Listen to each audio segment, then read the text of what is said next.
So, good morning to all those who made it almost on time, and those who made it on time.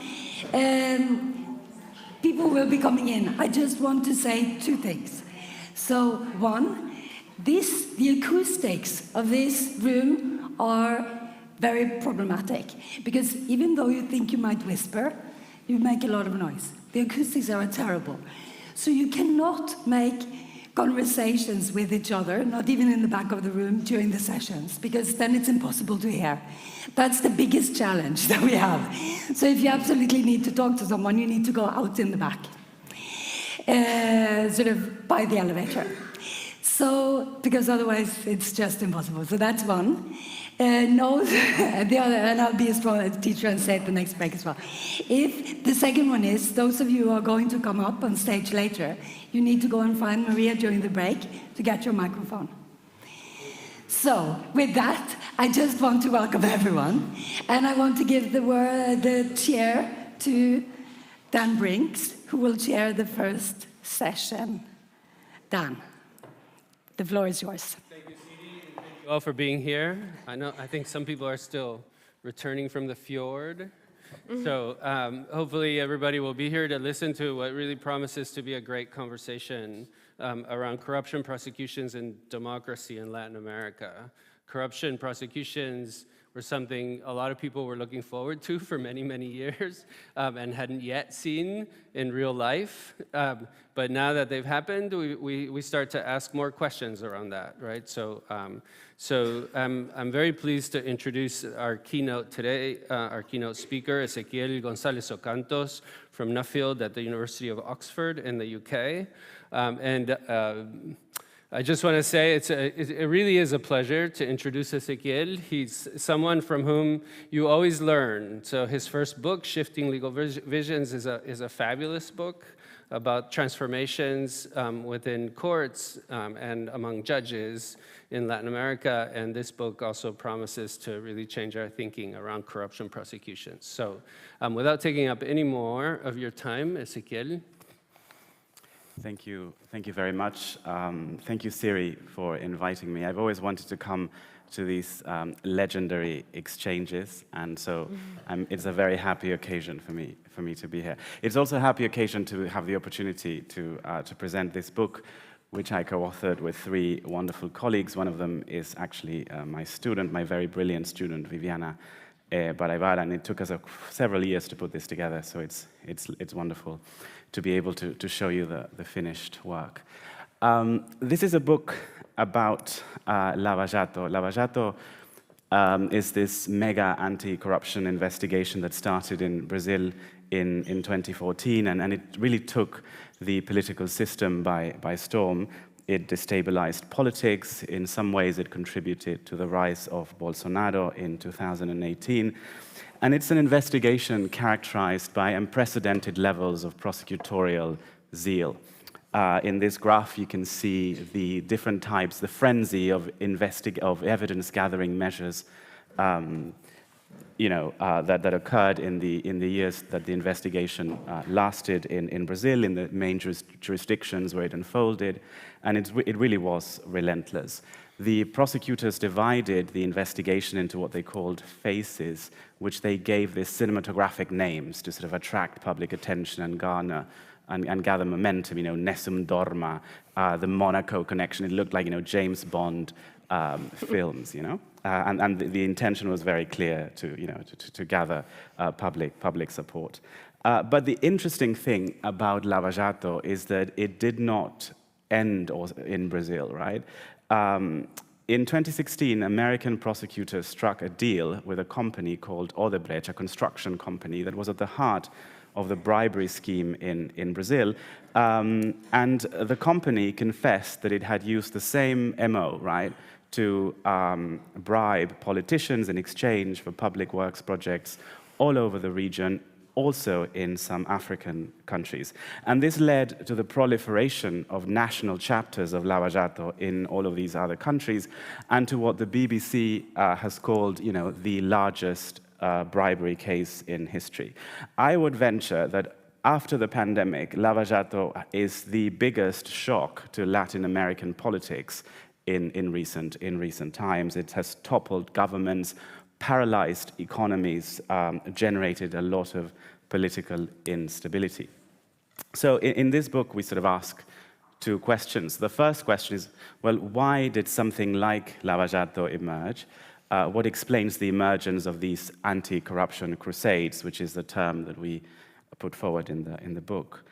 But most importantly, given the fact that we've got all these national chapters of Lava Jato, why is it that in some of them the investigation became a crusade, but in others it was just this sluggish investigation that didn't amount to much? In other words, I guess at the heart of our inquiry is this question of, well, what explains the rise of the zealous prosecutor in Latin America? This image of the street prosecutor, the Hollywood-style prosecutor, which is in many ways what these Lava Jato prosecutors embodied, is not an established professional role conception in the Latin American context. It's not a proven route, for example, to power or prestige, and people who adopt this role incur a lot of personal and professional costs. So why? Why become these zealous prosecutors? In fact, if you look at the judicial politics literature by political scientists and social legal scholars, prosecutors tend to be sidelined as sort of epiphenomenal actors, right? Well, Lava Jato certainly changed that. And so in the book, we trace three streams of institutional reforms that we think explain why these sort of zealous prosecutors emerged, making Lava Jato possible. One, I'm not going to go into details, but I'll just mention them. One has to do with constitutional, quasi-constitutional changes to the autonomy of prosecutorial services, the adoption either of the accusatorial system or of tools associated with accusatorial systems is the second stream of reform. And the third one is the translation of this fledgling international anti-corruption norms, via the translation of treaties and that sort of thing. Now, these streams of reforms have had several consequences, the most important one being boosting a boost in prosecutorial power. And this is important if you're thinking of writing a dissertation. I mean, studying prosecutors is a very promising line of research, because they will only, at least in Latin America, because of these reforms, they will only become more central in the years to come, more central political actors, and they are really understudied. There will be many, many more battles, as the ones we've seen around Lava Jato, over who the prosecutors are, how the prosecutors think, those sorts of things. Now, the main consequence of these, if I had to choose one sort of key consequence of these reforms when it comes to trying to understand anti-corruption crusades, is what we call in the book this process of bureaucratic differentiation within the prosecution services. Basically, what we mean by this is the creation of cohorts of specialized units of prosecutors within the prosecution services, specialized in various forms of macro-criminality. Human rights violations, human trafficking, anti-corruption, money laundering, those sorts of things.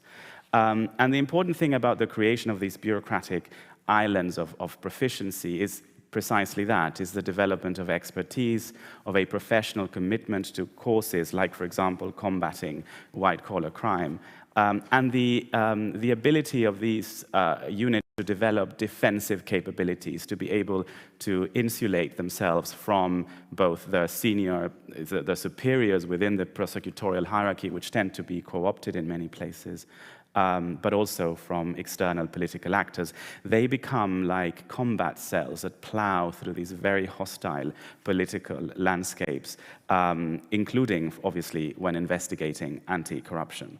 And so the argument, in a way, is quite simple. Where these reforms went further and these islands of bureaucratic efficiency developed more fully, Lava Jato, the likelihood of a Lava Jato increased quite dramatically. Now, the argument is also a bit more complex than that, because we also look at variation in the ways in which investigations were run, and we find that a key distinguishing factor is whether or not prosecutors operated under the task force model, sort of in many ways, sort of multiplying the benefits of this idea of bureaucratic differentiation, but by having very high degrees of specialization in the case. So in the book, we compare cases of Brazil, Ecuador, and Peru, cases where the investigation became a crusade, where prosecutors were really relentless and sort of gathered momentum quickly and wreaked havoc on the political system, with cases like Mexico or Argentina, where Lava Jato did not amount to much. In fact, in the case of Mexico, to actually very, very little. So why is it that this happened? And the explanation is the one I just summarized. So in many ways, this is a story about the benefits of institutional strength, if you want.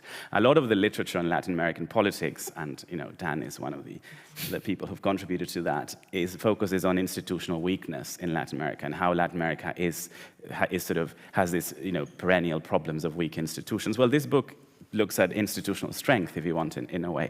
But it's also a story about the dark side of institutional strength. It is one thing to investigate corruption in Norway or in Denmark, where if you sort of apply some focused corrective measures, you don't challenge the entire system because corruption is not systemic. But it's quite another to attack corruption decisively, effectively, and professionally in places where corruption is systemic, like in many Latin American countries.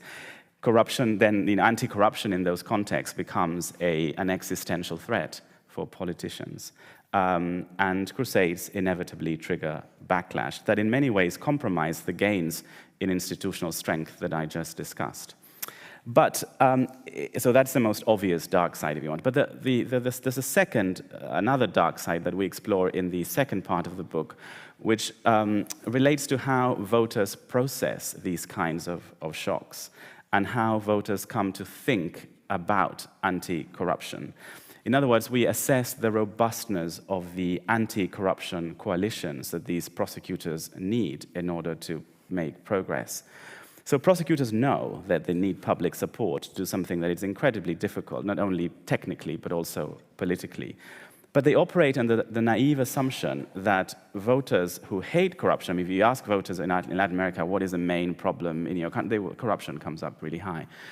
So they operate under this naive assumption that if you ask voters to support an anti-corruption drive, they will automatically join the crusade. So who will oppose fighting corruption? It seems like no one will.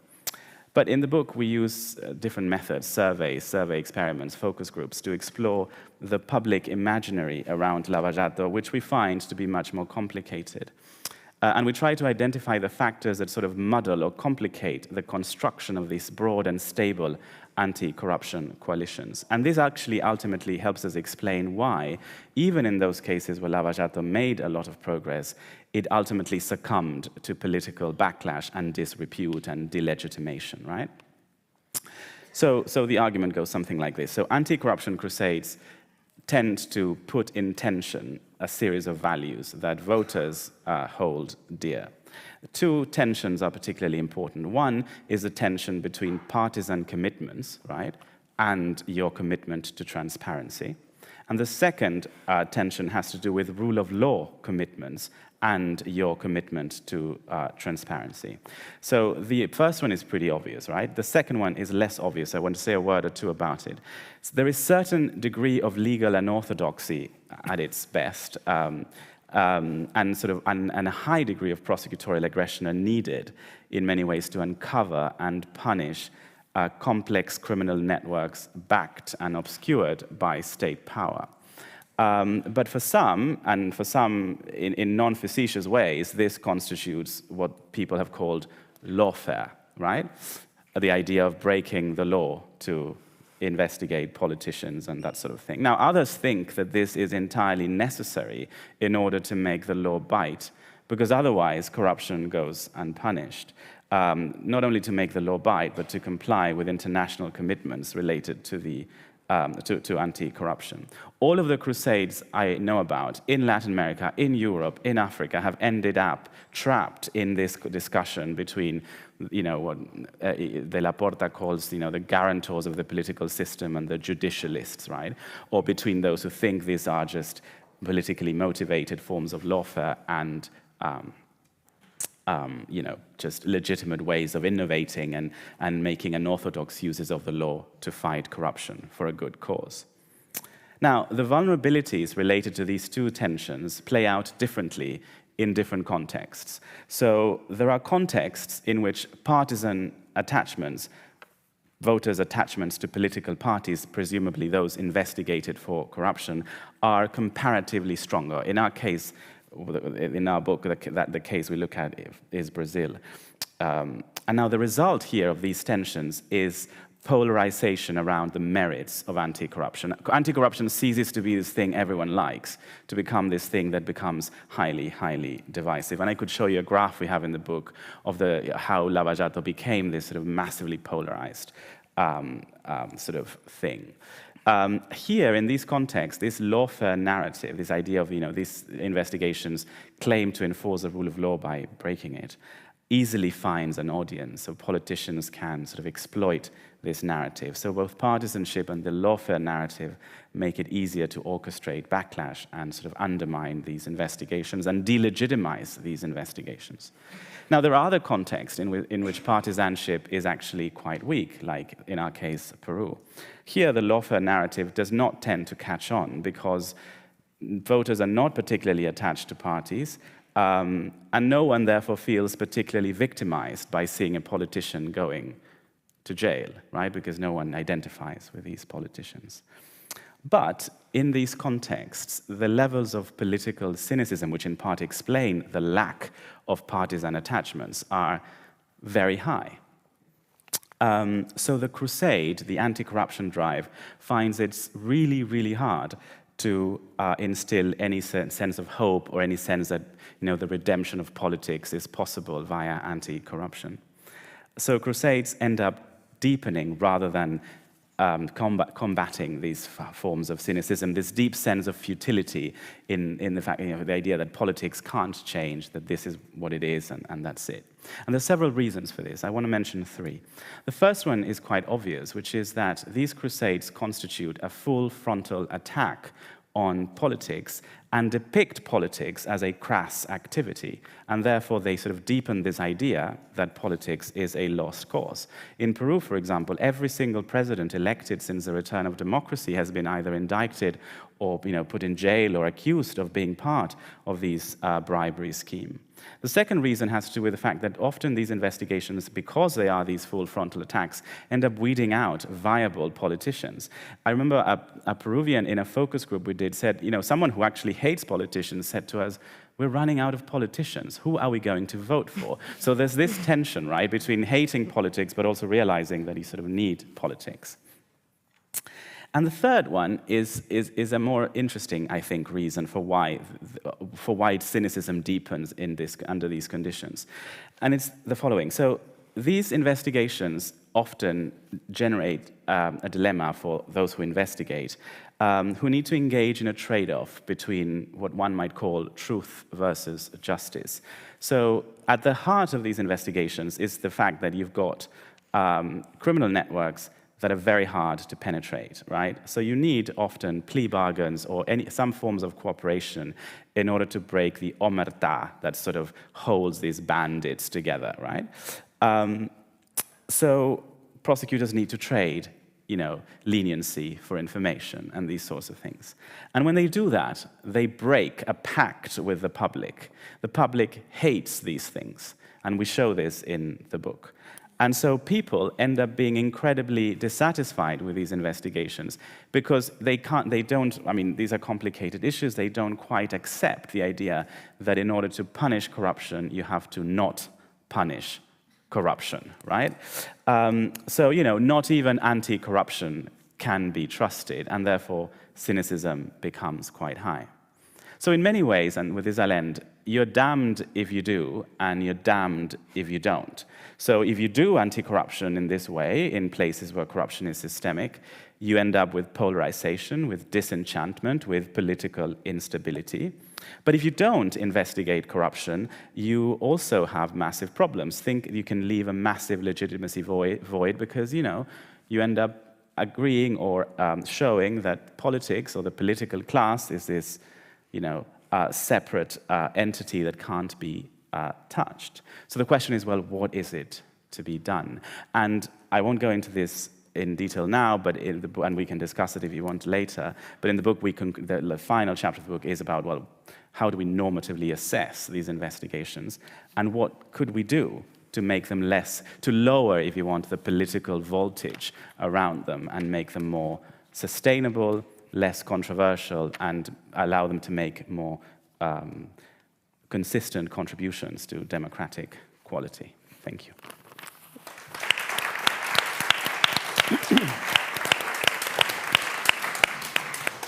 Thank you, Sakil. That was excellent, super interesting and stimulating. And now we have 3 discussants very quickly. We've only given them 5 minutes. They're all very interesting people, and they have very interesting things to say, more than what they can do in 5 minutes, but nevertheless.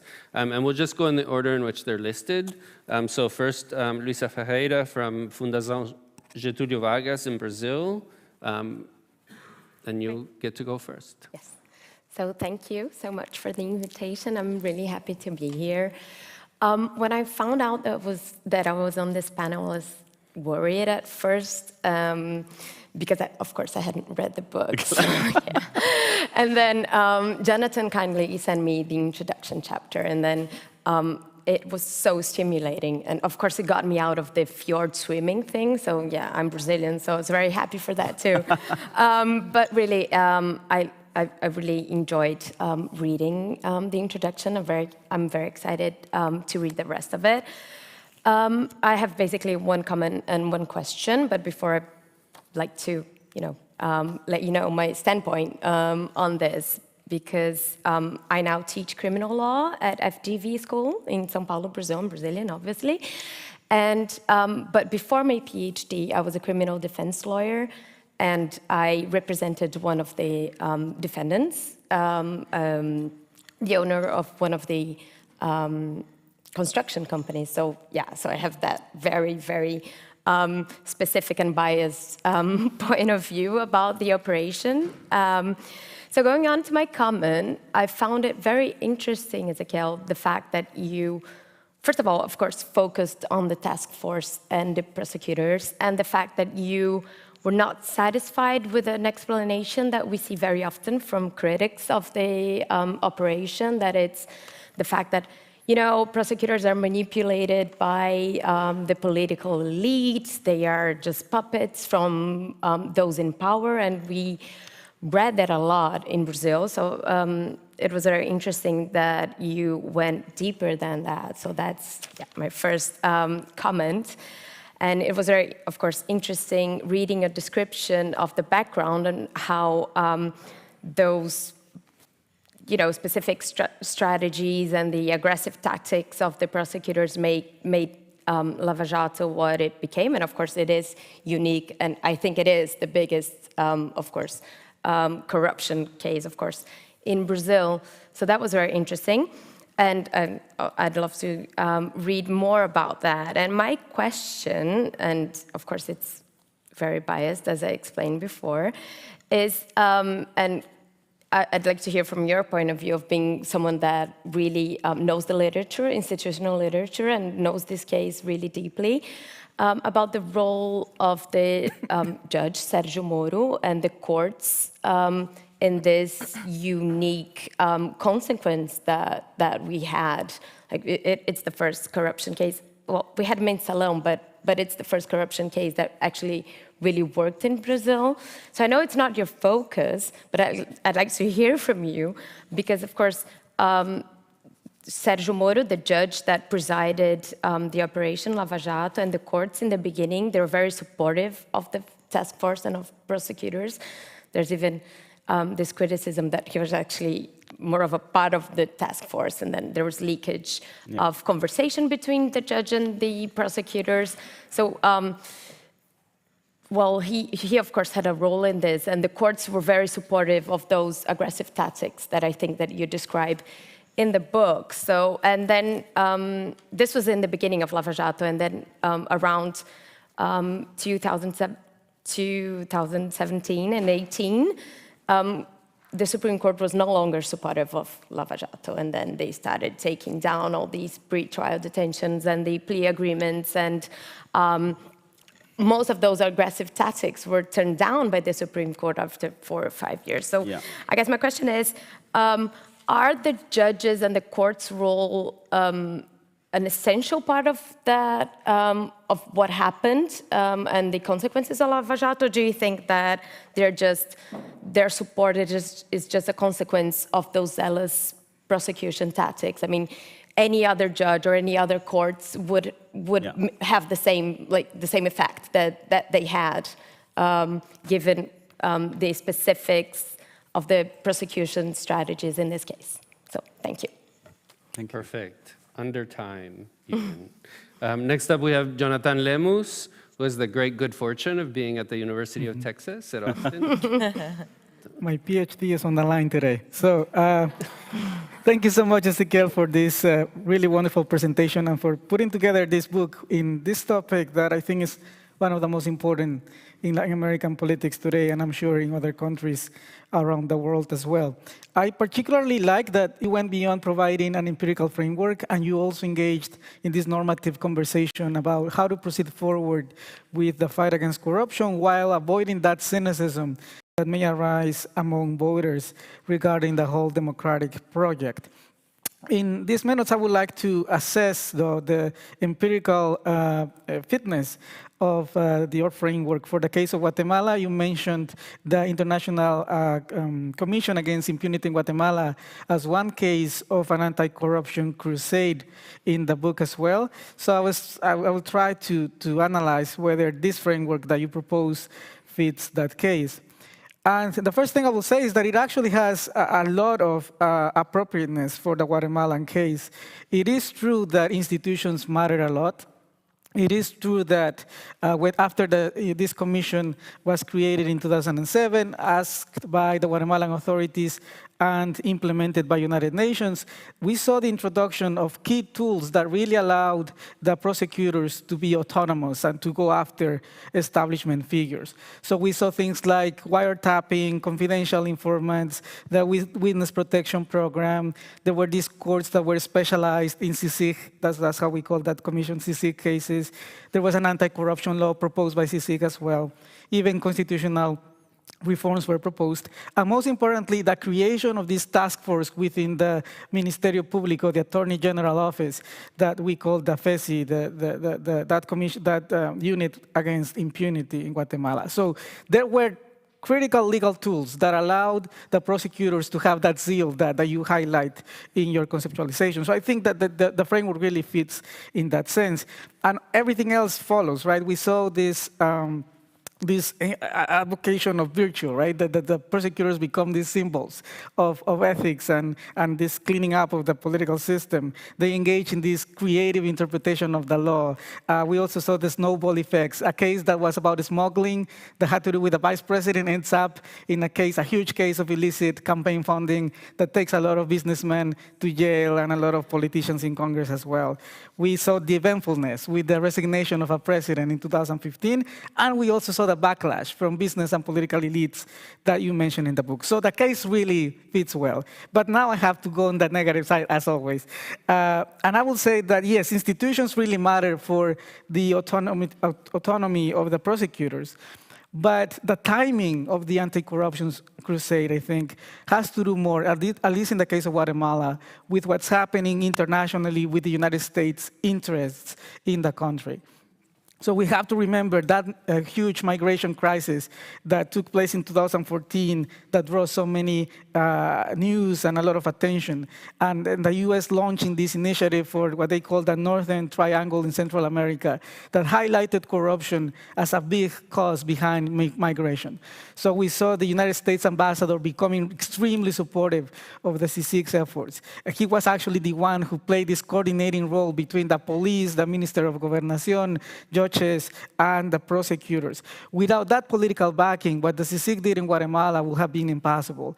And it was also this critical bipartisan agreement between the Republicans and the Democrats that allowed the CICIG to be so successful, at least for a few years. But what happens after Donald Trump comes into power? Polarization, which already was happening in the US, but it goes even further.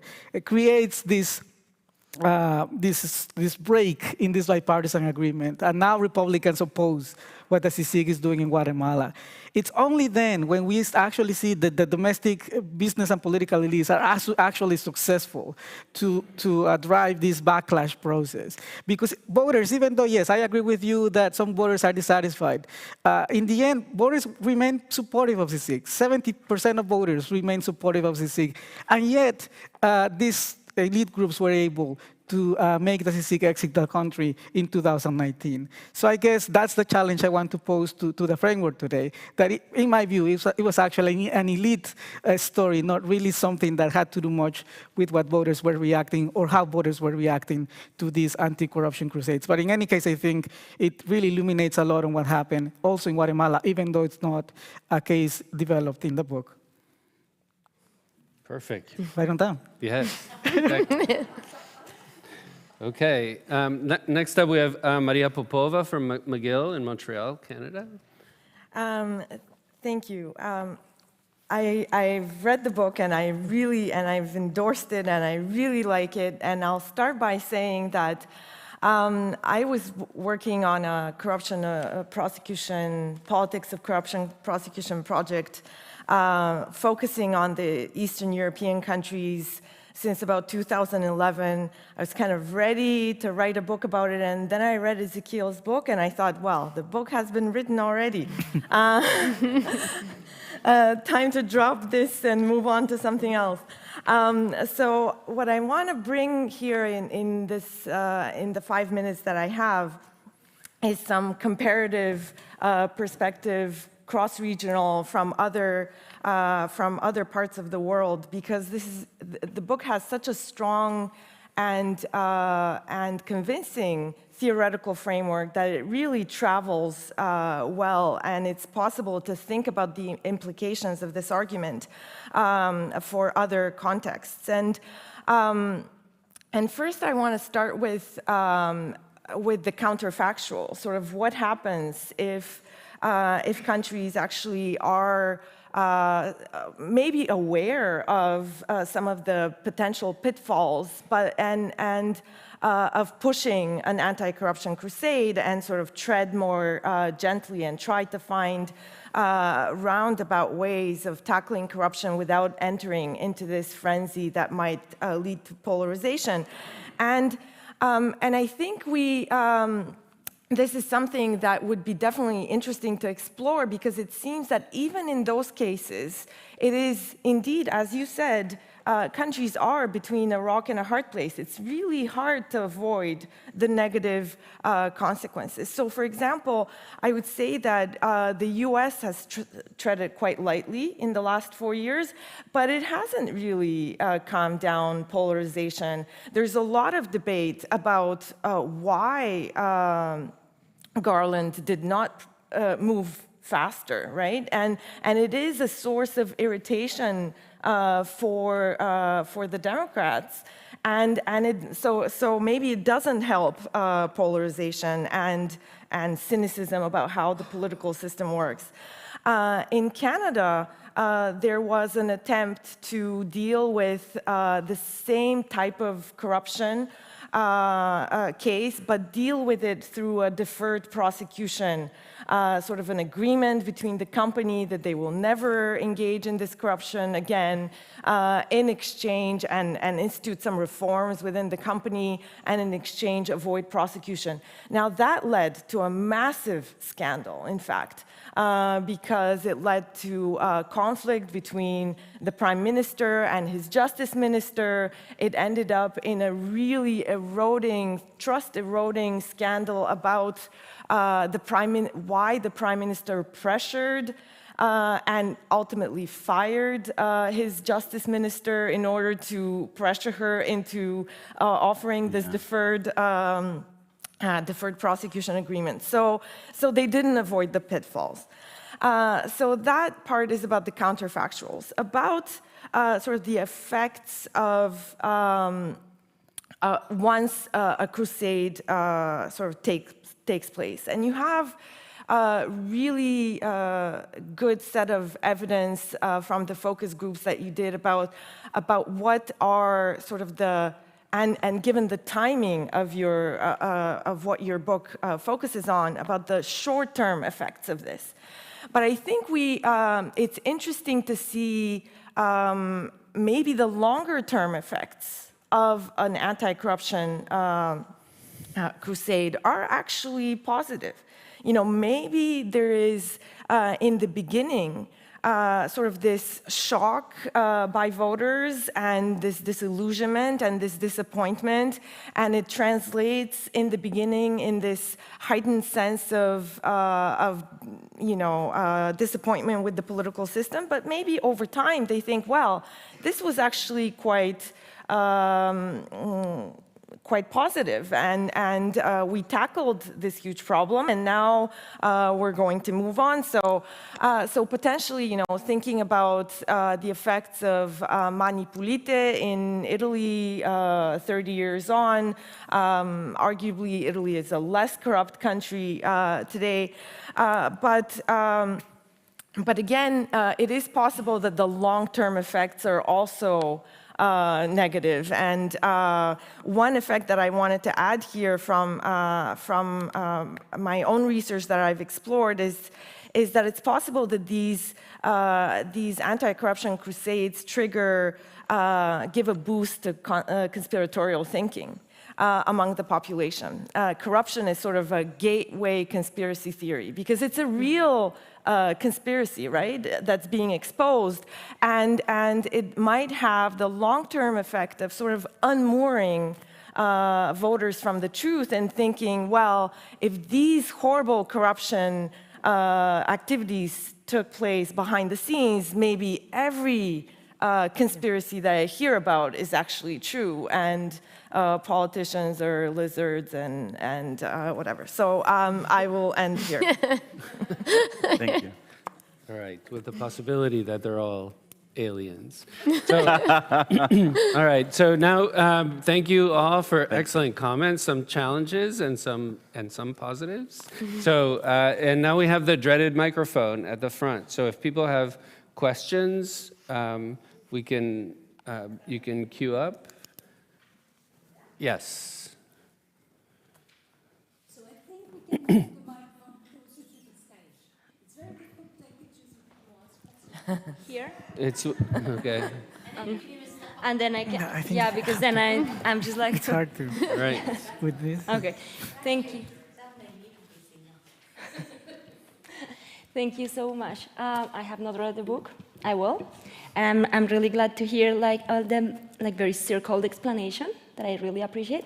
And I have a question about outcomes that you said, of course, that you said that you talk about that maybe in the last chapter, because it seems to me that the explanation rests a lot on, how public opinion is kind of endorsing or not, all those efforts.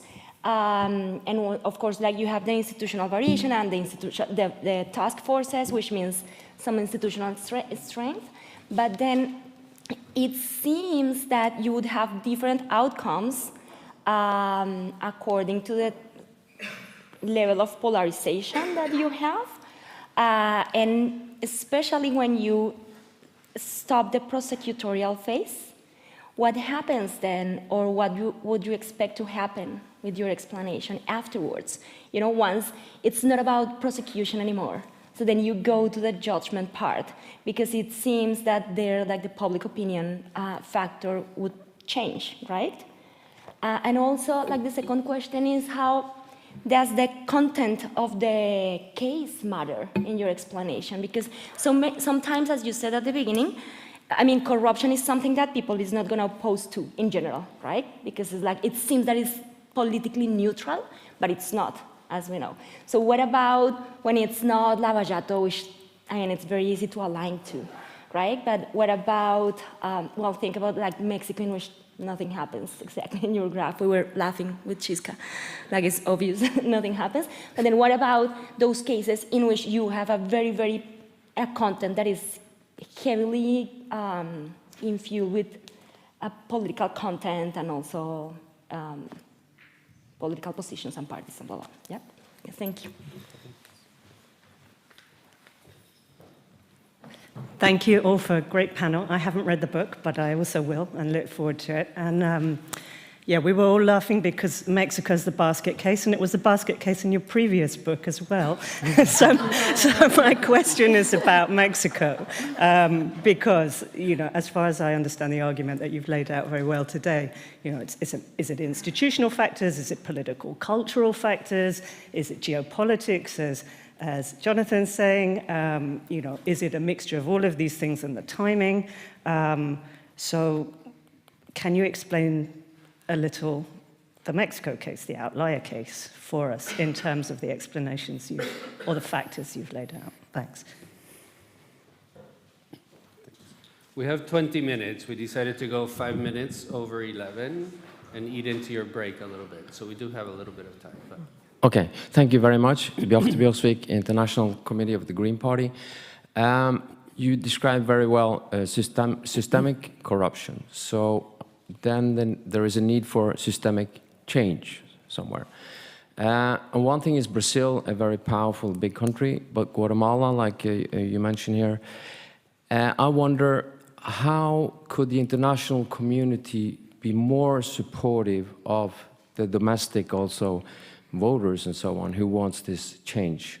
Guatemala, where I used to live actually, it's still a relatively small country, so to say, in the international, what can be done, also from Europe. I haven't seen much of the European Union and other actors in this.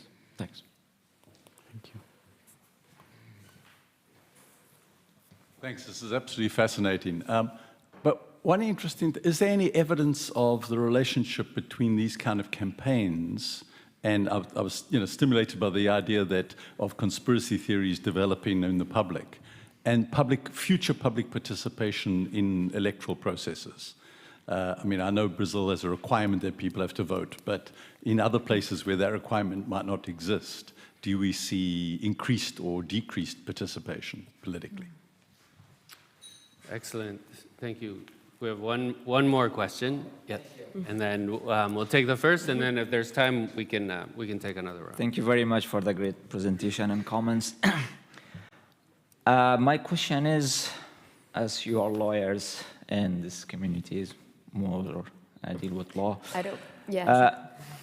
Yeah. They're not all lawyers. Yes. Oh, yeah. They're all political scientists. Okay. Sorry. You're lawyers. I am from Afghanistan, and you know what happened in Afghanistan, and main part of this destruction of the whole state came from corruption. And it was a systematic corruption. There were more than 9 institutions dealing with corruption, but in fact, it increased the corruption because in the corruption case, we find another party that they should take their portion. So that's why it was really, really worse cases there. But anyway, my question is there any way the international community, as there is like court of criminal justice, that they deal with this kind of systematic corruption that destroyed countries? Is there any possibility to establish a system or kind of way that international community put them on trial? Right now, we have these warlords and these corrupt people in US, in Dubai, in Turkey, in Europe, with hundreds of millions of dollars. And they just enjoy their life, but they destroyed the country. Is there any way to like somehow put them on trial and revenge the people, they are suffering right now? Right. Thank you. Okay, so. I forgot to say earlier that and most people arrived late anyway, so that this panel is being streamed. So if anyone asks questions from here, it will be streamed. Yeah. Okay. So, okay. All right, we can take 2 more. Yeah, just try to keep them quick and... No? Yeah. No, go ahead. We'll put them on the table, and then we still have 10 minutes to 15 minutes. Thank you for this really interesting panel. I have a more sort of conceptual question of, why is corruption such a bad thing? In other words, as we see it I come from India, and we see that, and I'm being provocative here, but I feel that emerging from a colonial regime where, you have no say in the processes of government, and at least in the case of India, we have retained much of the, obviously there's been many transformations, but the bureaucracy and the colonial bureaucracy was retained. And so the ways of functioning have not necessarily changed, and I'm sure it's the case in other parts of the world as well. So, and in India, what we see is that as the country has become more developed, the scale of the corruption has increased. But the question is that whether, but the two are related in a way, because it's the flow of capital. The more money there is, the more likely there is to be corruption. But that also means that it is translating into more benefits or more welfare. The creation of a middle class in India has happened also during this time. So are we targeting the wrong problem when we are talking about anti-corruption? Thank you.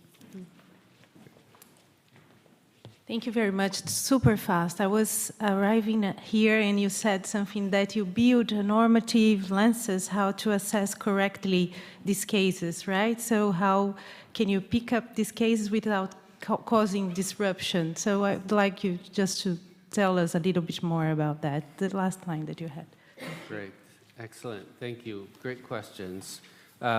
So now you do have 15 minutes, more or less, a little bit less than 15, to take on as many of these as you want to take on. So I'm going to thank you very much for your comments. Thank you for being here, and thank you all for your questions. I'm going to, I think, pick on one sort of thing that came up quite a lot in some of the comments and in some of the questions, which has to do with, well, what is it to be done? What can be the response of the international community? What, how can we make this less problematic? So if you look at the discourse and the emphasis of the sort of anti-corruption industry, right? The emphasis is normally on deficits in state capacity to investigate corruption. And that's fine, because in a lot of places, there is indeed a massive institutional deficit in terms of basic technical capabilities, forensic, basic professionalization capability, those sorts of things. So it is not a bad thing that they focus on how to overcome those deficits. But I think cases like Lava Jato, cases where Lava Jato, quote unquote, succeeded in sort of becoming these crusade, suggest that perhaps we should also pay attention to what happens when you don't necessarily have those institutional deficits, but capacity goes on overdrive, as it were. And I think there needs to be more attention to that. So there's a lot of talk in some of these circles about creating an international criminal court, like the one in The Hague, to combat corruption. So that is because the idea is, countries do not have the capabilities. But what happens when countries do have the capabilities? How do we norm these processes better? In the book, we engage in this by sort of briefly comparing, and this may be controversial, but I don't think it is in the end, corruption and human rights prosecutions. If you think about the technical, legal challenges involved in investigating these crimes, there's lots of similarities. Macro-criminality, obscured by state power, cover-ups, powerful people involved, and so on and so forth. You need very special kinds of expertise in the judiciary and the prosecution services to investigate these forms of macro-criminality. But you also need to break the eggs to make an omelette, right? So in order to succeed with human rights prosecutions in Latin America, lots of legal innovations were necessary. You had to overcome the idea that statutes of limitations had to be applied. You had to sort of creatively incorporate international law into domestic legal frameworks in order to say, for example, amnesty laws are illegal and are going to be disapplied retroactively. You had to make creative interpretations of criminal definitions, and so on and so forth. Now, this was incredibly controversial at some point. But a consensus was built eventually around the legitimacy of these argumentative moves, right? That consensus doesn't exist in the field of anti-corruption, and that is what sort of needs to happen, I think, if these prosecutions are going to be less controversial. Now, there is one crucial difference between these two kinds of cases, I think, which is that in one of them there are victims, mobilized victims, who, in a bottom-up way, constructed this alternative legal orthodoxy, which was previously unorthodox and became orthodox, if you want. There is no such thing in corruption prosecutions.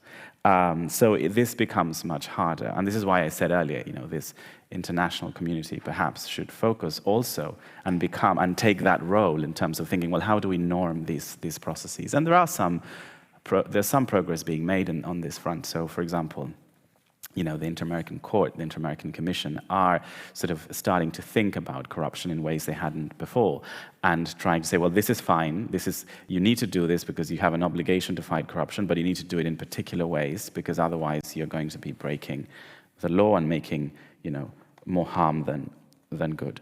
So I think that's what we need to talk about in terms of how do we norm these things, how do we make them better. There were other questions as well. Let me just have a look and see which ones I can remember quickly and answer them. So in terms, Maria, of the long-term effects of Lava-Jato, it is true that in the book we just focus on short-term effects because this has only just ended in many countries.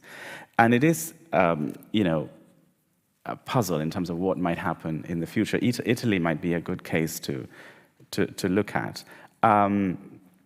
But I think it's true that there are potentially benefits. One is deterrence, right? The other one is, I think, Lava-Jato, things like Lava-Jato, what they do is they make it very clear what are Lawrence Whitehead, one of my colleagues at Oxford, calls them democratic delinquencies, which are structural forms of malfeasance that sort of affect democratic quality in these countries. And Lava-Jato has put a spotlight on these democratic delinquencies, being problems with campaign finance, which needs to be reformed, problems with the way public works projects are administered and granted, and sort of those are key things that perhaps could be addressed to sort of root out corruption. But in terms of public opinion, and this ties to another question that was asked about participation, well, and I think I'll end with this. One of the things that we sort of study with the surveys and the focus groups is exactly that. How does this have a chilling effect or a mobilizing effect?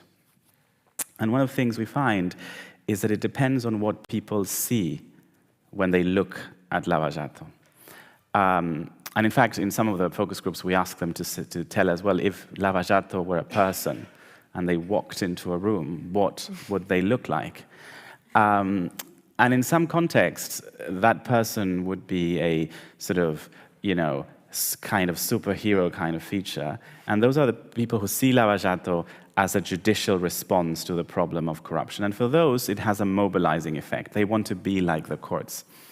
But there are others, and this was more common in Peru, who said, well, who would Lava-Jato be? And for them, Lava-Jato would be a middle-aged man from a posh neighborhood in Lima who just cheats on his wife, has friends, but is a bit of shady. So Lava-Jato is corruption. So what they see when they see Lava-Jato is the problem, not the solution. What it is uncovering about politics, not what it's doing about what it's uncovering about politics. And for those, it has a chilling effect.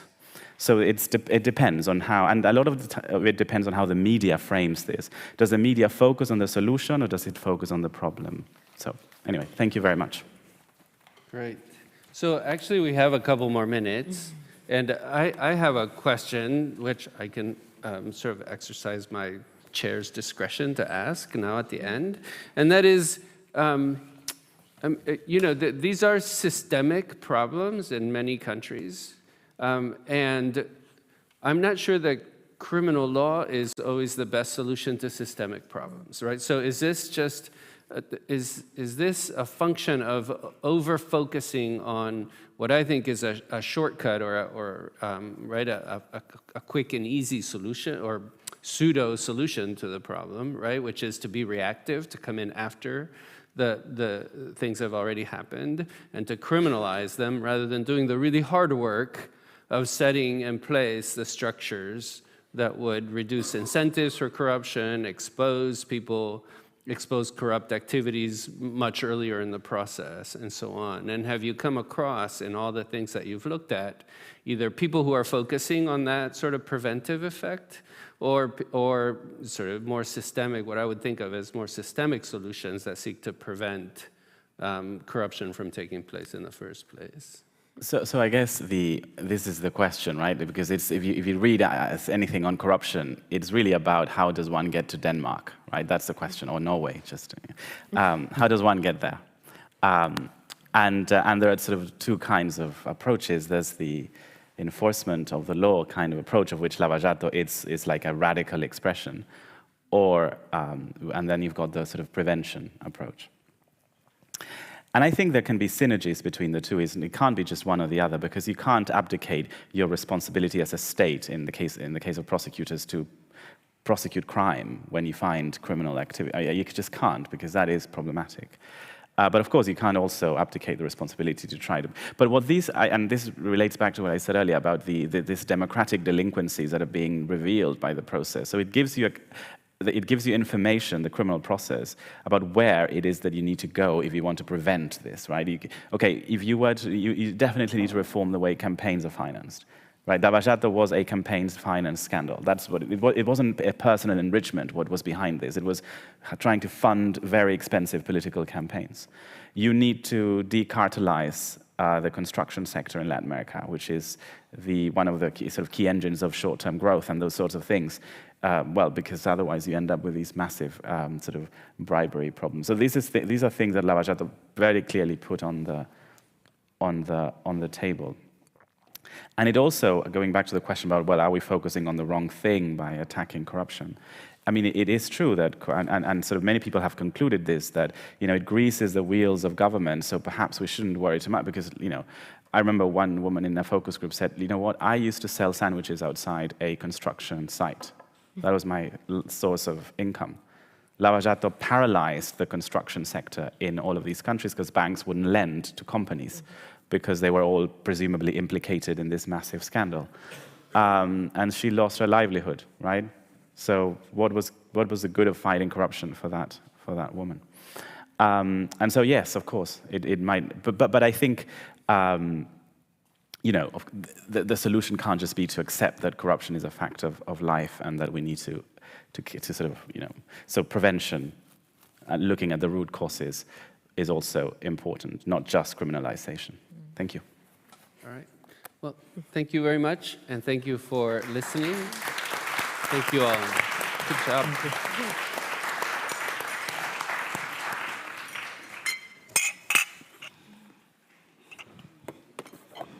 So,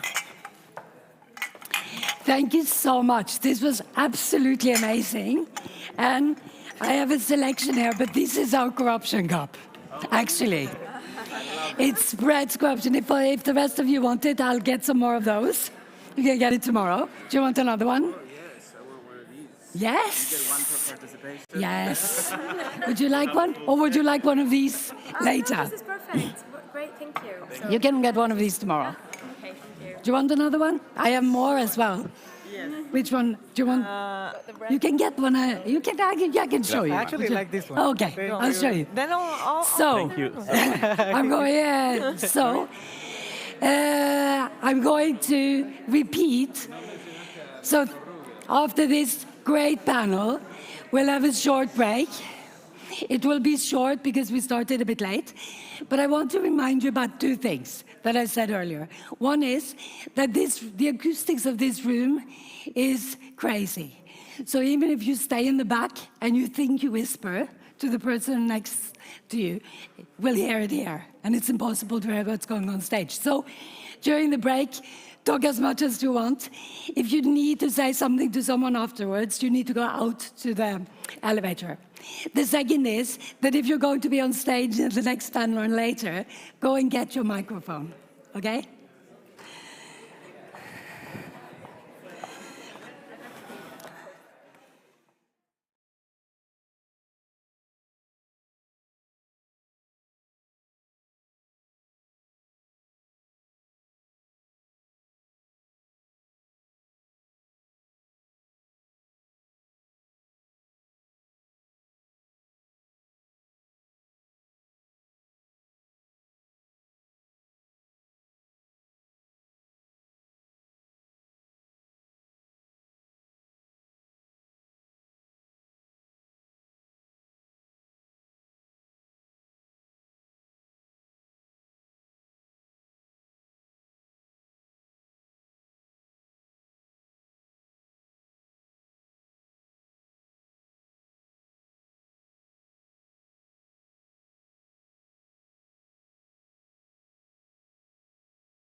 Hello and welcome, everyone.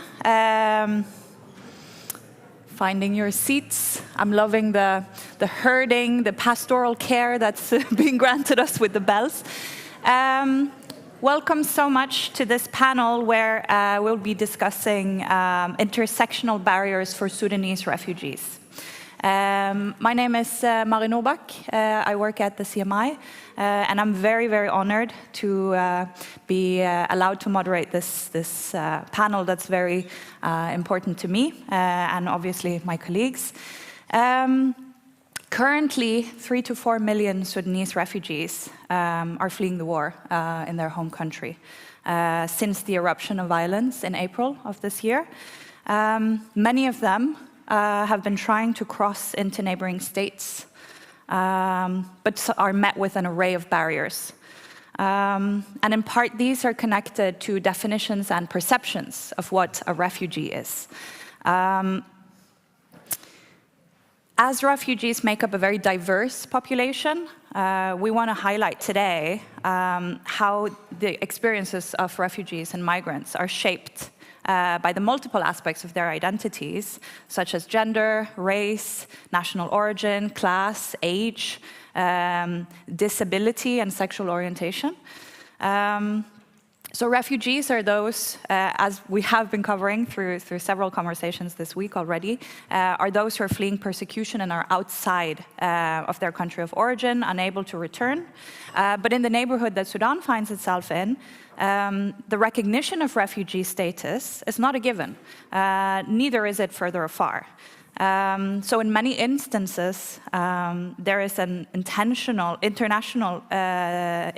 definition of refugees as migrants, which strongly impacts people's abilities to move beyond borders, but also access their rights.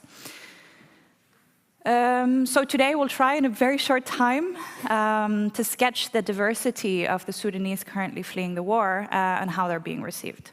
So I wish to take this opportunity to welcome and thank our speakers for coming all this way. So we have Professor Mansour Al-Assal, who is a professor at the University of Khartoum and currently based here in Bergen. We have, sorry, I wrote you guys up in the opposite order. We have Sarah Abbas, who's here from the Open Society Foundation, and we have Samah Khalafallah, who's here from the University of Bayreuth in Germany. So thank you guys so much for coming all this way to Bergen. And I also wanted to point out that this session is being streamed, so if anyone after I turn the mic over to the audience wants to ask a question, just be aware that there's a stream, a live stream going on. I also wanted to mention before I pass the mic on to my colleagues that this conversation is part of the Sudan-Norway Academic Cooperation, SNAC for short, which is funded by the Norwegian Embassy in Khartoum. So let's start with the big and complicated. I'm going to ask all of the speakers to spend a few minutes to reflect on what are Sudanese refugees' experiences currently, and how do the definitions of refugee and migrant impact on various intersectional identities and how that shapes their experiences. So I'll start with you, Mansour, if you'd like to take about 3 minutes to reflect a little bit on this. Thank you, Marianne. I'm glad to be here. I think in the world of refugees, we have to deal with labels. And these labels stick for a long time. For the Sudanese, as we speak, there are millions of people who got affected by the war. Some of them got displaced within the country. They left Khartoum into neighboring cities and towns. Some found their ways to neighboring countries, mainly Egypt, Ethiopia, South Sudan, Chad, and to some extent also CAR, that is Central African Republic. The question of who is a refugee and who is not applies in a very peculiar way to the Sudanese case, especially for those who made it to Egypt and are trying to make it to Egypt. For some reasons that are not very clear to us as Sudanese, Egypt has a very strange policy of allowing Sudanese in. Theoretically, Sudan and Egypt have the so-called Four Freedoms Agreement, which means that citizens are free to move, to work, to own property, and and to do a lot of other things. Now, when the war broke out, and exactly like 6 weeks after the war, Egypt imposed visa restrictions. And before the visa restrictions imposition, there was already some sort of segregation based on gender and age. Men over 50 are allowed to go to Egypt without the need to apply for a visa. Females of all age categories are allowed to go to Egypt without the need to apply for a visa. It's only males between the ages of 18 and 49 that are required to get a visa. Now, when the war broke out, the Egyptians revoked or rescinded these procedures, and they applied, visa restrictions on all age categories. And that is why tens of thousands of people are now stranded along the Egyptian-Sudanese borders waiting for their clearance, and sometimes it takes months to get this clearance. So these issues, or the intersectionality, as Marie say, is quite clear, it's relevant, particularly in the case of the Sudanese after this war. Thank you, Professor. I'll pass the mic to you, Samah, or please, I'll pass the word to you. Sorry, we're not using a handheld mic. Could you please give us some of your reflections on this current issue and the experiences of the people that you've been in touch with and heard about their stories recently? Thank you, Marie. In this part, I will be speaking about the experiences of queer people during the conflict. So the struggles of Sudanese queer people during the war underscore the multi-layered challenges they already face, highlighting the pivotal role of considering an intersectional lens to better understand that their adversities aren't only around the queer identity, but also connected with the social class, with age, and also the mobility status. So the war has for sure affected all Sudanese people, with many experiencing the horrors of conflict, bombing, and the profound loss of their personal property. Yet, the queer community, this war added to their pre-existing challenges.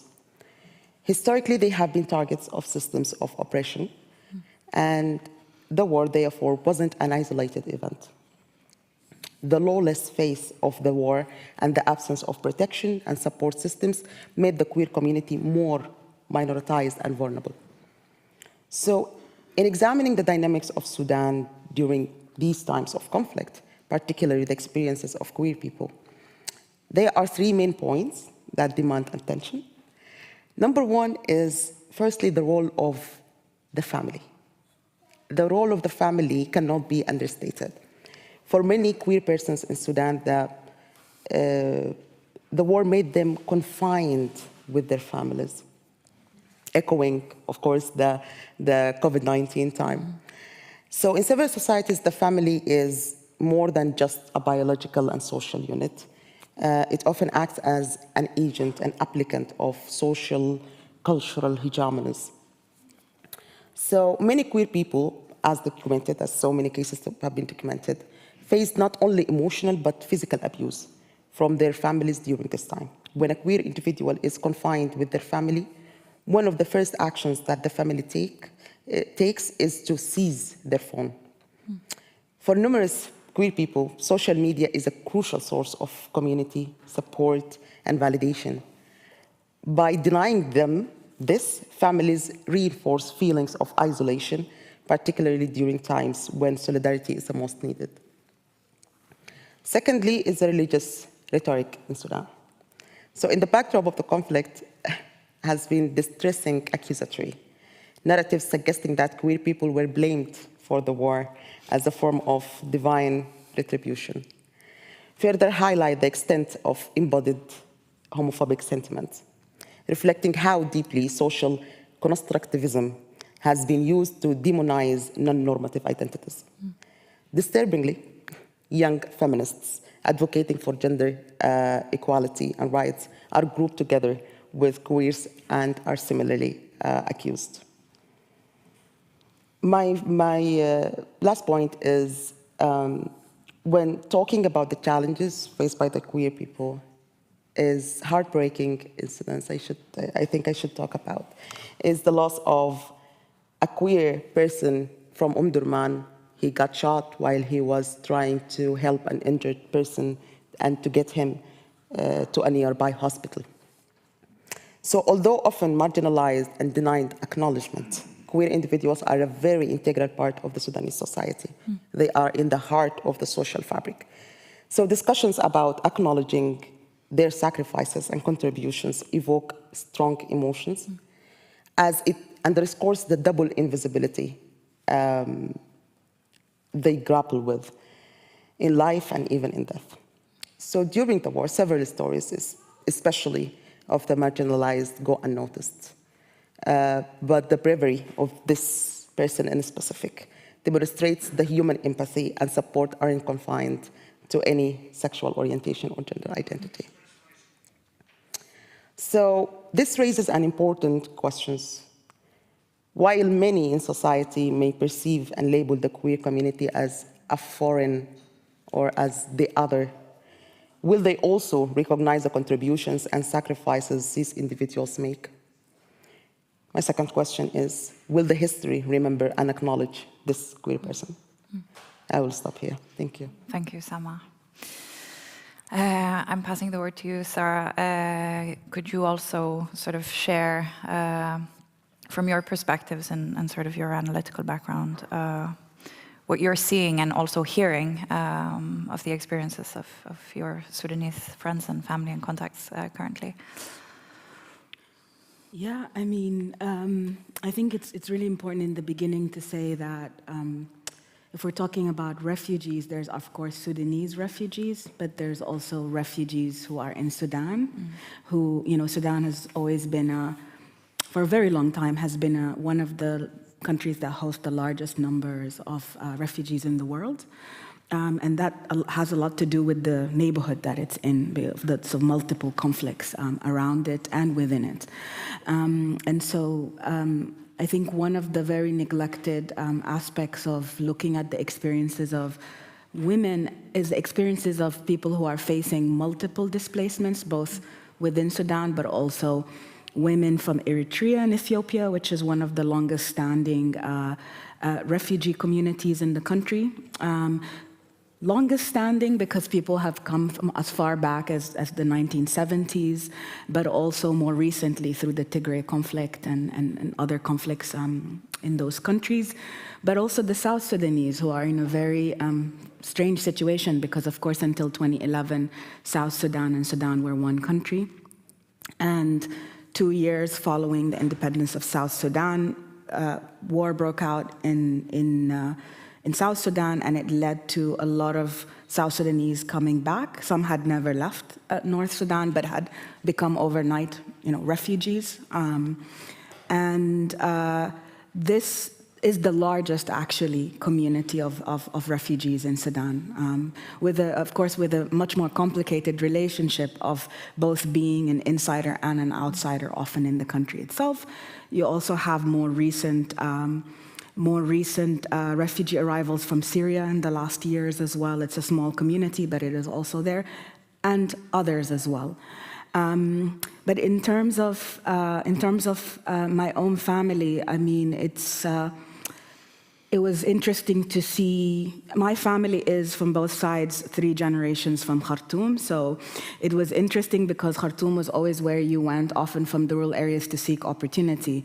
And of course, with all the multiple conflicts and wars that have happened over the many, many decades in Sudan, Khartoum always remained a bit of a fortress in that sense, in that it wasn't directly a site of the conflict, but its demographics have changed over the years as people displaced from Darfur, from Nuba Mountains, South Kordofan, Blue Nile, also displaced through the violent economic policies of the state, so not just the direct conflict, but also economic violence, to the city to seek opportunities, but also to seek healthcare or education because it was so centralized in that city. And so the city has grown to an extremely large number of people that live there, many of them living on its margins, kind of eking out a living in the informal economy of the city and in a very kind of racialized way as well.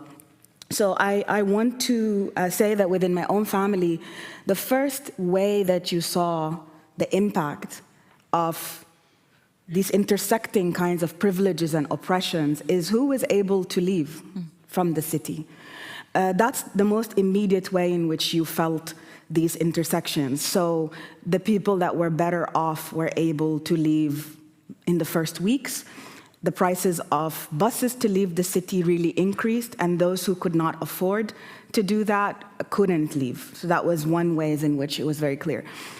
People that were able to go to Egypt, so to cross the border, again, as Professor Manzoul said, a lot of it has to do, families were also separated regardless of your economic status, partly because of these laws, right, that allowed women and children to go through, but not young men and men up to a certain age and so forth.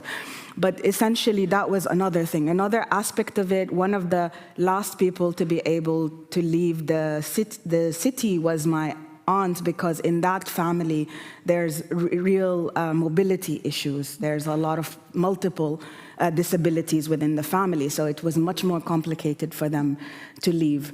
Some people were able to leave and go as far as Al Jazeera. Others were able to go much further. Some were able to go further but had to walk. Others could take a bus. And so this is the most immediate thing that we felt in relation to kind of making it very clear and stark how you were positioned, your ability to leave.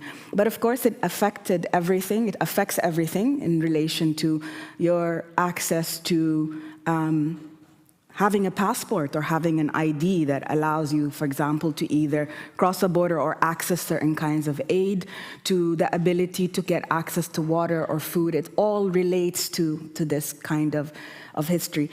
I just want to, if I have a minute, I want to read just a very short paragraph by Tahani Ajak, and Tahani Ajak is she says not to call her a journalist. Being called a journalist is quite not a good thing in Sudan.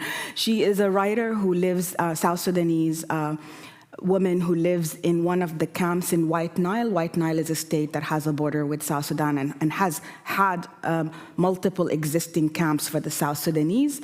And so she wrote in May about what she was seeing in terms of who was able to flee. And she said, "War always produces a painful reality, from the siege of death to the siege of lack of health and other services and the insane rise in prices.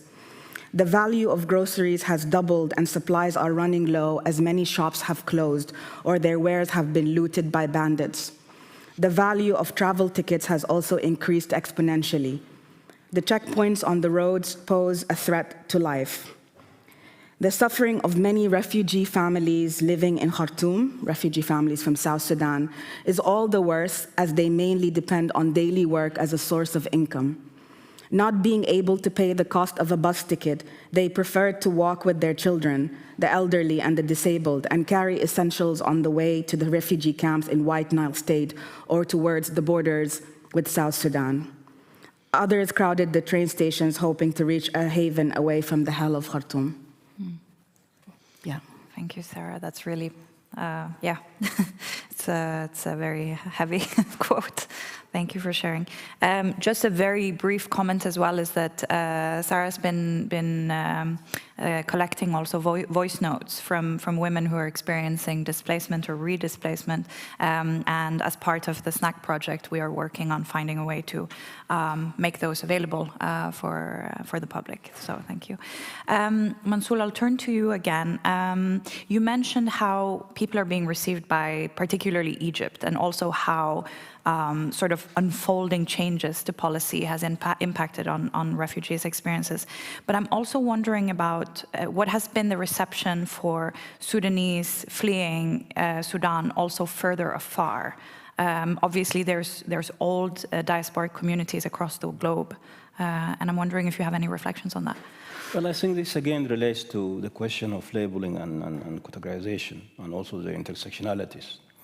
Now, the neighboring countries have their own problems. South Sudan has its own problem. Ethiopia has its own problem. CAR has its own problem. It's only Egypt that's relatively stable, but still Egypt also suffers a serious economic situation. Mm. And ironically, I think the Egyptian economy has benefited from the war in Sudan, because most of those people who went to Egypt went with resources. Mm. These are not typical refugees. Some even have property in Egypt, you know, flats and villas and all of that. So there is actually very little that the neighboring countries could do to the Sudanese people. I think, you know, but on the contrary, some restrictions are actually put. I think it's only South Sudan that allows people to go, you know, without any significant restrictions. And also Uganda is now opening for Sudanese, because Sudanese are allowed to go their visas on arrival. So again, this is related to the different positions people have. And just to reflect on Sarah's powerful statement about the intersectionality, if I look at myself, my situation is quite ironic. 20 years ago, I did my PhD on refugees, Somali and Sudanese who are living in this country. I did field work in Bergen and Oslo. To come 20 years back as almost a refugee myself. I didn't apply yet. I hope I won't need to do that. But that is how the complexity of the whole you know, refugee situation tells you. So I really feel that the neighboring countries, of course, it's understandable that they have their own problems, but there is still that they could do to help the Sudanese who are running out of Sudan. Thank you.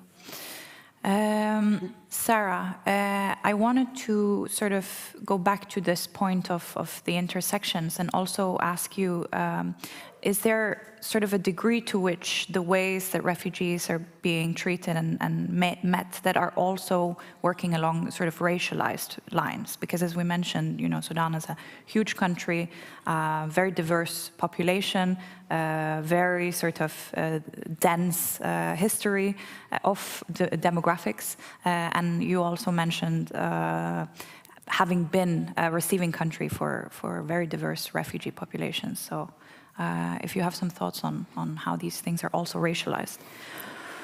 Yeah, I mean, Sudanese society itself is quite racialized. This goes back to the history of the slave trade to the Arab region, for which Sudan was a major source country of humans to be trafficked into slavery, as well as the colonial period, which the Anglo-Egyptian condominium period from the late 19th century to 1956, when we gained our independence. And there, the colonial state itself and its policies created a hierarchy along ethnicity and race, and it also very much related to labor issues in relation to agriculture, which was the biggest, you know, cotton, for example, was one of the biggest crops. And so, you know, moving populations from area to area to be a labor force for this. So there's a lot of history of that. And then the post-colonial state really built on this history by continuing this very kind of racialized extraction model in relation to a center, a metropolis, a central area, an Arab Islamic center, constructed as Arab and Islamic, and then peripheries, other regions where that are marginalized, that are sites of extraction, of racialized extraction.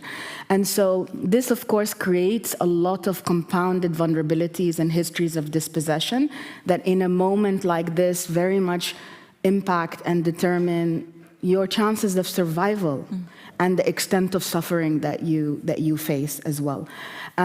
It matters as well within the aid structure, so it's not just about the Sudanese society itself. The aid migration policy in itself is highly racialized. We're sitting in Europe, and so, I mean, I don't have enough time to talk about this, but of course, who is able to come to Europe on a visa, who is able to come with a golden visa, buying a property, and who has to cross the Mediterranean and face death, very high chance of death on the way to Europe due to the externalized borders of Europe as well. So the immigration policy of Europe itself in our region is highly racialized in itself. And it helped create also the RSF, this militia that worked as border guards, right, to stop people from being able to cross. But within the aid structure itself, I'll give an example from the Eritrean refugees. I mean, there's a long history of them, Eritrean and Ethiopian refugees, having their refugee status being taken away by the Sudanese state in the last 10 or 15 years, and being subject to multiple violences by the police, for example, constantly. We call them kasha, like being stopped and having to pay fees to be able to leave. But the Eritrean government has not opened its border, and they fled because they were unsafe. And so they're facing a situation where they have to they are put between the choice of going to the camps in Kassala by the Eritrean border to be able to access some aid, some help, but there they are open to being seized and kidnapped, essentially, also. And so there's multiple reports of disappearances. And so it affects many of these ways, but also if you're in a refugee camp on the border with Chad, your ability to communicate, because Sudan is, the national state policies is an Arabic-speaking country, but of course, your ability to communicate within the camp itself is very much partly governed by which language you're able to speak and communicate. Can you speak Arabic? Can you communicate in that language? So it affects almost every facet of the ability to live and survive, intersecting with class and with gender, especially. Thank you, Sarah. That's also a great segue into, so I'll be posing my last question, so then if people are interested in asking their own questions, you can start lining up. But I'll pose my last question to you, Samah. So you gave this really powerful explanation of how sort of the queer community has been experiencing the violence and the siege and how it's almost like an extension of things experienced during COVID. But I'm thinking also sort of beyond that, how are sort of gendered and sexual identity-based identificatory, categories or experiences impacting on people's ability then to perhaps to leave or to go elsewhere, or how are people being met if they are trying to go to neighboring countries, if you don't mind. Yeah. Okay, so border crossings traditionally challenging due to regulatory frameworks and checks present even more intricate layers of adversity for those identifying outside of the heteronormative boundaries. So for many queer migrants, navigating these border checkpoints involves a delicate balancing between visibility and safety, anticipating potential discrimination. So several of them adopt adaptive behaviors, such as adjusting their dress codes to diminish the perceived incompatibility between their appearances and the gender markers on their documents. So on the other hand, we must also closely consider what the queer community truly needs during this time. For example, there was a notable effort to address some of these needs, came from Sudanese queer people in exile. They initiated a bus transportation because, as Sarah said, like the affordability to leave was very high. So there was this initiative that a bus transportation for queer people from Durman to the center of Egypt. So trying to helping them out. So while the idea was born out of compassion, it was received with a confusion from the queer community. Many felt it unintentionally generalized their diverse experiences, assuming that the queer people, all the Sudanese queer people, are at the same stage of the outing of themselves, or being themselves, or accepting themselves and being around other queer people. So, and moreover, promoting the initiative through online social media platforms that was a little bit also sensitive for queer people, because it's unintentionally revealing the identities of the beneficiaries of the service, of course, so which could put them in further danger. So regarding the experiences at borders, and to provide a tangible intersectional lens to these themes, I want to delve into the experience of Mo. Mo is a 26-year-old transgender man from a modest socio-economic background in Omdurman, rejected and abandoned by his family due to his gender identity. He faced grim threats to his very life. So, as if this ostracization wasn't distressing enough, the war compelled him and his companion to try to get into Egypt. So Mo recounts a distressing narrative of his experience in his words, beginning of quote, "After a week-long journey from Omdurman to get to the Egyptian borders, I spent 3 more days on the streets waiting for my turn, desperate to secure entry to Egypt. When my turn finally came, the Egyptian officer, after a cursory glance at my passport, shot me a confused look. The female image on the passport seemed conflicting with my present appearance. The officer's immediate question was accusatory. 'Who are you? Is this even your passport?' I tried to explain, highlighting the unchanged facial features and attributing the difference to my now shaved hair. But his gaze lingering uncomfortably on my chest. The officer asked again, 'Do you still get your period?' Implying that I have to answer honestly whatever questions he asks in order to be able to enter Egypt. He went on questioning the nature of my relationship with my female companion. Even though I responded to the questions and attempted to conceal my anxiety and fear, he called 4 other officers, showed them my passport, and they began to glance at me, whispering and laughing among themselves. After one officer shouted that Egypt is clean from people like you, his loud voice drew attention of the other Sudanese people, who gathered around and began saying I wasn't truly Sudanese because we don't have people like him. Feeling there was no point in trying to enter legally, I became desperate. I looked into other ways to get in and ended up paying $1,000 for something that should have been my right. I have safely made it to Cairo, but I rarely go outside. Whenever I do, I face harassment, with people calling me with Yawad Yabit, which translates to, hey, boy, girl. The situation here in Egypt feels just as challenging as in Sudan, leaving me feeling isolated and once again alone. End of quote.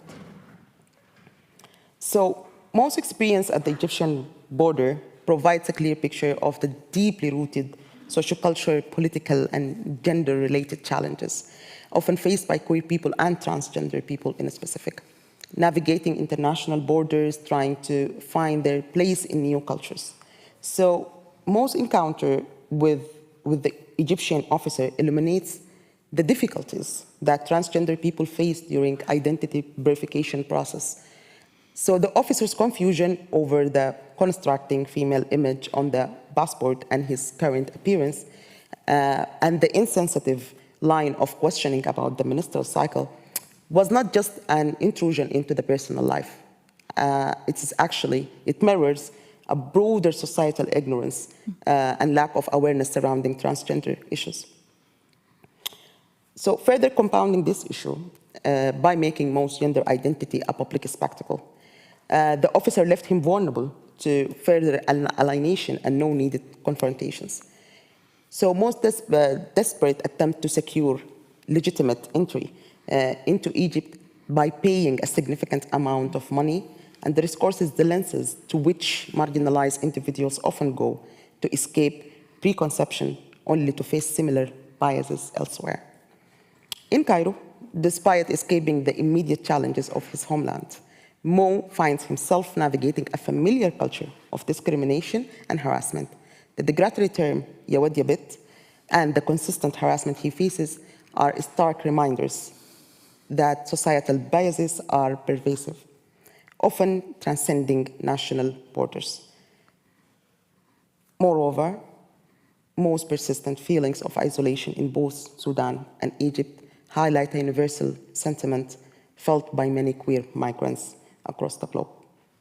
So, as we grapple with these concerns, it becomes essential to ensure the active involvement of the queer community in dialogues, initiatives, in projects that are tailored to help them.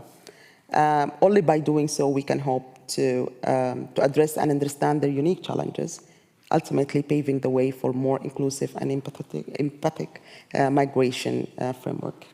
Thank you. Thank you so much. I will now open the floor to questions, comments. I know this is a really complicated, complex situation, but if anyone has any questions, feel free to grab the mic. Again, you're on streaming.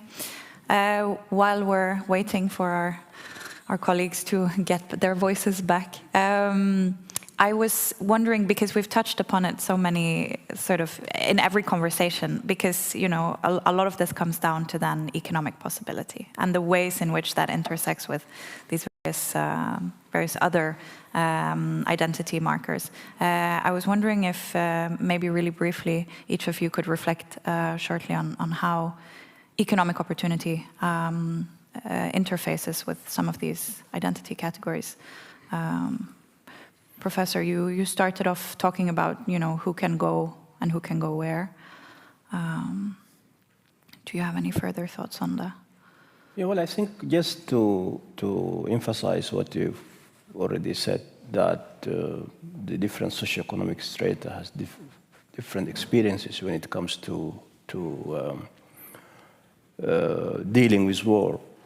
And even those who are trapped in the country, who are unable to, for whatever reason, to cross borders to other countries, we start to hear stories about people adapting to the situation by tapping whatever resources that are there in the regions. And some of them even ventured into economic activities. Now, I think this is also something that was touched on by Sarah, that Sudan has a very long history of being both a recipient and a sender of refugees. For hundreds of thousands of Ethiopian and Eritreans who have been living in the country like for decades, they are more or less part of the fabric of the social system in the country. And they were very active in the economic sphere of Sudan. Some Sudanese who went to Cairo are also entrepreneurs. They have assets, they have resources, some of them even have investments.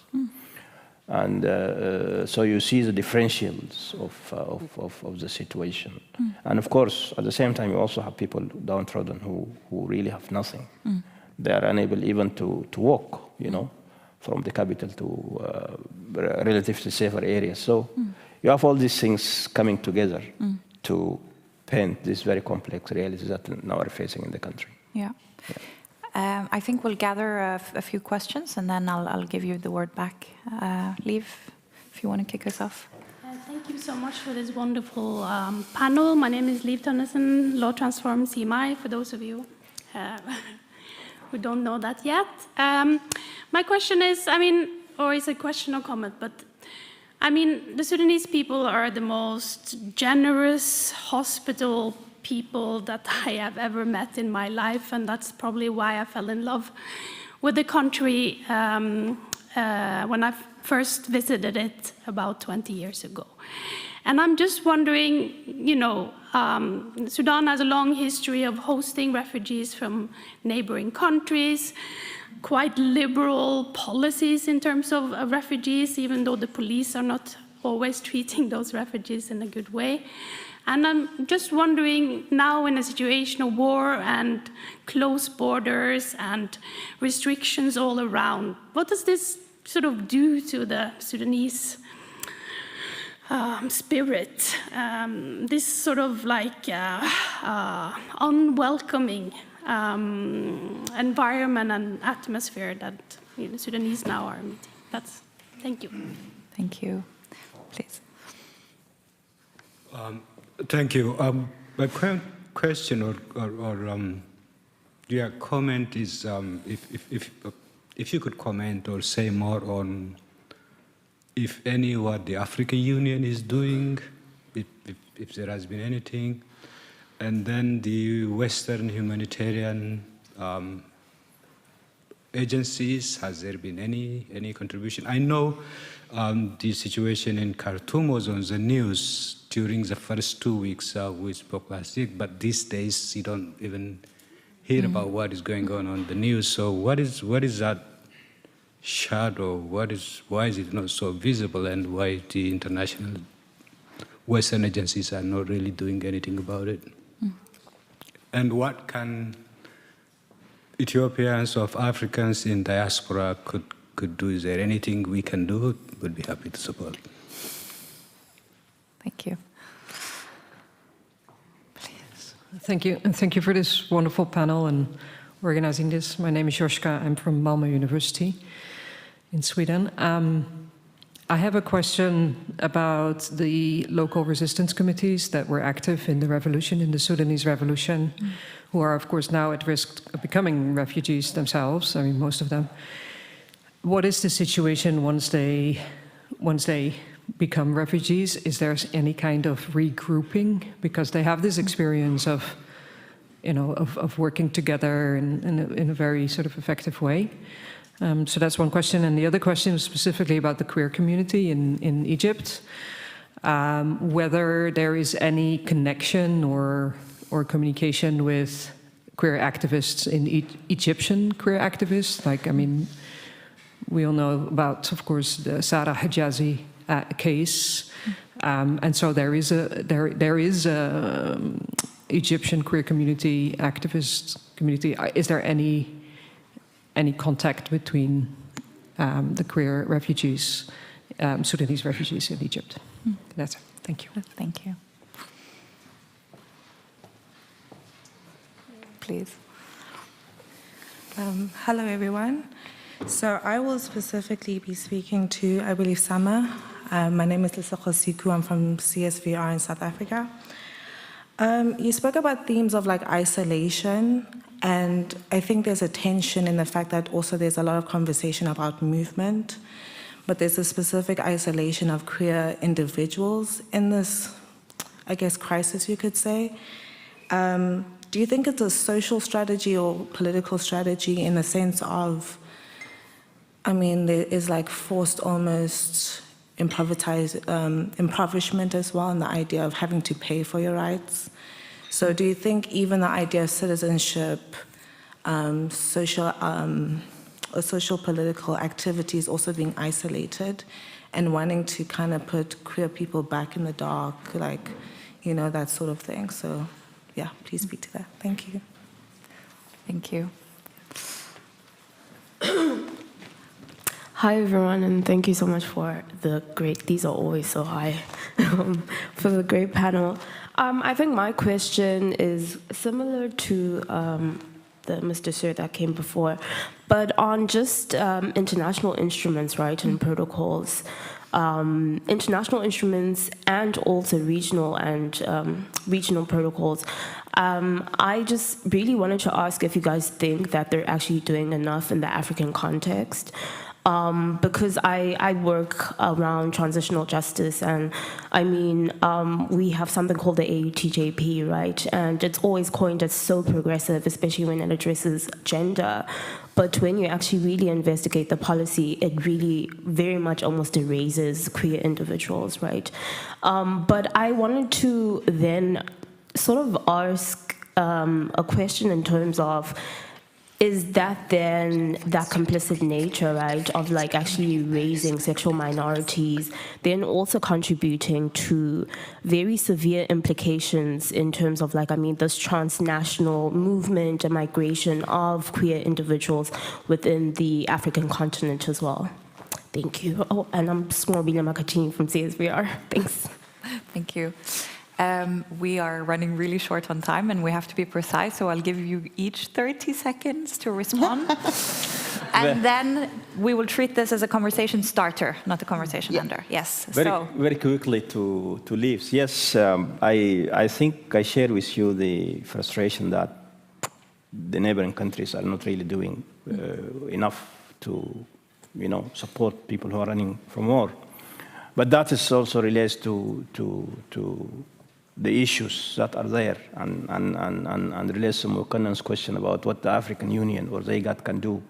These countries have issues with each other. Ethiopia has issues with Egypt.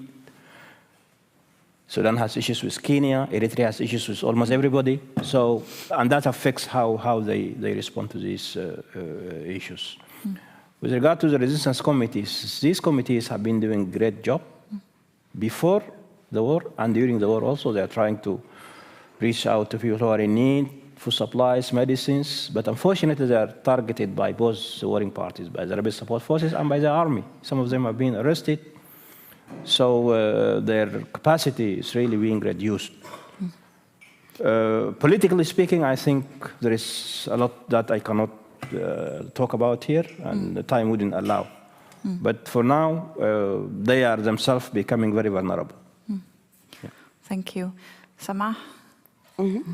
I just want to emphasize on one thing, that we should not forget the war which is happening now in Sudan. It's not kind of a localized kind of conflict. So of course there's like regional dynamics, international dynamics. So I don't understand it. Like, how are you behind this war in my country, and on the other hand, you're trying to help me out? Yeah. I'm speaking about the international community and African Union. I'll just stop right there. Okay. So regarding the queer community connections in Egypt, okay, so Egypt is not a safe haven also for queer community, and because we are on live streaming, I don't want to include like information regarding this, but in brief, yes, there have been some connections, but no, I cannot mention the names of the organizations. Yeah, sure. So regarding the social strategy, I think so. As yesterday, in the panel of yesterday, we talked about how the revolution created the spaces for visibility for queer people. So for the society, I think the efforts, the tremendous efforts that they put to reject queer people, I think they should have put it to accept. They're doing so much efforts to reject and to humiliate and to isolate. But regarding the other questions, I'll be here the whole day. Yeah. So let's have some conversations. Yeah. Sarah, to wrap us up. Okay, 3 sentences, 4 sentences. I think I would just like to emphasize, it's very heavy. I can feel the heaviness because we're at a heavy moment. But I think it's very important to emphasize that Sudan has, since December 2018, had one of the most vibrant and powerful social movements in the world. And so what we are facing today is not just a question of the war and being put back into that box of people who only suffer, but there is a revolution that has to be defended. There is a fight and a struggle that has to be defended. And this is a transnational, international project. It has to be. What happens in Sudan matters for the whole region. And so it's extremely critical that, for example, people who are raising their voices and saying, stop this war, and are not refusing to take sides, they are under attack, including the resistance committees from every side. And they also need to be defended. They also happen to be the people on the ground who are the local responders, because to the question about the humanitarian situation, this is one of the biggest humanitarian catastrophes at the moment in the world, and the UN appeal is 26% funded 4 months into this particular conflict. And most of what's happening on the ground are local responders, volunteers, organizations, and the support should come through them. They should be supported, both politically and in terms of humanitarian delivery. Thank you. Thank you. On that note, I thank you all so much for being here.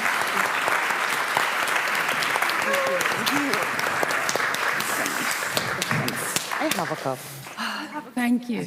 It was extremely important and very, as you say, very heavy. I think we all feel that. Thank you. Thank you so much.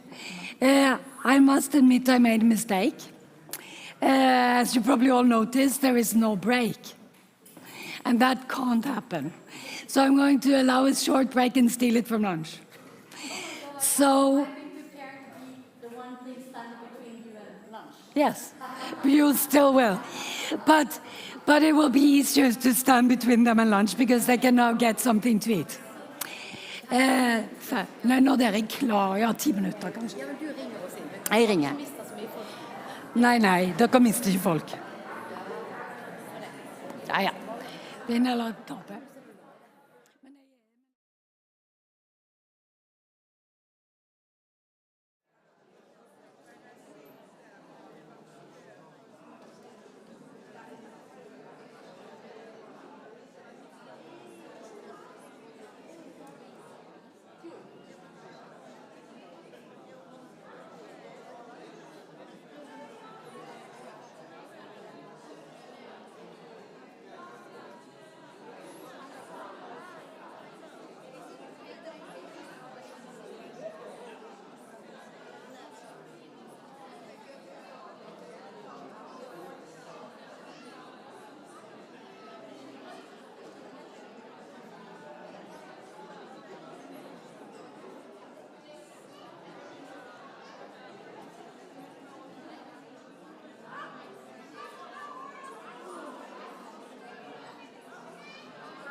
off. Or do we start?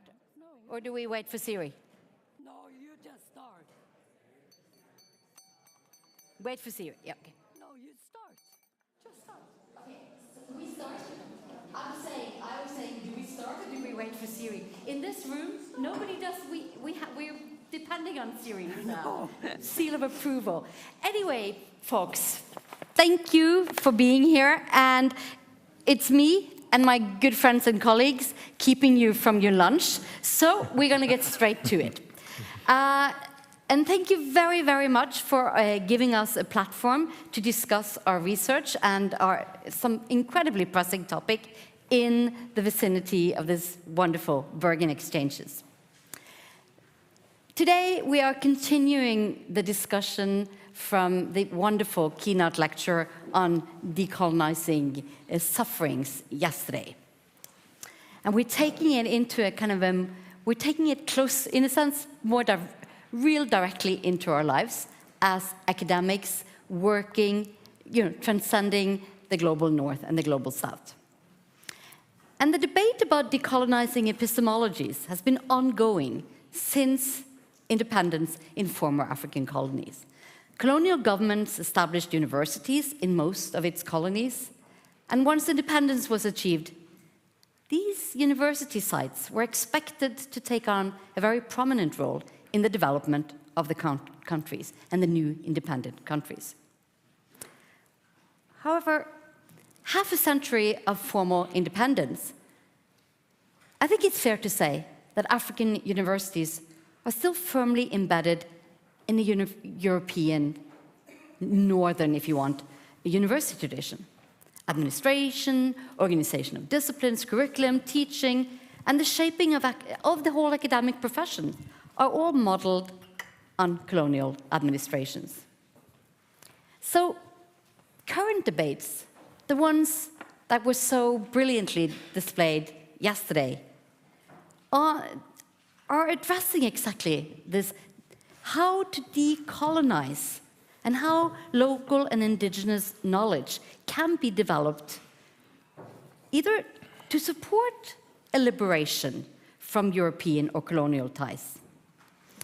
So yesterday we discussed the complexities involved and, all the implicit things that we maybe don't talk about and we don't address. And so I want you all to sort of think about and consider this discussion that we're going to have now as a continuation of that debate that was started yesterday. And let's kind of, and my intention, and that I'm hoping that I've invited you to dance on this occasion, is to speak more directly, how do we do this concretely in our everyday life as academics, as teachers? So the ambition is to move the debate directly to contemporary debates about academic publishing, financing, collaborations between southern and northern partners. And we do this, and I have been lucky enough to lead this discussion within the vicinities of exactly such a project. Because it is a project that's called, and hold your breath, Decolonizing Epistemologies, the Disciplines and the University in Relation to Society and the World. Now, this project is funded by the Norwegian Research Council and NORAD through the NORHED program. My two colleagues who will be speaking on personal experience in this are Professor Grace Edvard-Kalabusi and Professor Joseph Kasula from the Makerere Institute of Social Research. Now, we are debating decolonizing academia. And we are debating the intrinsic conflict and the many practicalities in this. The project is funded from the Global North. And another interesting thing, these two fantastic scholars are also the drivers and the architects behind an amazing PhD program. The PhD program at the Makerere Institute of Social Research is absolutely a model to spread. Incidentally, it is also a model that is taken from the Columbia PhD school, where Mamdani teaches. So again, there are these global southern interconnections and complexities of how models are taken or used as inspiration, and hopefully then, kind of remodeled. But again, this just shows the enormous amount of complexities in these debates. So today, I've asked Joseph and Grace Edward to reflect from own personal experiences as scholars and teachers on how ongoing racism reflects North-South relations within this complex web of collaborations.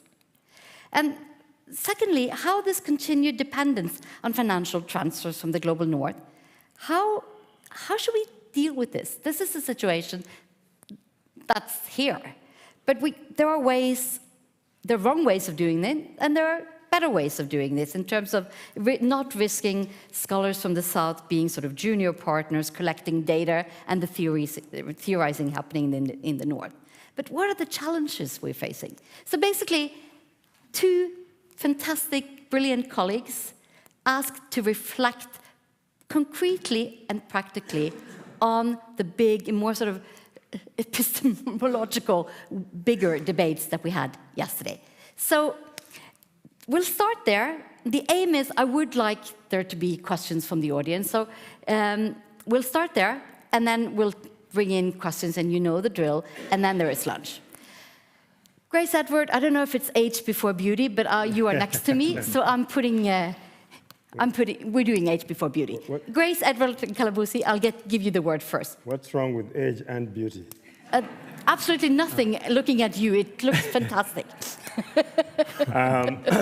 So thank you, Lisa, and thank you all for being here this afternoon. I know we're keeping you from lunch. We're also keeping ourselves from lunch. So, first of all, the title of the project really is thanks to two persons sitting right over there. So, if you don't understand it, you can throw rocks at him. My reflections are sort of rooted in the work we're doing as part of this ongoing project at MISA around decolonizing epistemologies. This particular aspect is the one that looks at disciplines and universities in the context of society and the world. So for the purposes of disciplining myself, let me perhaps read my comments as context.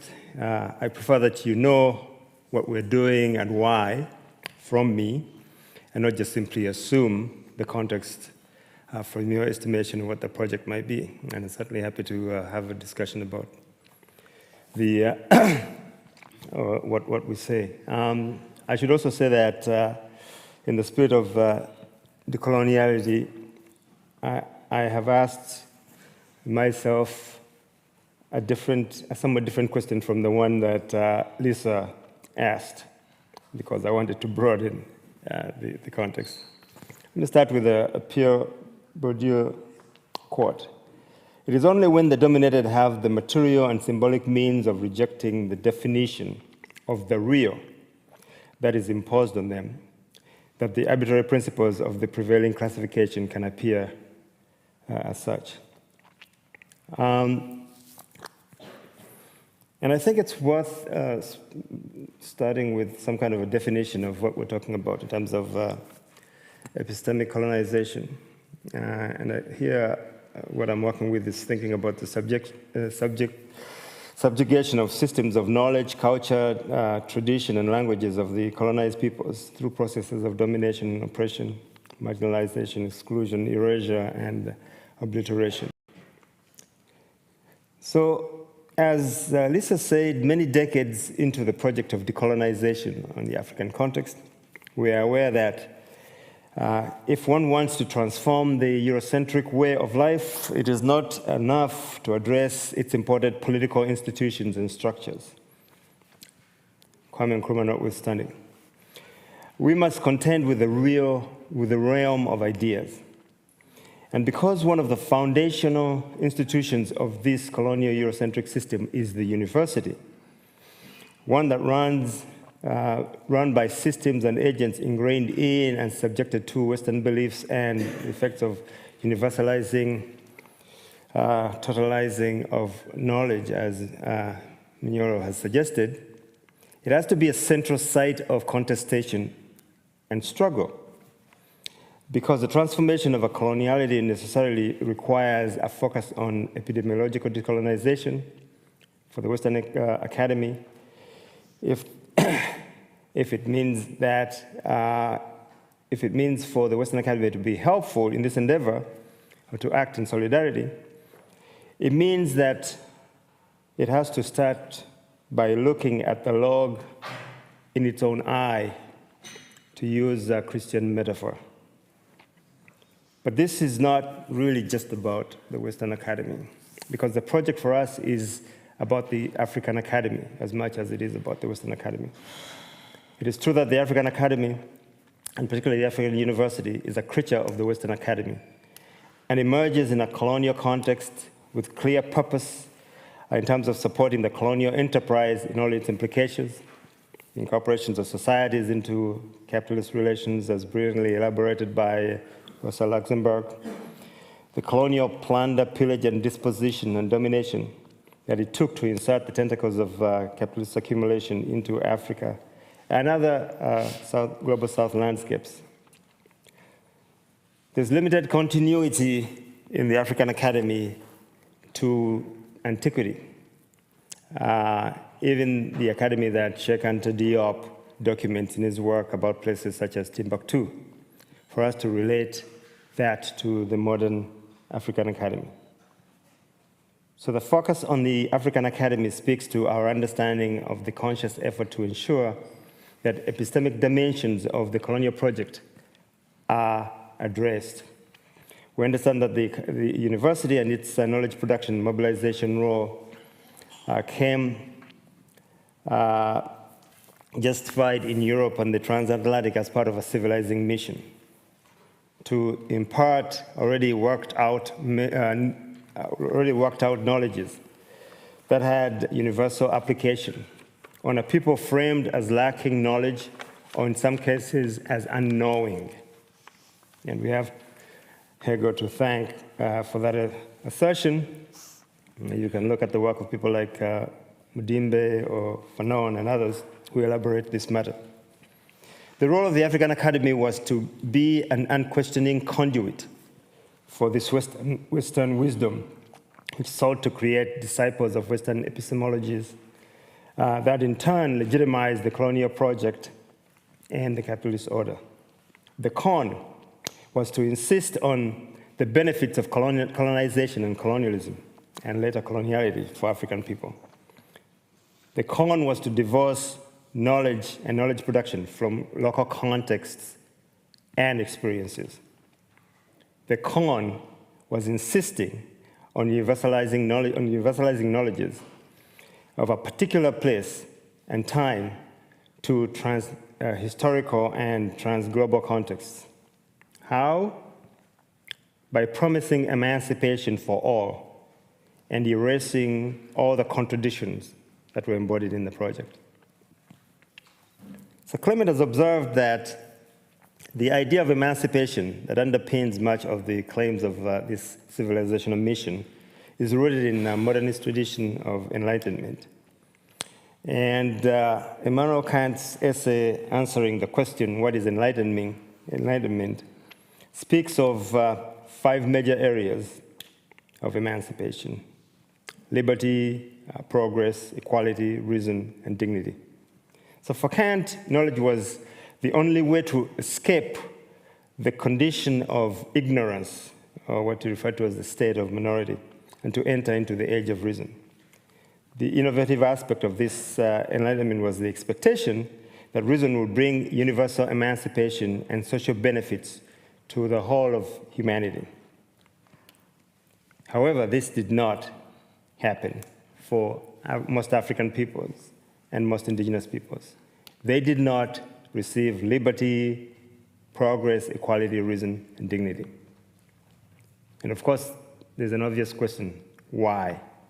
And I think in a way this sets up the demand for what we think we're involved in, which is a kind of epistemological disruption and the need for some truth-telling.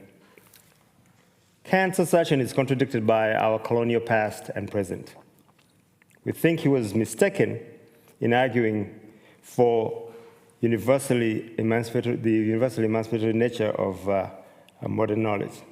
And many scholars from the global south have long expressed a broad uneasiness or dis-ease with this Kantian position because of how European knowledge marginalizes their ways of knowing and being. The gamut runs from Middle East to Asia to Latin America to Africa. But more than merely a rejection of Western views, and this is important, the discomfort arises from the fact that they must constantly navigate within an interspace of competing knowledges. The academy is not the only place where knowledge is produced or found. In many societies, our people teach genealogies, values, rituals, songs, dances, and other forms of knowledge that are embodied in their everyday lives.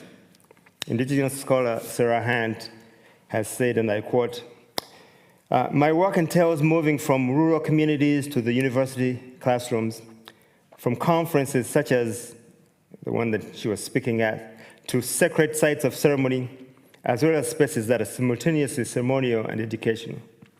And to that, you can couple the African-American sociologist W.E. Du Bois, his insight captured in the concept of double consciousness, as describing the imposition of Western ontologies and epistemologies on African-American life, signifying the disembodying of other worlds' realities and epistemologies.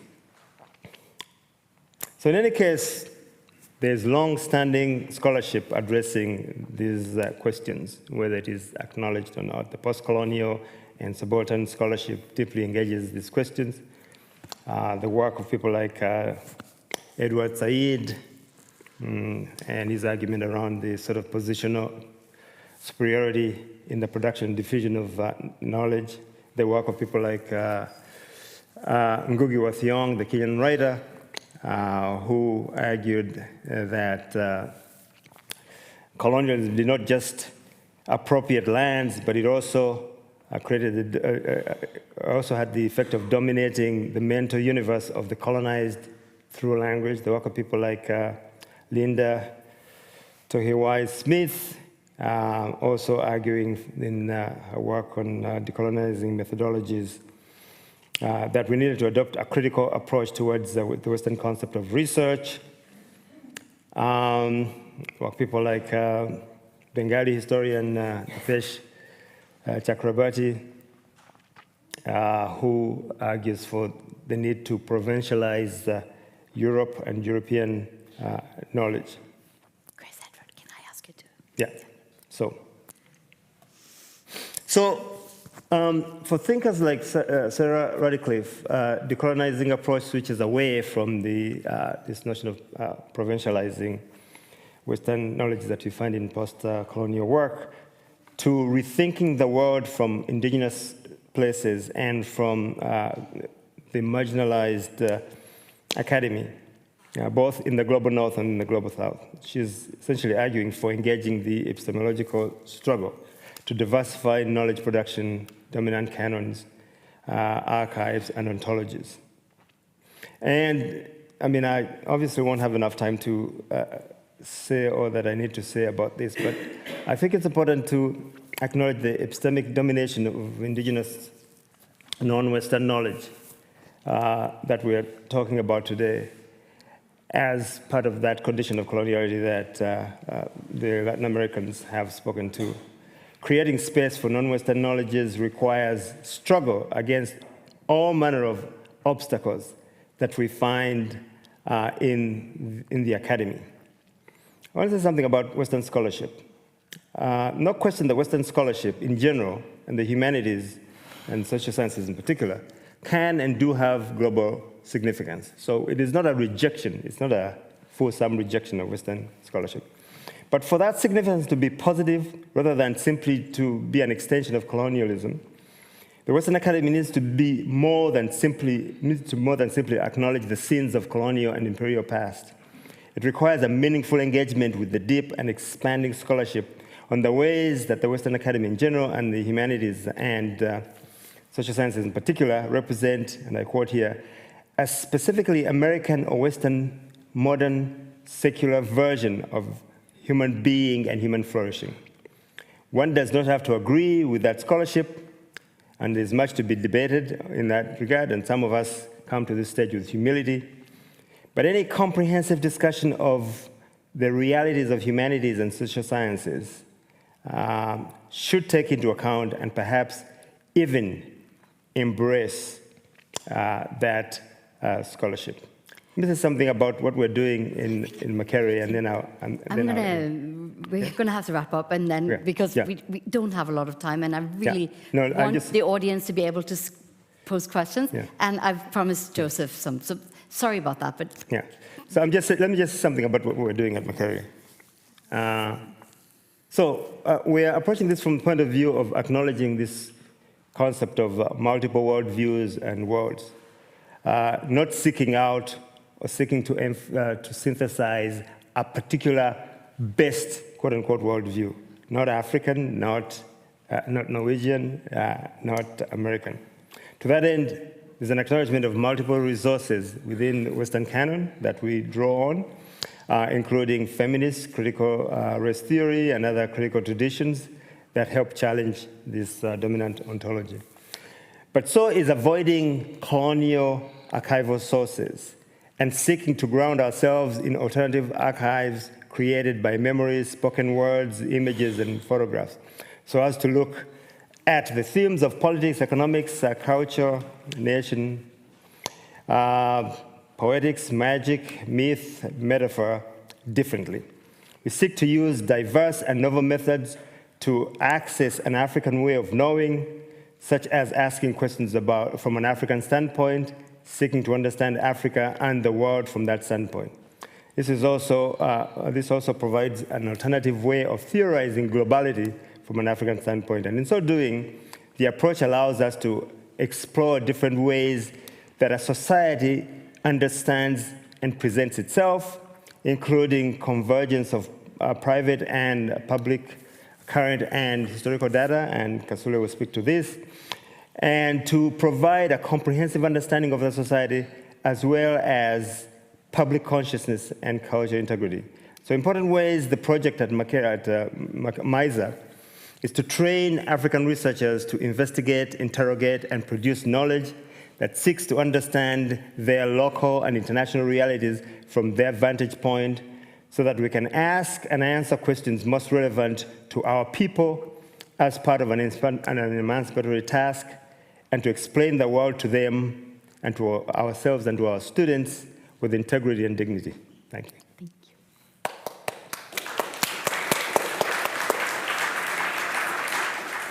We had a time schedule at sort of planned, but your turn, Joseph. Thank you. I don't know how much you have planned. Well, we are a team, so I'll stop where, whenever time has to.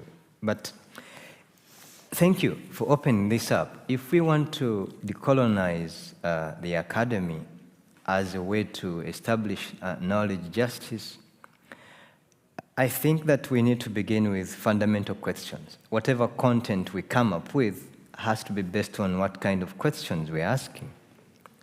And so, what does the West mean? What does the Global South mean? And in many ways, we utilize this grammar as if it is canonical and unassailable. And we have to be asking, what does the aspect of positionality mean, and how does it implicate the questions we ask about, about knowledge production, for example? So, if I'm located in Uganda at Makerere, and I seek to investigate what is happening in Tanzania, which is in the region, do I consider Tanzania the universal? Or does the Tanzanian think Uganda is the universal and Dar es Salaam is the local? And so, one question we have to ask is, what is the academy? Where is it located? Who do academic work? It is, some of us who claim to be intellectuals. Then we have to expand it a little bit and ask, what is intellectualism? Is it located at the university, for example? Why does the university establish a special expert language in which to couch this, intellectual grammar? So, in the interest of time, my personal interest is to ask, can we leave the university as an institution of knowledge production and kind of open this up and ask, where are the spaces that intellectualism occurs? If we want to move beyond subjugating, dominating, forms of knowledge, we have to ask, what do the masses think about what is produced at the university? What is the relationship between what is produced there and how, people in the everyday, carry on in particular ways? So my senior here is talking about indigenous knowledge. The question of indigeneity is also framed within a particular knowledge process. Do particular subjects and objects, relate with it in the way that, hegemonic knowledge seeks to frame that. And so, one of the things that we are doing at Makerere, Institute of Social Research, is this broader question of relating with colonialist histories. If we've been studying, literature produced in the, and I don't like this word, global north,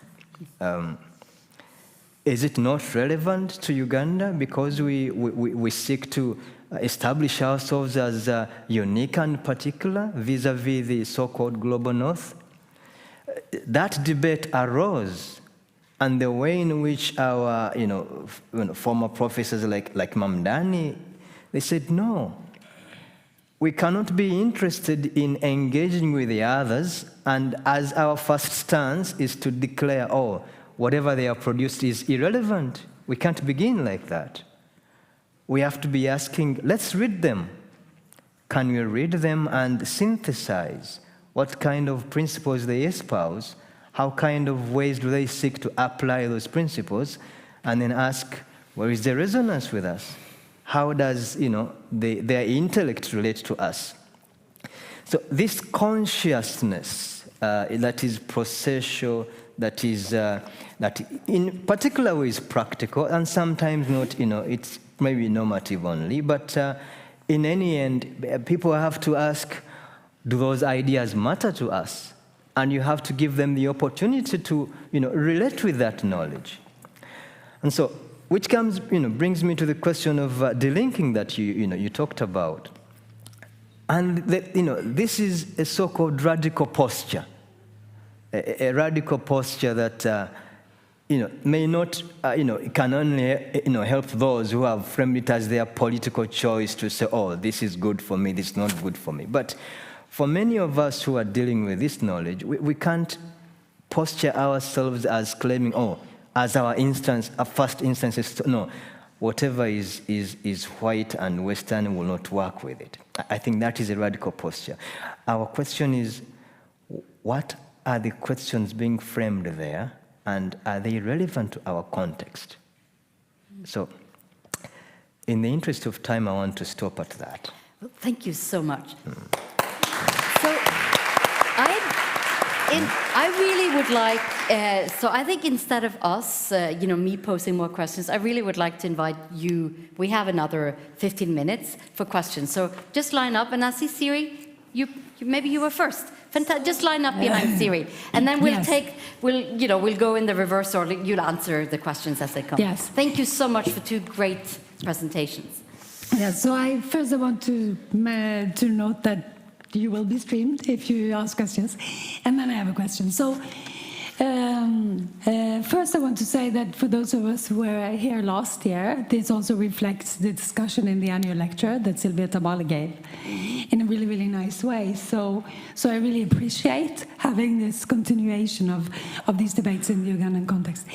But I have a question, and that is, so to what extent is this a live debate among the students and staff at Makera, and sort of more broadly in academia in Uganda? Is it the debate on decolonialization? Is it a lively and broad-based debate, or is it also there an elite debate? Thank you. Thank you, Siri. Oh, also, so you forgot, because everyone knows Siri. Say your name and where you're from. Yeah. So my name is Catarina. I'm from Brazil, and I'm an editor of a journal. So I'm sorry if I bring it back to practicalities, but I would like to hear your thoughts on a few things regarding academic publishing. The first is like just a comment, I think. When we're talking about decolonizing academia and we're speaking here, I think there's something to be said about the role of Northern academics in this debate. At least when it comes to publishing, academic publishing, I think there's a lot to be said about the moral and ethical responsibility that Northern academics have in pushing for change in the way we evaluate research, where you, Northern academics, publish, how we're using metrics and building metrics with your grantees, research granting agencies, etc. So this is a debate that also I think you have to have within your own spaces. This is the first thing. But as a Brazilian editor, I feel the constant pressure to, and I'm plagued with doubts on how to, because I'm pushed to publish more in English, which is not the native language of Brazil. We speak Portuguese. The formality and the structure of academic papers, so it does speak to some of the things that you brought up. So I wanted to hear a little bit about that. And feeling that I'm turning my back to Spanish America and also turning my back to Africa, including many countries with whom Brazil has historically been tied. So when it comes to knowledge justice, I was wondering how, and especially because as far as I understand, it's a new program, or it's a program that has brought a lot to Uganda. So I was wondering what kinds of strategies you think that we could develop in order to reach knowledge justice, because it's something that some of you mentioned in the realm of academic publishing in particular. Thank you. Thank you. Thank you.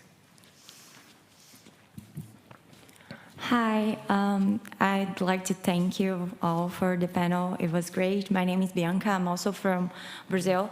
And this discussion brought me again to the one we just had after the South-South panel, which is that, like I think Julia said, that it's very different to be in the periphery when you are in the center of the world and being in the periphery of the world, meaning like in academia, for example, is very different if you are a white person going to a great university of São Paulo, and that is very different if you're black and is trying to get to a university when you live in a favela in Recife, which is northeast of Brazil, for example.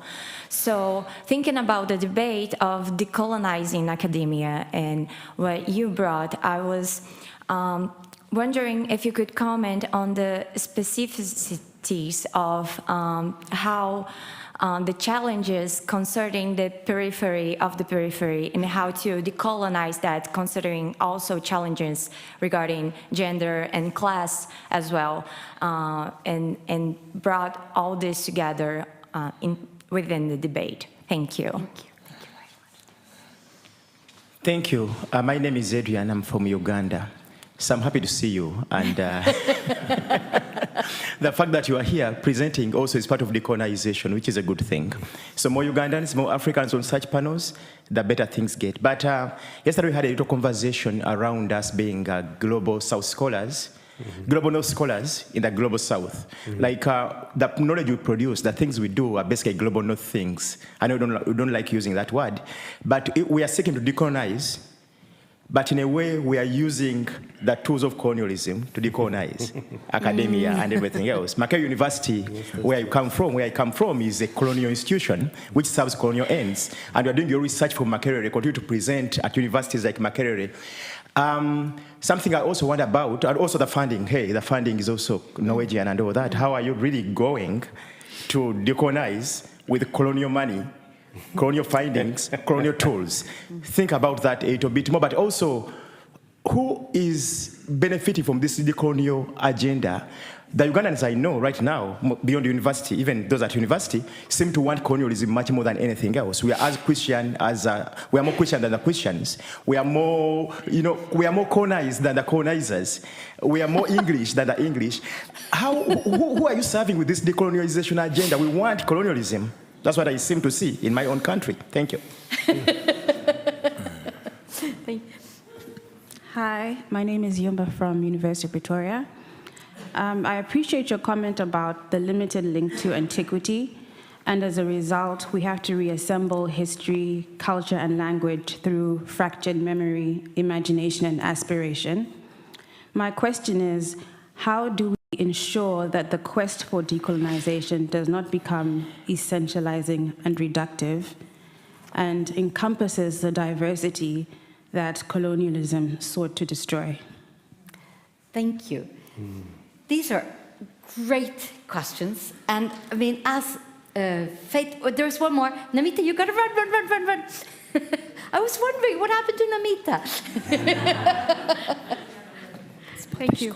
This was really a continuation of a very interesting conversation. And in light of the last question, actually, how do we begin to sort of change the way we do things unless we change the flow of capital, really, in terms of where the funds are coming from and how, because we all need funds for our work and for our research. And of course, there is a lot that we can do in terms of decolonizing knowledge through sort of appropriating the funds in a way that may not be the one way that it is intended, but there are limits to that. So how do we do that? Thank you. Thank you so much. We have exactly 5 minutes left, and there are absolutely no negotiation on this because the food is there. So I am going to give, out of fairness, 3 minutes to Joseph and 1.5 to you, because he's going to take 2. 1.5. Thank you for the questions that you've raised. Let me open this up a little bit. So the decolonial school, which has come from Latin America, is telling us that we have to go back to 1492. But other people are expanding now the beginning time of coloniality to the Crusades. And this is a response to Adrian Juko. It is okay if we think that decolonization is a buzzword that someone is calling essentializing and reductive. But for me, I want to ask, is coloniality, uniquely a white man's industry? I disagree. Colonialism is power relations. It's power relations.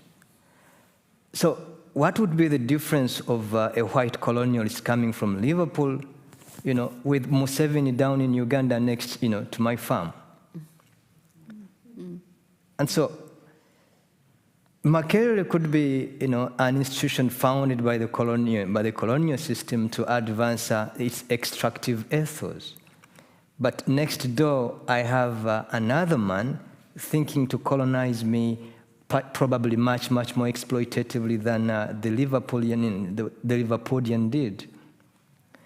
So if we think that these power relations are only a reserve of particular races, okay, then we are disturbed. The same comes to Latin America. The same goes anywhere.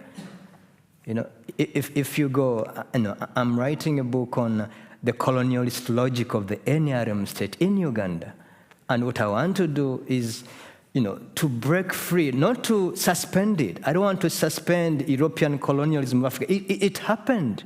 But I want to, escape this thinking and ask, do we not so much valorize, this European, experience and forget, the injustices that are committed right to our next door, That kind of thinking is what we need to expand. So the question from Brazil on the periphery of the periphery, it depends on how these zones have been constructed and how your work should be interested in probably not just liberalizing or overcoming this zoning, okay? But you have to be asking, what is my relationship what is my position in relationship to others? Why would I give them the opportunity to define my being in the world, my location in this space, okay? This is the grammar that we seek to destabilize one or the other. Is the 3 minutes finished? Yes, I'm afraid. And I hate to say that because I'd love to hear more. I'm so sorry. 1 minute. So let me be really quick. I want to start with the question about the master's tools. So I think I suggested in my comments that the university, in particular Makerere, is a site of struggle. Makerere is not any different than Uganda, which is also a creation of the British, right? And we understand the task of struggle for emancipation in that context. The same applies to Makerere. Related to that is the question of, are the students engaged in this? You really have to come and visit MISA. It will be very clear to you very quickly that the disciples are probably more engaged than the apostles, assuming we are apostles, right? The disciples, they're suddenly, definitely engaged in the project as we have attempted to describe it. The two questions about, the question about publishing, a very practical question from sister from Brazil. I can't see her. Yeah. So, okay, what we have attempted to do is over the 10 years of the PhD program, which is really the sort of crystallization of this engagement on decolonization, is to produce vehicles at home for both students and research fellows to publish. There's a MISA review, there's a series of other vehicles that we have to publish. We also recognize, of course, that the metrics that you talked about, like high-impact journals, are critical in terms of careers in the academy. So yes, we encourage students and we encourage fellows to seek out those opportunities. But we thought that we start at home, we established that. It's a sort of a low-hanging fruit way to get into publishing, create capacity, and yes, NOHED funds some of that. I guess the last thing I want to touch on is the question of capital.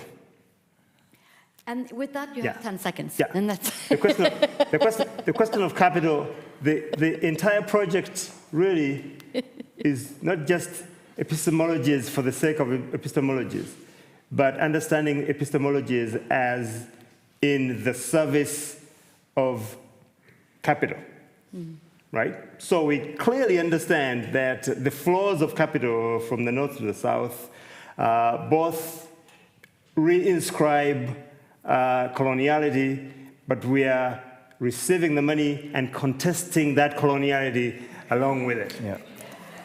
That is a great way to stop this panel. Thank you so much.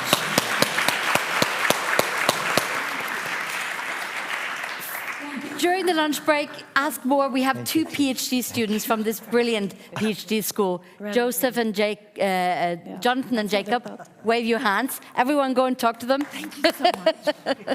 Thank you. Very good. Thank you. Thank you so much. Thanks a lot. Lunch in the back. See you soon. but it was fine. It was good.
So welcome back. After lunch, I noticed that my bell is having less and less effect, which I just have to take notice of.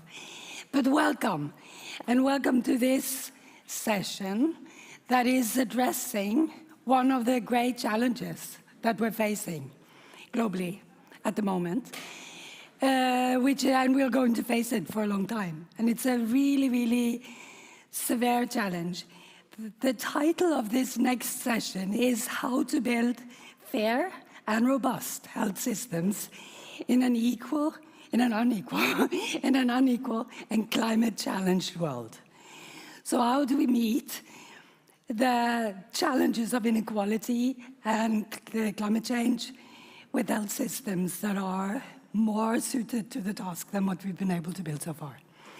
And we have the most amazing panel to address these questions for us in the next hour and a half. So I will give the word to Ole Fridtjof Noheim, who's director of BICEPS, the Bergen Center of Ethics and Priority Setting in Health, which is co-hosting this session. So please, Ole Fridtjof. Thank you very much. It's a pleasure to welcome you to this session that will be quite multidisciplinary. We have a historian who will present and launch a book about Tore Godal, who is an immunologist and a bureaucrat, a top bureaucrat, and a doer. And then we have Zeke Emanuel, a prominent bioethicist, who will also give a talk about how to address inequities and climate change. And then we have a terrific panel where we look to the future as well. 2 human rights lawyers and a sociologist. I'll introduce you later. We have packed a lot into this session, so we hope we will have a good discussion. I cannot promise that we will find time to a lot of questions from the audience, but let's see how we can manage time. So first, I want to introduce Conrad Keating, who is a historian and a visiting professor, writer in residence at Trinity College in Dublin. And he's a long CV, outstanding historian. What I want to mention here is his fantastic biography about Richard Doll, who documented that smoking kills already in 1950. And the history after that. How do you convince the rest of the world about this? But now it's about Tore Godal and the evolution of global health. So please, Conrad.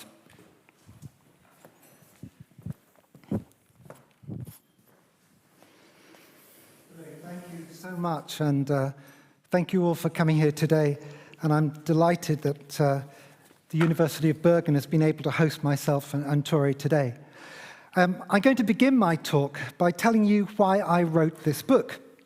I'm interested in decisive moments as a form of analysis in history. I'm convinced that, like most things in life, and it's certainly true of global health, that there are decisive moments when groups of people come together to make a durable contribution to understanding, treating, and preventing disease. And while I was writing the book, we had a decisive moment, the pandemic. And there is no more poignant reminder of why we should all care about global health. As we witnessed during the pandemic, health is absolutely fundamental to economic well-being and development. As a writer, I'm always thinking of the reader, and as an analytical device of describing decisive moments that became pivotal in global health, in some ways I hope it may well resonate and draw parallels with the decisive events that have influenced the cadence and direction of readers' lives. I'm fundamentally a storyteller, and I think that storytelling is essential, and it's what is missing in trying to understand medicine and biomedical science today. This book, in many ways, is an introduction to the subject in which we all have an interest, and tells the story of the emergence of global health as a field of scientific, political, and economic activity. But how could I condense the rich and almost heavily scientized world of decisive moments in global health? what unifying thread could be used to bring together health-based interventions across many different parts of the world? Tori Godal provided the answer, because he has played a major role in each of these very decisive moments that I've written about. This book uses Tori's life as an immunologist, as a global health activist, to access this far broader history of global health today. When I first met Tori, going back, we'd spoken maybe 10 years ago when I was writing another book. But when I first met Tori in 2018, I went up to his cottage in the north of Norway, and he was telling me that if you want to achieve anything in global health, you need to keep a low profile. And I thought, okay, how am I going to tell this story? A year later, Tori was described in The Lancet as the quiet colossus of global health. And by using Tori's career as both a lens and a compass, it allows us, and allowed me as a writer, to embark upon a journey that explored the workings of global institutions. However, as a writer, I had a challenge. On the one hand, Tori is unquestionably one of the most influential global health thinkers of all time, and yet his greatest legacy may well be the values that define his character and by which he lives: anonymity, public service, and leadership. And in contrast to some other important global health leaders, Tori does not have a reputation for making hyperbolic speeches at conferences. He's modest, laconic, and quietly spoken, while at the same time being self-confident, compellingly persuasive, and unrelenting in his pursuit of what he believes will advance human health. I also had to embrace and come to terms with the principles of what Scandinavians term, and please forgive my pronunciation, janteloven, in which the cultural values of equity and fairness are lionized and individual boastfulness is frowned upon, and that it is possible to have a strong inner self-confidence while at the same time being humble. As one of Tori's colleagues at the World Health Organization told me, he said, Tori has worked out in life, if you want something to happen, you create platforms on which others take the credit. And you don't demand any credit for it yourself. Tori's whole personality is based on not needing accolades, and then he just walks away. These chapters are told, they're thematic chapters over periods of years, Tori playing a very big part in some, a lesser part in others, often being the catalyst, sometimes being the brain trust, sometimes being the money. And these are told in a way that have shaped the global health agenda and the world we live in. And it features comprehensive oral testimony from Tori and other key individuals. And the book illustrates the fascinating chemistry of having the right people in the right place at the right time. These are the decisive moments I was looking for. Crucially, this is not a story told from above or from below. This is a story told from within. And it takes us inside the corridors of power of the World Health Organization, inside the World Bank, inside the headquarters of both pharmaceutical companies and philanthropic institutions,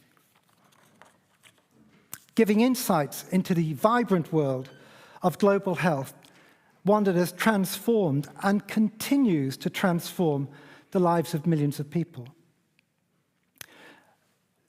One of the chapters we deals with is the first free donation of a drug for the treatment of river blindness. The drug was ivermectin, and it was donated by Merck.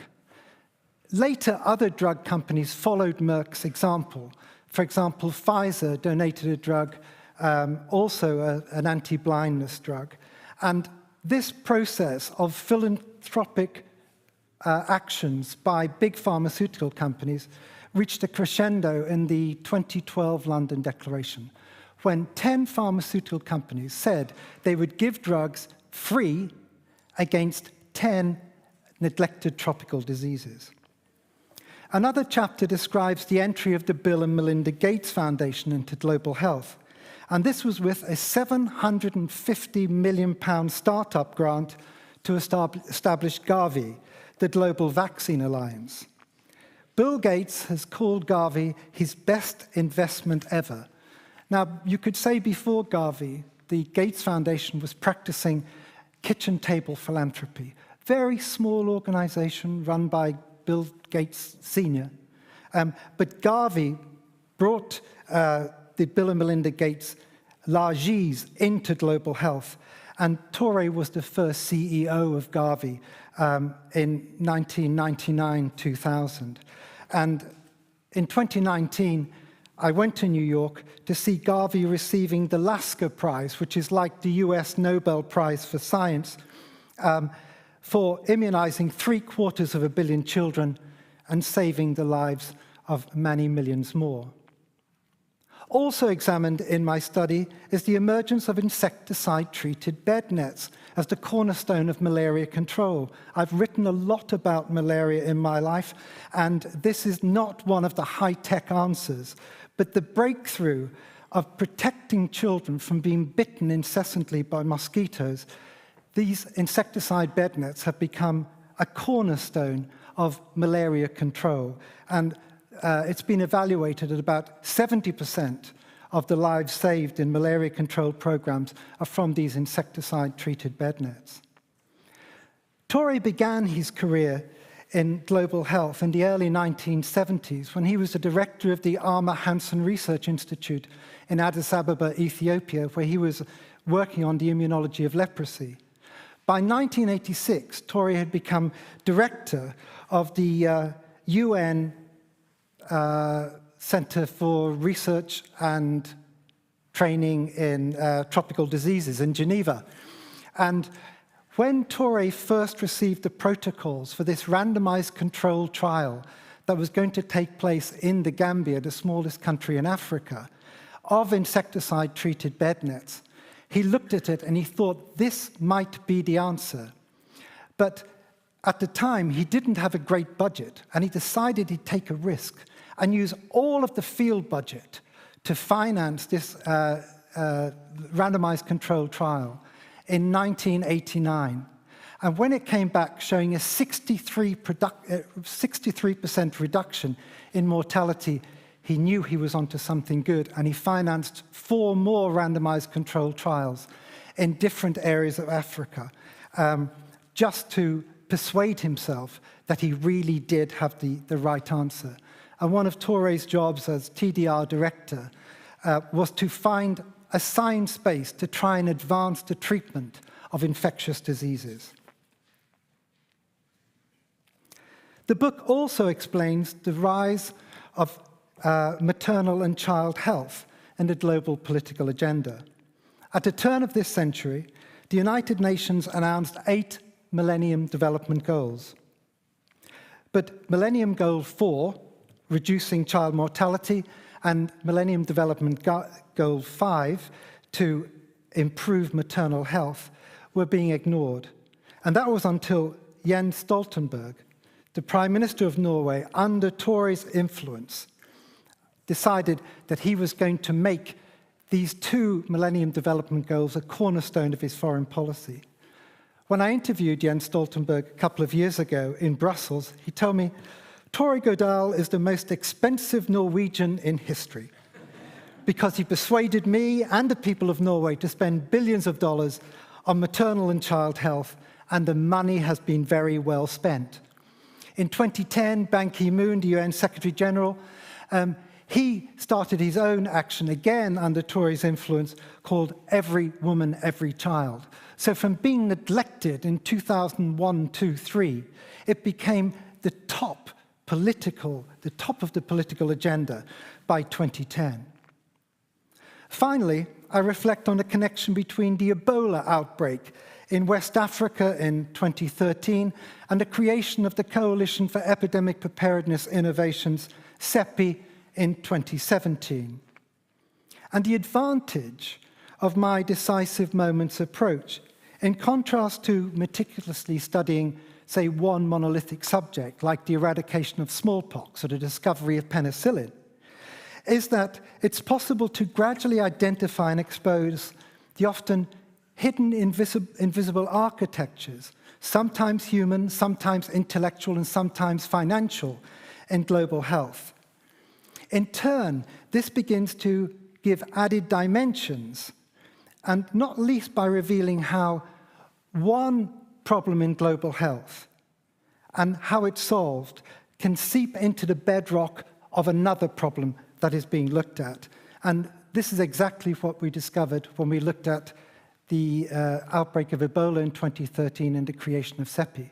When you look at the pharmaceutical companies, countries, individuals, and philanthropic organizations that were involved in the Ebola outbreak, they were exactly the same people, institutions, ideas, and countries that formulated CEPI, the Coalition for Epidemic Preparedness. And it's no accident that CEPI is headquartered in Norway. It's not in Geneva, the Silicon Valley of health, or in New York. And the reason for that is because over the last 20 years, in many ways, Tore's work has led Norway, or Norway has led Tore, and many people think that Tore has led Norway into being the center of global health thinking and global health action. Now that the book is published, what have I learned from writing the book?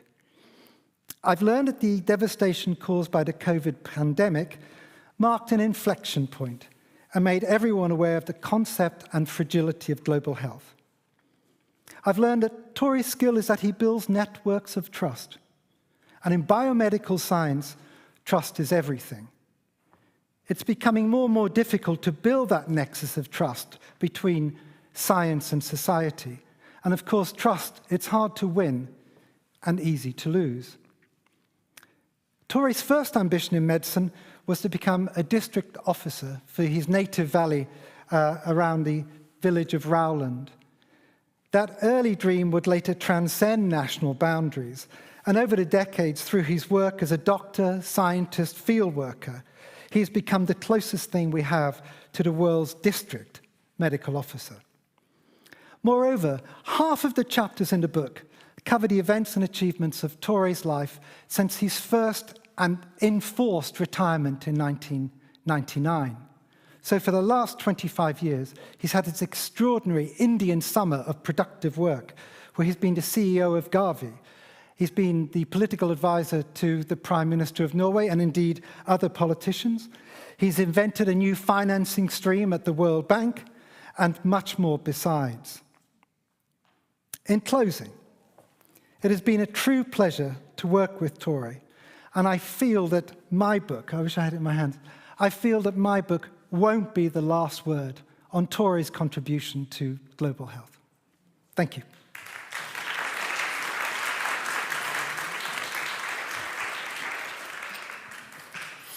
Thank you so much, Conrad, for this presentation of the book. We have some copies for sale, and there's a flyer if you want to buy later on. I really recommend this book. If you haven't heard about Tore Godal, you should read about him. He's probably the Norwegian who have saved the most lives in the world. So all of us who are activists and academics have something to learn from this book and from Tore's practice. Our next speaker is Zeke Emanuel, and I've asked him to talk about principles for fair allocation of scarce resources. How do we think about equity and fairness, and how to respond to climate change? Tore did it in his way, and in the roundtable we'll hear about other alternative ways to think about this. But Zeke is not only a prominent bioethicist in the US, he's a professor of bioethics at the University of Pennsylvania. He's also vice provost for global affairs and co-director of the Healthcare Transformation Institute. So he's now being listened to all over the US and also more and more globally. If you listen to CNN, Just Google Zeke Emanuel. He's all over.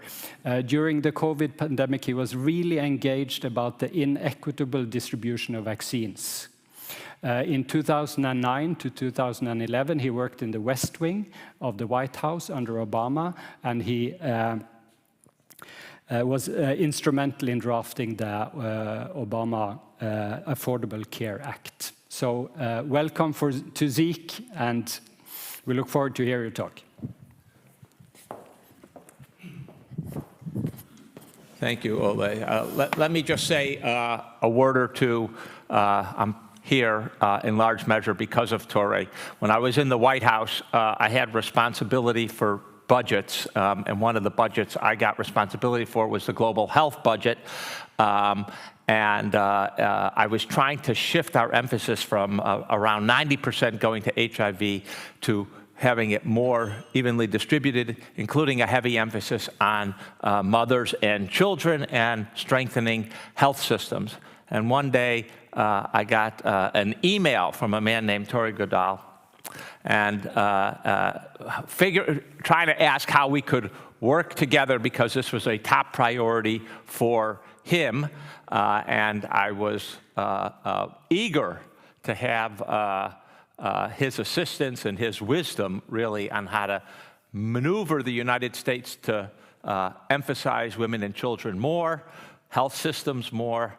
One of the major issues we confronted, and I think the world confronted at that time, which is 2009, was how do you set priorities in global health so that you're sure that the dollar you're investing is going to have the most impact. And among many, many things that Tore has done in the world, has invested in this thinking about how to be more systematic in terms of priority setting and creating Ole's center here, or helping to fund the center, so that we could think more systematically and making sure that we've have the biggest impact for every dollar, since every dollar is so scarce, which gets us to the whole issue of allocating resources. And I've been asked to talk about this in the context of climate change.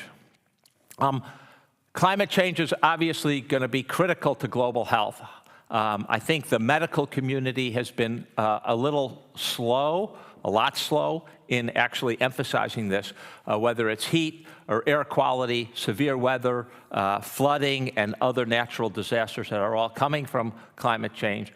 We are going to have many, many important health impacts, and we're already seeing them all over the world, whether it's heat stroke and hyperthermia, to wildfires creating smoking hazards, to injuries and deaths during severe weather events, to flooding and contaminated water, contaminated housing, and a rebirth of waterborne and airborne illnesses.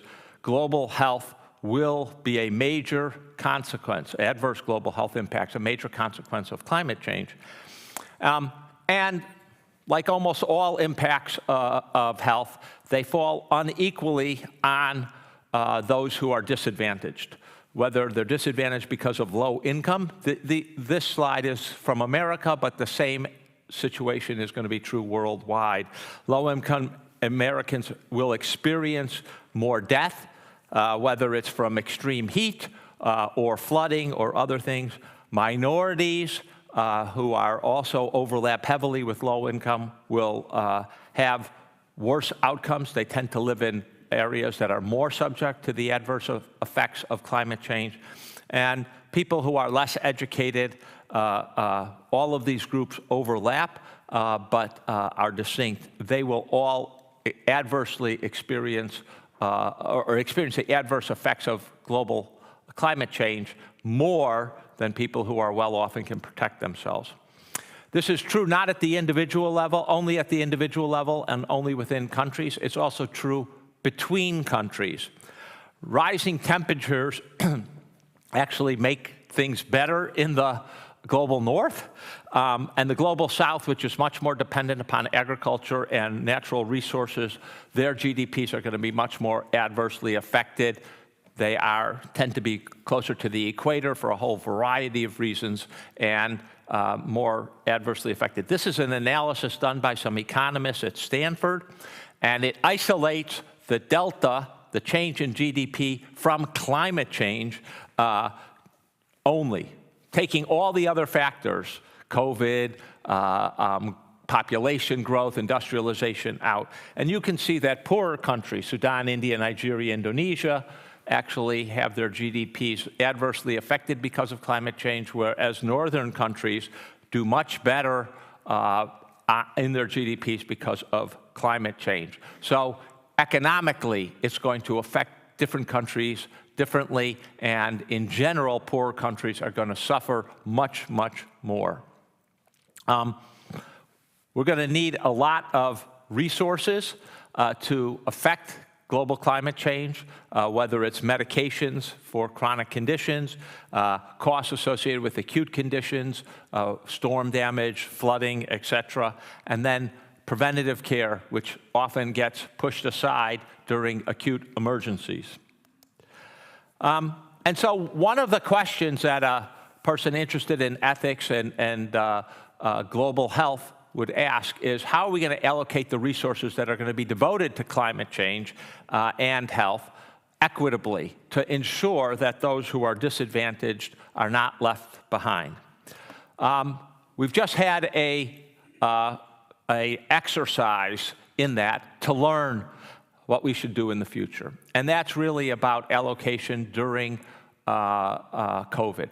If COVID taught us nothing else, and it seems like it's taught us less and less because we're so happy to forget it, one of the important lessons has been that allocation during these emergencies comes to the top, and the allocation of scarce resources is something we've actually learned a lot about through COVID, how to allocate among groups, how to allocate within a country, and how to allocate among countries.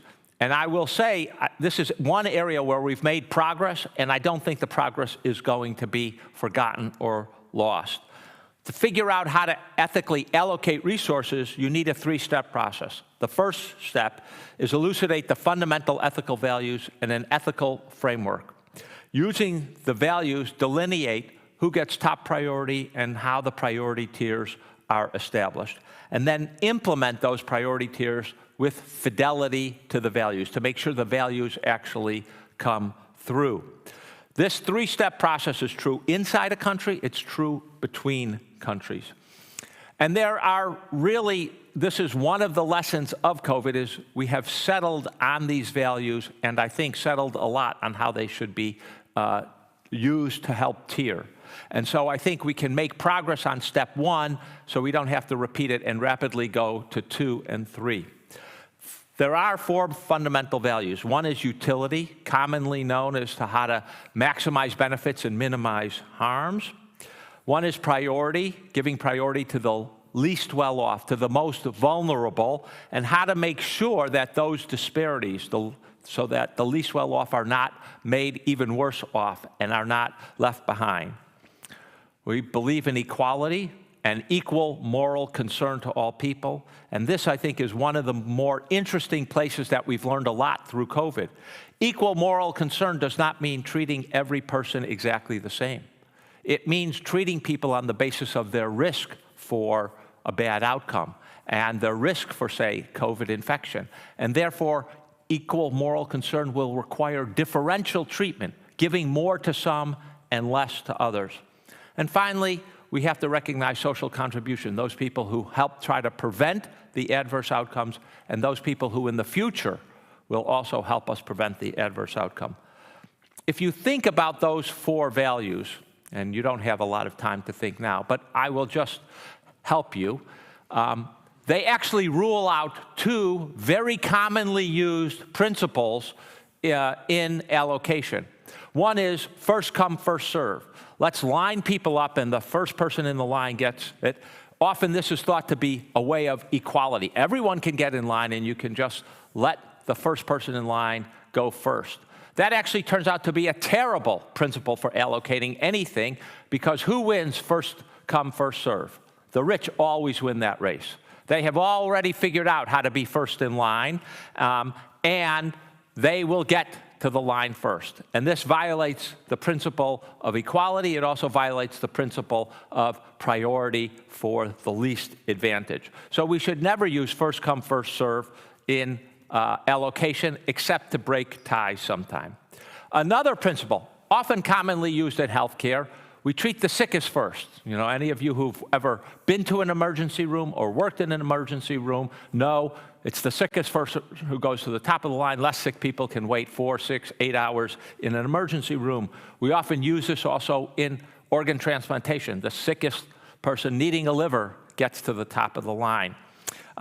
This is very commonly thought to be a key principle, but it actually violates the utility principle of trying to maximize benefits at all, because often treating the sickest person is not going to be the person with the best prognosis afterwards. Well, how do we use the 4 principles that I've mentioned? How do we think about them? Well, the first thing to think about is no single principle wins. It's not just equality. It's not just maximizing benefits. We need a combination of principles. Utility, again, appeals to the notion of medical need, right? But saying we give it first to the people who need it is irrelevant. During COVID, who needed a vaccine? Everyone needed a vaccine, so medical need didn't tell you who to get it. The issue is who needs it more, because the medical intervention will do the most good if we give it to them, and who will get the biggest benefits from the intervention we're about to give. And typically that is a vulnerable population, whether in COVID it was the old or people with multiple comorbidities. The second is priority. Allocating scarce medical research should avoid exacerbating disparities and making the vulnerable worse off. Now, there are many, many dimensions of being worse off. Sometimes it's being young. Sometimes it's being of some racial group. Sometimes it's being poor. Sometimes it's people who are excluded from opportunities. You could see what I said about climate change. It'll definitely be poor, minorities, less educated people are going to be among the most vulnerable groups, and so we need to think about allocating resources preferentially to them, certainly not exacerbating their low situation. Equal moral concern, as I mentioned, emphasizes not treating people equally, but it means treating people differently on the basis of a relevant characteristic. Now, we know certain things aren't relevant in most circumstances. The race of a person, the age of a person, unless they're somehow correlated with risk. But again, I want to emphasize this point. Paradoxically, equal moral concern means treating different people differently based upon their risk for getting sick or their risk for getting better. Social contribution. One part of social contribution looks backwards. What did people do to help avoid the problem in the past? The goal of allocating resources to these people is they will set an example, but they'll also encourage people to help with the problem.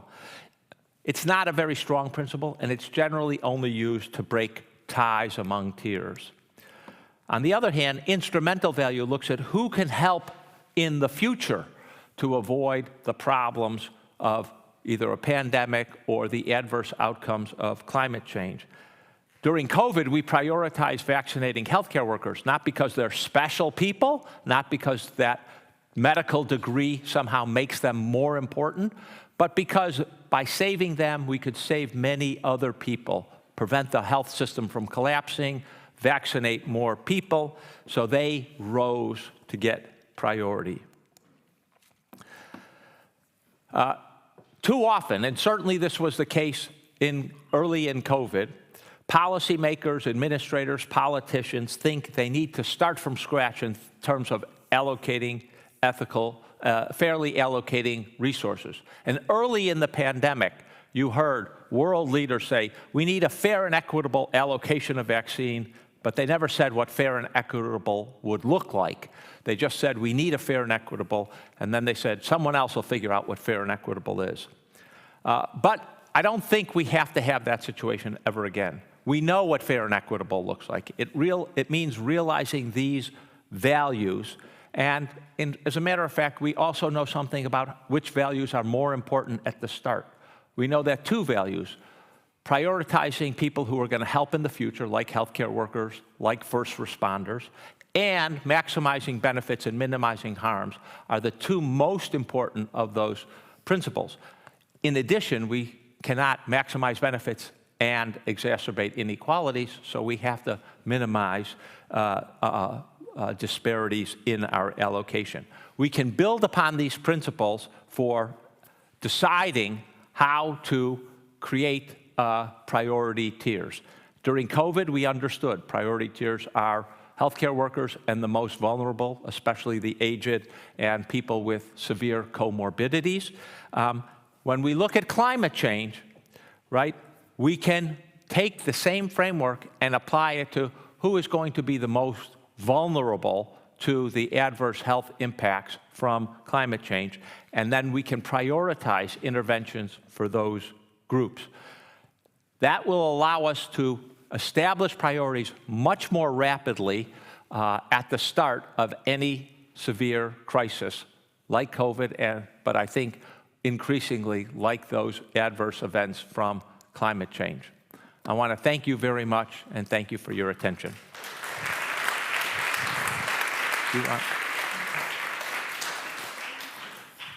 Thank you so much, Zeke, and I'd like to invite up Conrad, Zeke, and the rest of the panel, and I'll introduce the panel. So now we have looked back to the history. We have heard about values of fairness, and now we'll bring in more perspectives, maybe more radical, looking forward, other perspectives from law and political science, sociology. We have Thalia Viveros Uehara, who is an environmental and human rights lawyer, just completed her PhD at the University of Massachusetts in Boston. Now a postdoc soon starting at Tilburg University in the Netherlands. And you have worked on litigating climate justice and the right to health of vulnerable populations. Exactly the same thing that Zeke talks about, but now maybe as an action of mobilization. After your little intervention, we'll have Ana Lorena Ruana, who is a sociologist with a PhD in public health, It's a big name. a researcher at the Center for International Health here in Bergen, a practitioner. She serves as the research and learning coordinator at the Center for the Study of Equity and Governance in Health Systems in Guatemala. She's also the editor-in-chief of the International Journal for Equity in Health. So very relevant background. And finally, Alicia Yamin, human rights lawyer, teaches at Harvard. A lot of roles, senior fellow at the Petrie Flom Center for Health Law Policy, Biotechnology and Bioethics at Harvard. She's also an adjunct professor at BICEPS, a long-standing friend of Bergen and series group as well, of course.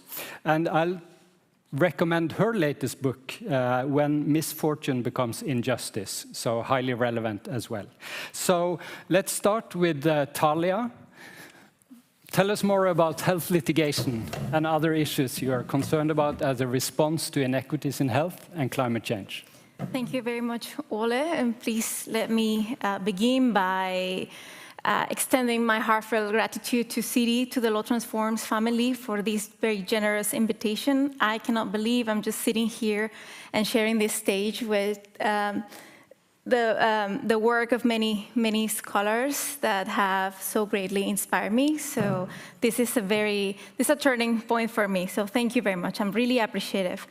And before embarking on laying my main argument to your question, Ole, please, I would like to clarify the notion of justice that I embrace through my work, and which does not differ that much from what we've just been introduced to through the work of Ezequiel Emanuel. Thank you very much. So I embark in the study of climate litigation in Latin America through the lens of the right to health, for which priority setting, the allocation of resources is more at the operational side of how to realize this right. But one thing that this right has in common, of course, is its emphasis on the protection of the most vulnerable sectors of society. And that's my starting point.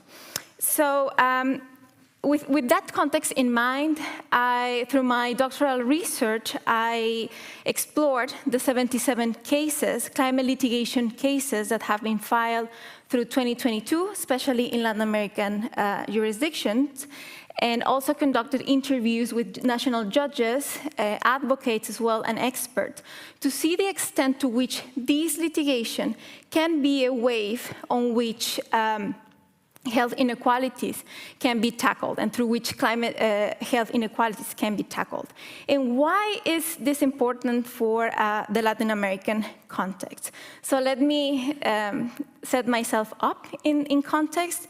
Just in June, a few weeks after the World Meteorological Organization issued its report this year, warning us about the next 4 years being one of the most hottest years on record in human history.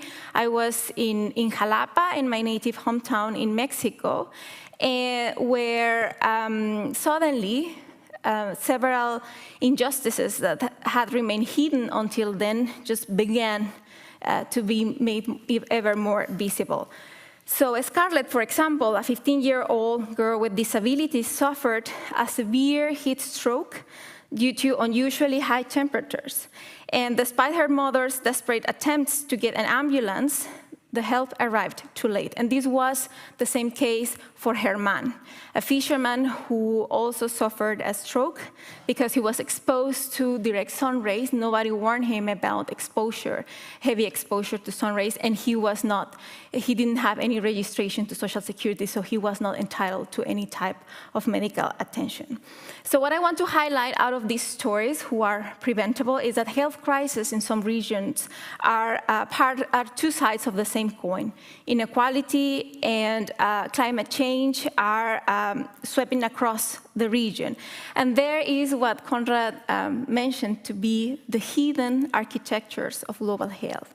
There remains one great potential, in my view, untapped, which many scholars here have written about, including Alicia. Due to the transformative constitutionalism in Latin America, courts can have and can be emboldened to actually issue and tackle these two sides of the same coin. However, through my research, I realized that this is not the case. The climate litigation is not following the trajectory and the best outcomes that we studied during the past decades on health rights that Alicia so insightfully walked us through in her new book, because of what I call it, and I found to be climate health invisibilities, manifesting particularly in three ways. The first way is colonial legacies, and because of power asymmetries and not in knowledge production, then global north agendas are imposed into litigation, meaning that the climate litigation right now is more a platform for advocating in halting climate CO2 or greenhouse gas emissions without any due regard to the very entwined local inequalities. The second way it manifests is through the legal fragmentation. Climate change law has been deeply fragmented in human rights, so they follow parallel but divergent legal pathways, and that means as well that advocacy too. And finally, there's a prevailing mindset, both brought forward by litigants and by courts, in which they pay no regard to the voices of the poor, and also they are confronted with very constrained strategic decisions. Either they go to court for advocating in the reduction of climate emissions, or they go to court to demand access to even the most essential healthcare services. So with this, I invite you all, I leave an invitation on the table to kind of see climate litigation as a hidden architecture for global health and to untap it through collective knowledge. Thank you very much, Talia. Let's move next to Lorena. You have a different take, I think, on how to build fair and resilient health system in response to these challenges. Yes, thank you. Well, I am not a lawyer, so I'm not going to address litigation. And because I'm a sociologist, but I have worked in health, and my PhD is in public health, so I thought that I would focus on what health systems can do to become more fair and to become more robust. So when I was first asked to talk about how to build these fair and robust health systems, the first thing that came to mind in our email exchange was primary healthcare. And I know this is an old answer to new problems. It seems to me it keeps being the right answer for all the problems. Primary healthcare, or PHC, can play a key role in the way that countries achieve universal health coverage, which is a key goal that we all have. At the same time, primary healthcare helps to strengthen and to integrate the different parts of a health system into a whole so that it works better. And that is one of the things that is really important to do when we're going to tackle these kind of challenges. Primary healthcare remains the most inclusive, effective, and efficient approach for covering a population's needs, especially those who are at risk for worse health outcomes. Equity in health is the absence of systematic and potentially avoidable unfair and unjust differences in health outcomes.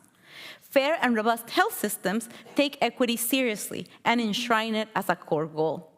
So this reminds me of the presentation of the values that we should have inherent to the health system. But how does PHC improve equity and ensure access? And what can countries do to improve equity in health while strengthening their health system?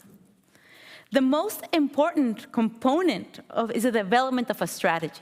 It's for health systems to stop taking stopgap measures or doing one thing and then the other because this is what the funders say, because this is what WHO says, but not thinking strategically, not having a plan. And many countries have benefited from having health transformation plans. This strategy has to have clearly identified health system goals, like equity, like the right to health, like universal health coverage. These goals then should be enshrined in policy and in legal frameworks, and these then lay out the foundation for how to consider the provision of care. A good example, like Talia was saying, is the constitution in most countries in Latin America.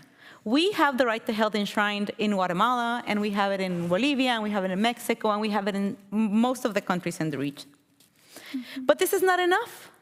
Developing a strategy for covering the population through prepaid services, for example, which is also known as assurance, increases equity outcomes, while also improving access and ensuring some level of financial risk protection, which is very tricky and difficult even inside primary healthcare. One example is the country of Peru, which a few years ago decided to declare all indigenous people living in the Amazonia as living in extreme poverty, and then they gained access to services free of charge because they got covered by the prepaid services by social insurance. As a result, there was a remarkable reduction in childhood deaths from infectious diseases, and for adults, there were reductions in deaths related to NCDs. So there are many practical ways that we know about that health systems can go about to improve quality of care and to increase access and equity. It is worth mentioning, though, that all around the globe, indigenous people continue to have worse health outcomes than their non-indigenous counterparts. So just because they got better, it doesn't mean that it reached the level that non-indigenous Peruvians have. In any case, primary healthcare can always help to alleviate some of these inequities and some of these disparities. But once a population is covered, how do we ensure access? One of the most successful strategies that robust health systems use is primary care. It has been shown to reduce socioeconomic inequality in all income contexts and promotes a fairer distribution of health system resources. When combined with empanelment, which assigns people to either providers or facilities in an iterative process that helps to create clear accountability lines, care becomes more coordinated. And then so does provision of care. Empanelment and primary care also have the bonus of having a more equitable distribution of resources. And we can see that from the example of Spain. The country used these two strategies to improve the allocation of human and health resources. And because they considered things like age, like rurality, and disease prevalence, their indicators improved greatly. And Spain is one of the most equitable health systems in Europe. Regardless of income, primary healthcare provides a robust foundation for tackling inequities and can place more resources where there is greater need. But how do we reach those with greater need, and how can countries do this in a way that strengthens health systems? Many have successfully implemented a strategy with primary health care called multidisciplinary teams. These usually include a physician, some nurses, and a small group of community health workers. And then they provide care. And when they include managers, it also offsets the burden of bureaucracy on the providers, and it helps to tailor policies better. So in Brazil, these multidisciplinary teams worked in a structure of a family health program, and they had catchment areas of about 4,000 to 4,500 people. As a result, infant mortality declined 20% between 1996 and 2002. And there was a twofold reduction in mortality for care-sensitive conditions for people of color. The key role that community health workers can play, not only in providing care, but in bridging communities and the health system, is added to by their ability to identify failing policies and how they can protect the interests of the vulnerable populations that they are usually there to serve. These community-based approaches enhance approachability and availability of primary care and improves access to services in a way that fosters trust. In conclusion, the primary healthcare approach can be a driver for health systems to become fairer and more robust, and it helps to improve access and equity outcomes. Primary healthcare facilitates innovation in service delivery models and is a powerful strategy that has huge potential to improve equity and access by prioritizing preventive care and reaching underserved populations. Thank you. Thank you very much, Lorena. So we have heard about all the global initiatives that I would have to say have been very successful in many ways. The mortality rates in a lot of countries, especially among the poor, has been reduced substantially. Despite this, we have huge inequalities persisting. We have climate change. We have heard about the values that we have more agreement on now after the pandemic, I believe as well. We have heard of the role of constitutions and law and maybe on health litigation as one possible response, mobilizing civil society, the communities as a response. So I'd like to ask you, Alicia, can you reflect on all these different perspectives? Well, first of all, I also want to thank Ula and thank BICEPS for inviting me to be part of this panel. And it's really great that this is happening at La Transform, and it's really a pleasure to have begun to read Robert's book. And as I said to him earlier, I knew a lot of the characters in the maternal health chapter, so it was really, it was quite entertaining even, I would say. You know, I've been at the Bergen Exchanges now for a few days, and I think I want to try to draw together some of the things that we've been discussing earlier with what we're talking about now. Much of the morning we spent talking about decolonization, decolonize, and decoloniality of epistemologies, and yesterday we also talked a lot about decolonization. So I want to start with, I guess, questioning a little bit this narrative of that is the first thing that comes out of everybody's mouth, which is in a context of extreme scarcity. Because I think that is part of the colonial neoliberal narrative. We have never had more money in this world. It's just that since the late 1970s, it has overwhelmingly gone to become private capital, and public capital has slightly declined. And the difference between North and South has grown ever greater. So there are estimates that say $176 billion is needed in a gap to fund UHC. Well, $460 billion is owed in debt by low-income countries alone. What if that debt were canceled or greatly restructured? What if the $100 billion a year in international tax avoidance were cut down? Where would we be in terms of building robust health systems, in terms of building environments that are more resistant to climate change? But if we accept those premises, then yes, I work at Partners in Health. We're left with Malawi that spends $23 per person per capita per year, has IMF-imposed public sector wage gaps on nurses. There are floods of public sector employees leaving sub-Saharan Africa.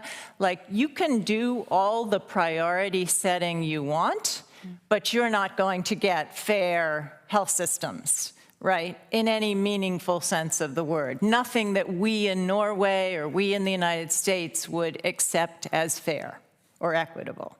And that's one of the lessons that we learned during the pandemic, that really, in my country, in the United States, Biden's empathy stopped at the border.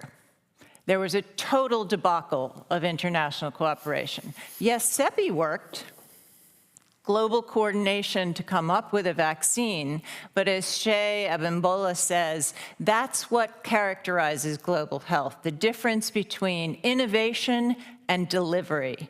And we saw grotesque indifference to human life and capitulation to pharmaceutical monopolies during the pandemic.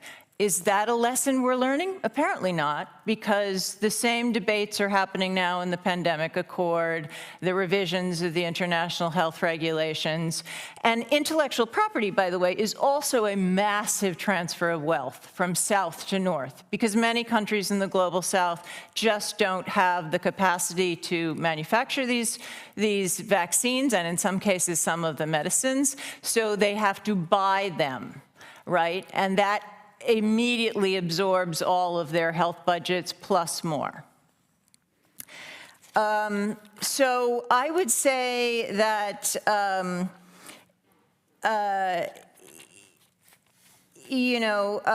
how to build robust public health systems that are climate resilient depends on changing the political economy of global health, first and foremost. We cannot have countries forced to pay more in debt first before they invest in health, before they invest in education, before they invest in other social endowments.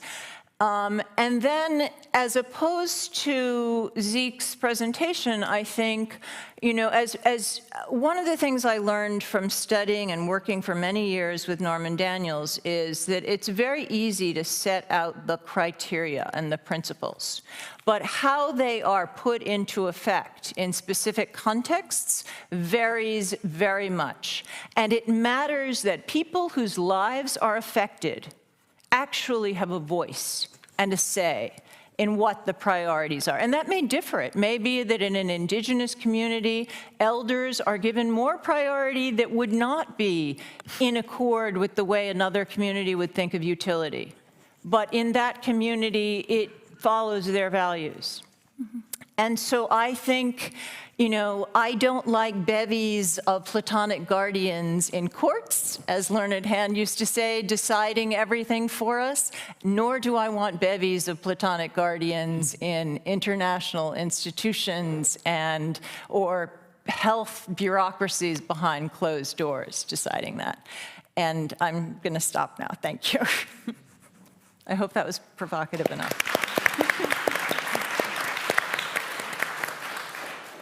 Yeah, I think that was provocative, so feel free to respond. Maybe a direct challenge to you, Zeke, first. Yeah, I'm happy to accept that challenge. Let me make, I'd say, 4 points. The first point is we are always dealing in scarcity, and I think this idea that, yes, we have more money now than ever, and I think I do agree with you, Alicia, that it's an outrage how little universal coverage in global health requires when the world is generating $85 trillion a year in GDP. We are talking about 1% of the GDP necessary of the world to actually solve and give everyone good baseline health access to universal coverage. That is not a heavy lift. So I totally agree with you. We need to rearrange that kind of priority. That's not to say we don't have scarcity.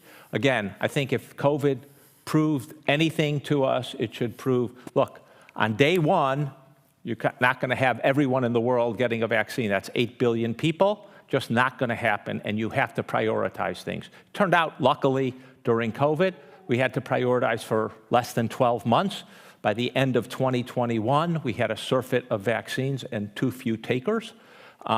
Nonetheless, unless we come to grips with scarcity, we are not going to come to grips with trade-offs, and there are always trade-offs. And I don't accept the notion that we can just get rid of or wave a magic wand and there's no scarcity. There are many other things besides health that we need to cover, whether it's education or energy for transition, et cetera. So we have to keep scarcity front and center. Second, I've heard this argument before that, you know, maximizing benefits needs to be left to the community, et cetera. I heard it first in China. I was in Yuming province, and I was going to lecture at a university there, and the person said, well, you know, you're going to talk about allocation, but, you know, here in China, we prioritize the elderly, and that will be who should get first for scarce resources. I said, well, that's interesting. I'm just going to take a poll of the class because that's part of my lecture, is to find out if we have a baby, a young adult, and an older person, who should get scarce resources. And lo and behold, it was not the elderly. And I've gone around the world asking this question, and it's never the elderly who get the priority. It's always either the young person or the baby. Typically the young person, young adult, age 20 or so, is the top priority. I actually think there's much more agreement about who the vulnerable are, who should receive priority around the world, and this claim that in some communities will be the old person. I seriously doubt there's any empirical basis for that, and when people think there's an empirical basis, they have yet to actually do the surveys and work. It does seem to me that we do have a general framework and a general understanding of who the vulnerable are, that we need to maximize benefits to the people who are going to do the best with the interventions we have. And I think that's going to be, that is the top priority, that is going to be the top priority, certainly in emergencies. The third point I would make is I think the legal system is never a good place to settle priority setting. Judges are not good about priority setting, and as you suggested, part of the problem is judges are constrained by the case in front of them and settling the case in front of them. And I think, as was mentioned, that's not, we need to look at the system. And judges are not good at looking at systems. That's not the way they're trained. And they aren't in it to maximize the benefits and minimize the disparities of a system. They're in it to settle a case.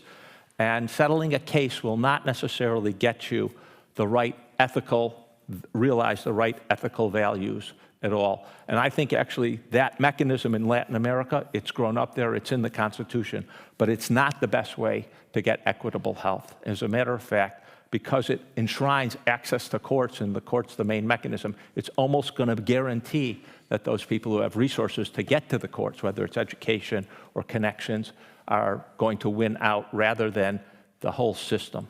Zeke, I can't remember more than 3 points. Okay, I want one last point, okay? And I think we all agree on this last point. Left to itself, the health system will not produce equity. Health systems and structures will only produce equity if they are actually proactively going out to give priority to the most vulnerable. And I think that's something that has been lost, certainly in the United States, and I think in many countries, that Passively waiting for people to come in is a terrible way of ensuring equity. We need to proactively go out to the most vulnerable and deliver the health care to them because they lack time, they lack lots of resources to access it most equitably.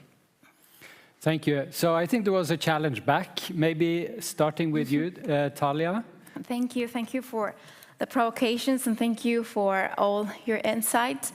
I would kind of disagree with a generalist assumption that courts do not serve that purpose. I believe, and I concur with Alicia, that the debate, at least in Latin America, is still unfolding, whether there are cases that, of course, in which courts are not like the best place to go and settle priorities. There are other cases that prove the contrary. So there is not a well-resolved debate there. And I'm shooting for giving them a chance. And why is this reason? It's not my advocacy part. It's because climate litigation in Latin America has been spiking, regardless of whether health or not is an issue for litigants or for courts. So since 2015, we have this legal wave in Latin America with this increasing number of cases. And since the problem is so entwined with inequality, since the legal structures are out there as well, so I believe that there could be an opportunity, if I may, for courts to step in, not to specify priority setting, but of course to follow and implement the human rights framework. That is, of course, a case by case that cannot be generalized, but the opportunity is out there. I think it would be a missed opportunity not to ride on that wave. But that, I'll leave it there. Thank you. Thank you. Lorena, do you want to respond? I think the courts, I will try to respond. Yeah. I think the courts have an important part to play. And I think that we forget that for most people that we would consider vulnerable, that we would consider excluded, they have no access to the law. They have no relationship to their state in the way that a modern Norwegian considers their relationship to their state. That just doesn't exist for indigenous Mayans in rural areas or in Mexico or in the Amazonia in Peru and also in Africa. So I think that legal empowerment has a really big role to play. It creates a lot of things that are necessary for robust and fair health systems. That idea of the accountability, that the social contract, what I'm entitled to, irrespective of whatever, of my ethnicity, of if I'm rural, if I'm a woman, I'm entitled to these things because I'm a human being, I think is very important, and we shouldn't lose track of it. When I talk about primary health care, like, it's easy to not place the emphasis on community participation, and that has been interpreted in so many ways, but it really is about getting the people to become citizens, to actively demand their rights. And then community participation should also not be a stopgap measure to provide care for the poorest people when we don't ask rich people to do the same. So maybe just provoke more, Yeah. not Thanks. answer anything. Thanks. Alicia. Well, so along this line on courts, I think it's, courts certainly in individualized litigation have reacted to, and sometimes in some ways, exacerbated some problems. The courts do a lot more than that. The Colombian Constitutional Court just recently reviewed the national guidelines on ventilator allocation in Colombia and found that, in fact, they discriminated against persons with disability because they had long-term survival in them. In the courts in Brazil during the pandemic have set aside intellectual property rules. In South Africa, of course, the bringing in of marginalized communities, and in the anti-monopoly case of Hazel Tao and the Pharmaceutical Manufacturers Association case. So I think to demonize courts is there's a lot more nuance, I would say. Neither pro nor con, but I think we have to keep it in mind. I'm not against the idea. In fact, much of my writing, as Zula knows, is about how we have to deal with trade-offs. Like, the idea that rights to health obviate the need for trade-offs is silly. And in fact, another capitulation to the market and to pre-existing power structures. But it is also true that the idea that certain governments and certain people have so many vastly more resources and we have to accept the status quo is, I think, to me, just a failure of imagination of what the possibilities in global health and global development are. Thank you. Konrad, I want to bring you in. Yeah. In your book on Tore, you describe Tore as someone motivated by the global inequities, especially in health. But you describe him as not as a person who tried to change the global world order or do something about the huge injustices across countries, but he looked at what works. Yes. Based on science, bringing in how can we help, how can science, how can health system do something about these inequities in health by investing in the right interventions. Could you reflect a little bit around that topic? You see our discussion maybe as a historian from an outside, so it would be interesting. There are two things that Tore and indeed Gro Brundtland was looking at. Tore wanted to build a science base, evidence base, but the science base had to be there. He had to know if something worked, but he also recognized that it also had to have political traction. Simple messages, smoking kills, for example. So as we saw during the pandemic, the health priorities are set politically. This is obvious. I must say that if you looked historically at the allocation of vaccines, say meningitis vaccine, people historically had to be waiting 20 or 30 years before they got the vaccine. And at least during the pandemic, that was cut down to a year. And that is definitely something. Also, I've written a lot about malaria, and I've written something recently about the transition from the global to the local. Something that Tore believed in. The people who really want to get rid of a disease are the people who are suffering from it. And the people making the decisions about that should be the people themselves. Now, the Wellcome Trust, which has funded my work in the past, and is the biggest medical charity in Europe, the Wellcome Trust is trying to look at its work through a post-colonial lens. It's trying to give grants and send them not just in a North-South partnership, but give the money directly to the people themselves, employ people, select people, and then allocate whatever treatment. But setting health priorities, it's a very difficult thing. The way I met Tore, I wrote a book about Ken Warren, private enterprise, Rockefeller Foundation. And Warren's thing was, get a numerical view of the world. What's killing the most people? Go after that. And you know, you can go into a country and you can have selective primary health care. You think, diarrheal diseases, that's what's killing children under 5. We can do something about that for 2 dimes. We don't want to have heart transplant. That's not a health priority. Look at the money on that. So Warren would say, and it stayed with me, he said, okay, you've got $1 million to spend. How many lives can you save with that million? And it's still a good question to ask, but it must be asked by the people themselves.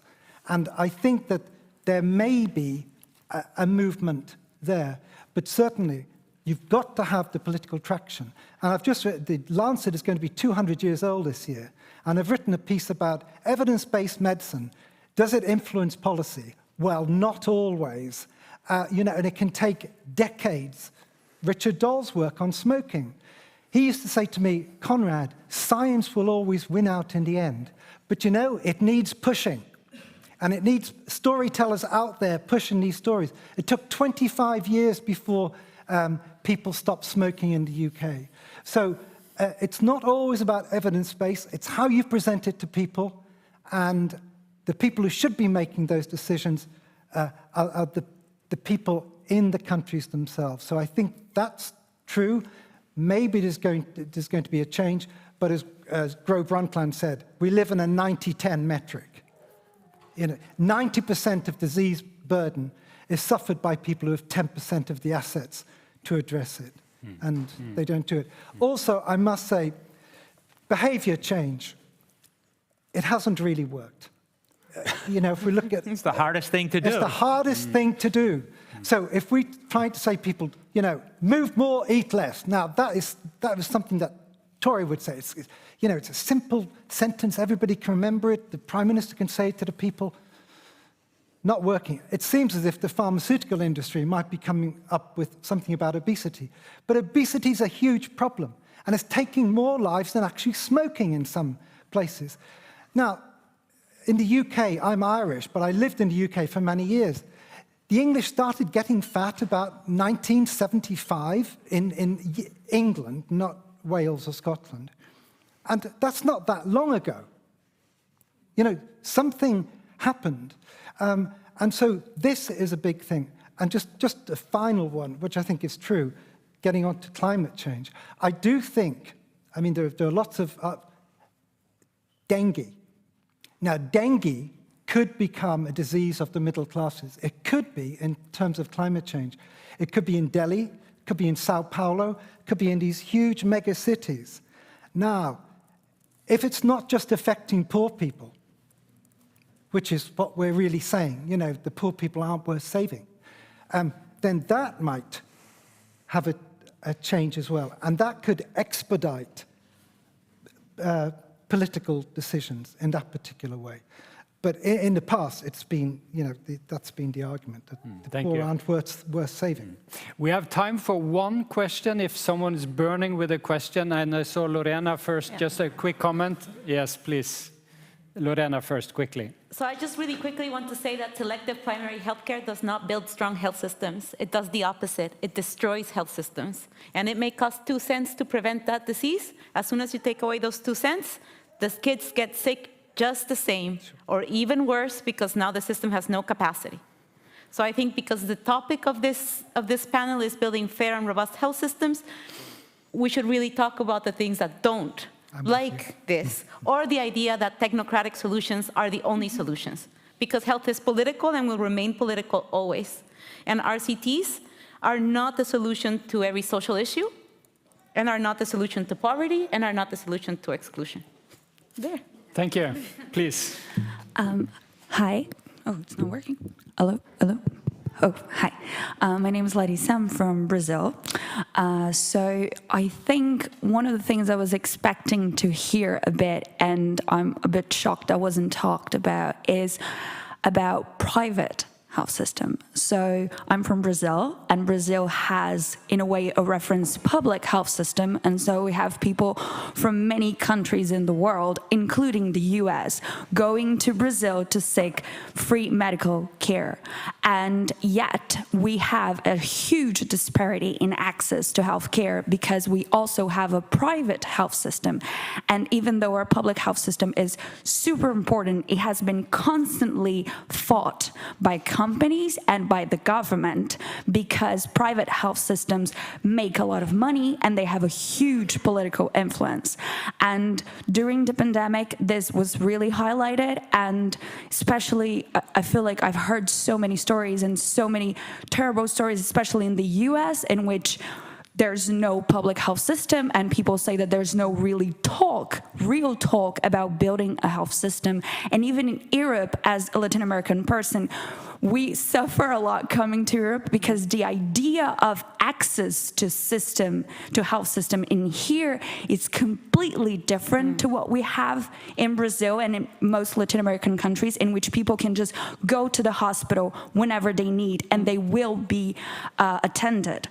And also to touch a little bit on that, I'm a legal scholar, so on judicialization, I think in Brazil we cannot talk about health without talking about courts, because people, even poor people, even people that normally don't have access to the justice system, are actually going to the courts because they don't have their basic health needs attended. and so they don't have access to basic medication, which in Brazil is free for a lot of people, which is a huge difference from most countries. But still, they go to the health system and they don't have diapers, they don't have basic medication. That's a great question. So let's get time for 2 responses. Who would like to take this on? Zeke, you have tried to reform the American health system. Well, I would say there's nothing inherently good or bad about having part of your healthcare system be private. I don't think you can say one or the other. And looking around the world, different countries have different balances between private and public provision. On the other hand, I do think we have to make it a fundamental principle that the basic health for everyone has to be guaranteed. That doesn't mean every service has to be guaranteed, but it does mean that every a basic minimum has to be available to everyone. And if you build a private healthcare system on top of it, one of the key problems is not to beggar and make poor the public system. That is what is the problem in Brazil, and what the problem is very often if you have what Albert Hirschman called exit. You have a competing system and people can leave to, especially the rich can leave to the system. You undercut the public system, and that is, I think, the chief problem of having a competing private system, is that you end up undercutting the public. And talking about rights is not going to establish, you have to support that public system for everyone and not just let the rich or upper middle class be able to buy out of the system. And you can see that playing out very, very well in Britain, where I think it's only 15% of the healthcare system is private, but it's undercut the investment in the NHS over a long period of time and brought it to the crisis that it is today. I don't think that is inherent, but I do think it is one of the high risks of every public-private relationship going in the world. You can see that tension in Australia, that tension in France as well. Alicia, your response. Well, I would agree that it may not be inherent, but it's an incredibly high risk, and it's hard to think of a country where it's not happening in one degree or another, especially with venture capital entering the health sphere. I mean, Brazil has an extraordinarily admirable actually genuinely universal system, which actually genuinely sets out financing in the Constitution for immigrants, citizens, non-citizens alike. That was a sanitary movement's conquest. But it is being undermined by these convenios and by, the global effects of neoliberalism too. I mean, it's not just mismanagement of the SUS and the Brazilian government. It is a global trend in privatization of health systems. Talia, briefly. Thank you, very briefly. Thank you, Larissa, for bringing this very important question. Just wanted to comment, I mentioned earlier about the fragmentation between international climate change law and human rights law. Well, privatization of healthcare systems lies at the very blind spots, very blind spot. And why is this? With the adoption of the Paris Agreement in 2015, as many of you are aware, is the first time a legally binding agreement from the international climate change regime mentions explicitly human rights, right? But unfortunately, due to this polycentricity, technical complexity of where to allot responsibilities in health systems, it is now we're increasingly seeing the elaboration and the making up of national adaptation plans niched in the international climate change regimes that are not giving explicit attention to the responsibilities, to the duties of private actors in providing health services and how they will adapt eventually to the challenges of climate change. So there is where this interaction between both fields of law becomes really pressing and important. That's what I wanted to say. Thank you. Was there one very brief question? I think there are too many. There are too many questions. So we only have 5 minutes. So I've asked Tore Godal to provide some concluding remarks. So I apologize for you who couldn't ask questions, but there is a break, I believe. And please be seated. And Tore, you can use this mic, I've been told. So thank you so much. Well, I had some points that I had planned to make, but I think this discussion was so exciting that my comments will be in relation to this discussion. And I think the first thing I would say is that, as was referred to in the book, that Dr. Brundtland's slogan when she came to WHO was "Make a difference." And I think we shouldn't become depressed by the big challenges. We should focus on where we can make a difference.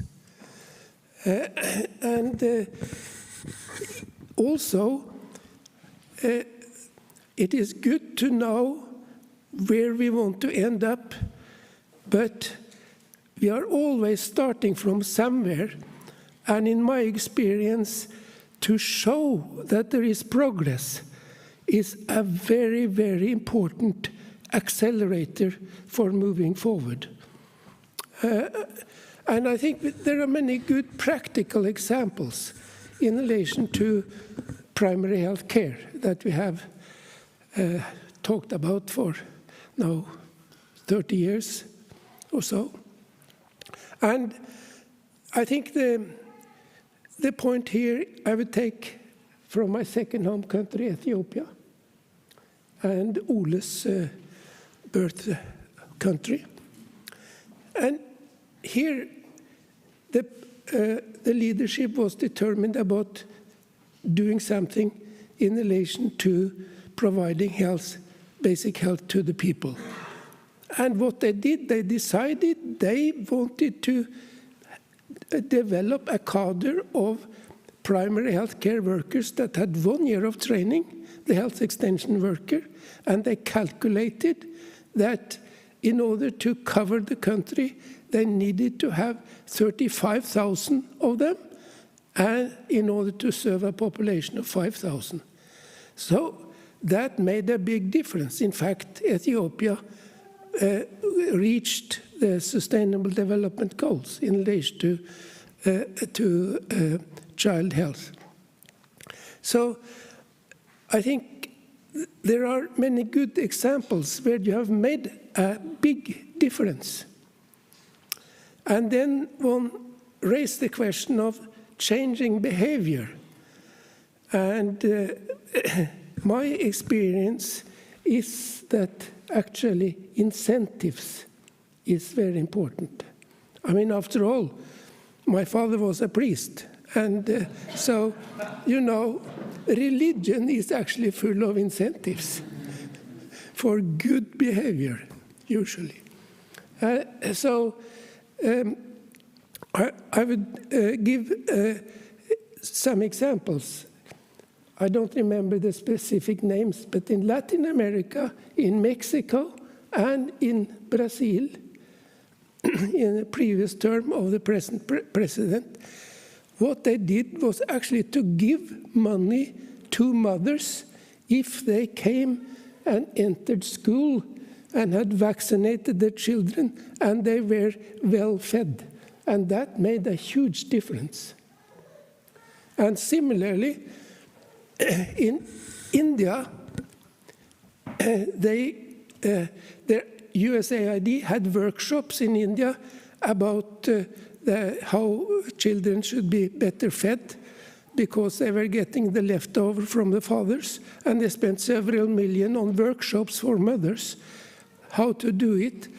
But when they measured afterwards, still the children were only getting the leftovers from the father because it didn't change the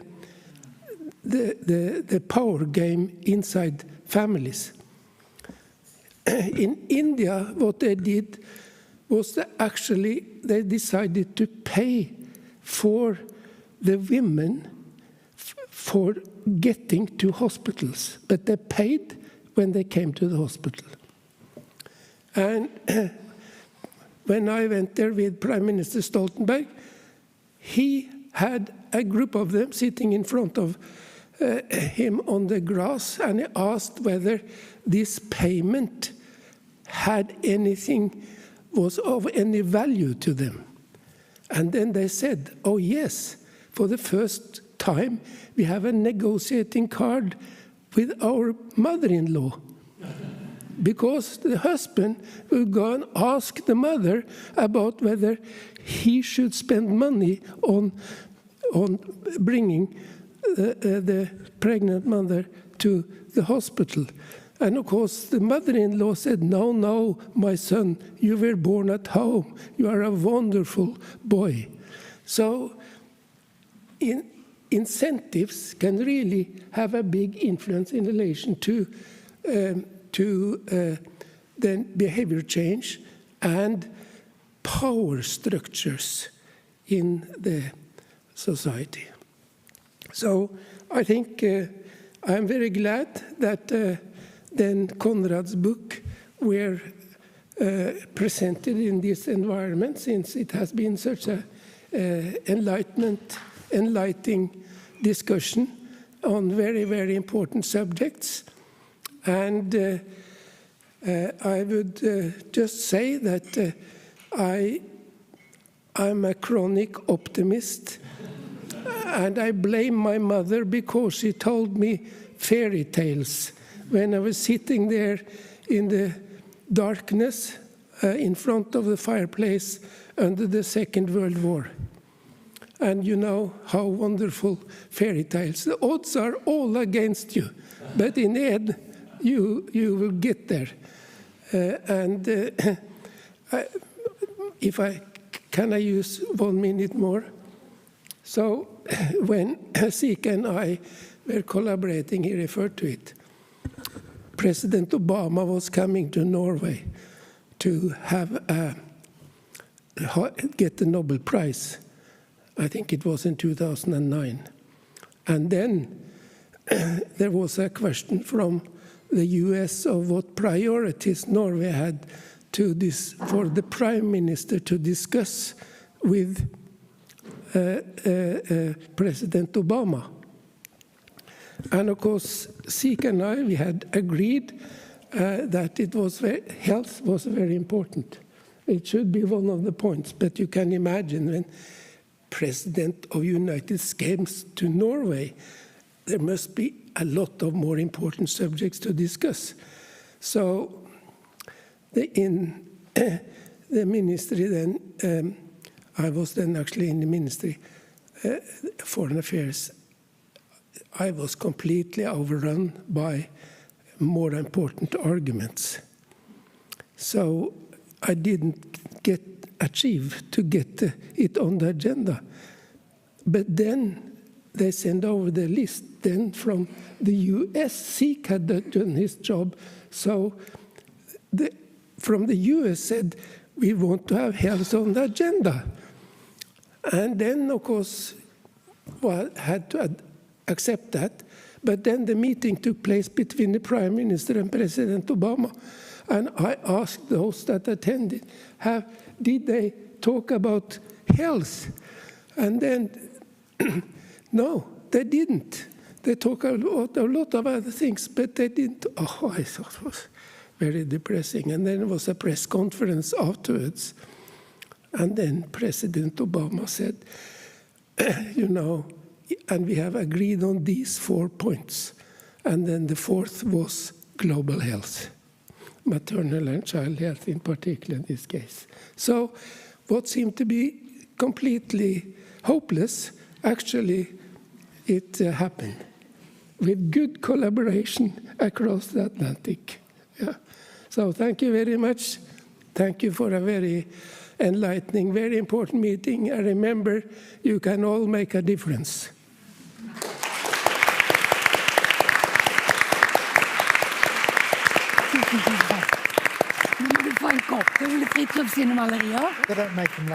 Thank you, Tore, and a fantastic panel. Thank you so much. Thank you. Thank you.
So please, if you can come and find your seats, that would be really nice. It's getting more and more anarchic. People are not listening to me. Not the bell. They're not listening to the bell. They're not listening to me. It's all anarchy. Oh. It's all decolonial.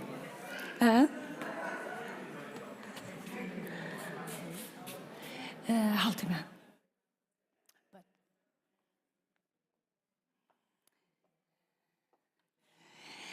So,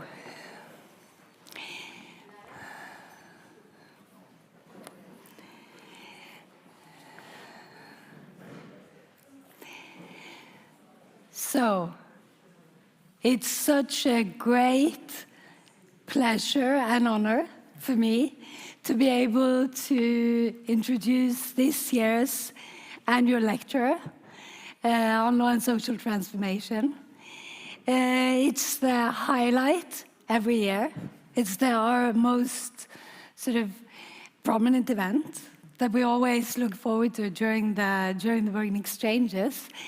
And this year, it's both a fellow political scientist, which I think is really nice from my perspective, but it's also someone who I've been admiring and studying and listening to for many, many years on many different topics. So Katalina Szmulewicz is a key political scientist in Latin America and in Argentina, has been so for many years. Catalina is a full professor at Itela University in Buenos Aires. Have a PhD from Penn State University in the US. Also been a researcher at CONICET, which I need to then look at because I can never remember what it is. It's the National Scientific and Technical Research Council in Argentina, where all the good researchers and excellent researchers in Argentina have this affiliation, so it's a wonderful institution. And of course, Catalina has written on a lot of different issues, on social accountability, on legal mobilization and the role of courts, on human rights, on transitional justice, on civil-military relations, a lot of different issues. And more recently, you've been engaging with this issue that we've been touching upon throughout this conference many times, which is what about when the law is weaponized for political purposes, which it always is, to some extent, by different forces that we might agree with or disagree with. But in many Latin American countries in particular, but also around the world, not only in Latin America, but also in Latin America, it's been weaponized to such an extent that it is, as we heard this morning as well, that it's threatening to also undermine the belief in the system in many ways. So the very pertinent question that you will be addressing in the lecture today is, what happens with courts and social transformation after lawfare and judicial backlash? So is there hope? So please, Catalina. Well, thank you very much. Is it okay, the sound? Okay. First, it's a pleasure to be here, and it's an honor, this invitation in particular, and I hope I won't disappoint you. When Siri invited me, I didn't know exactly what to focus on.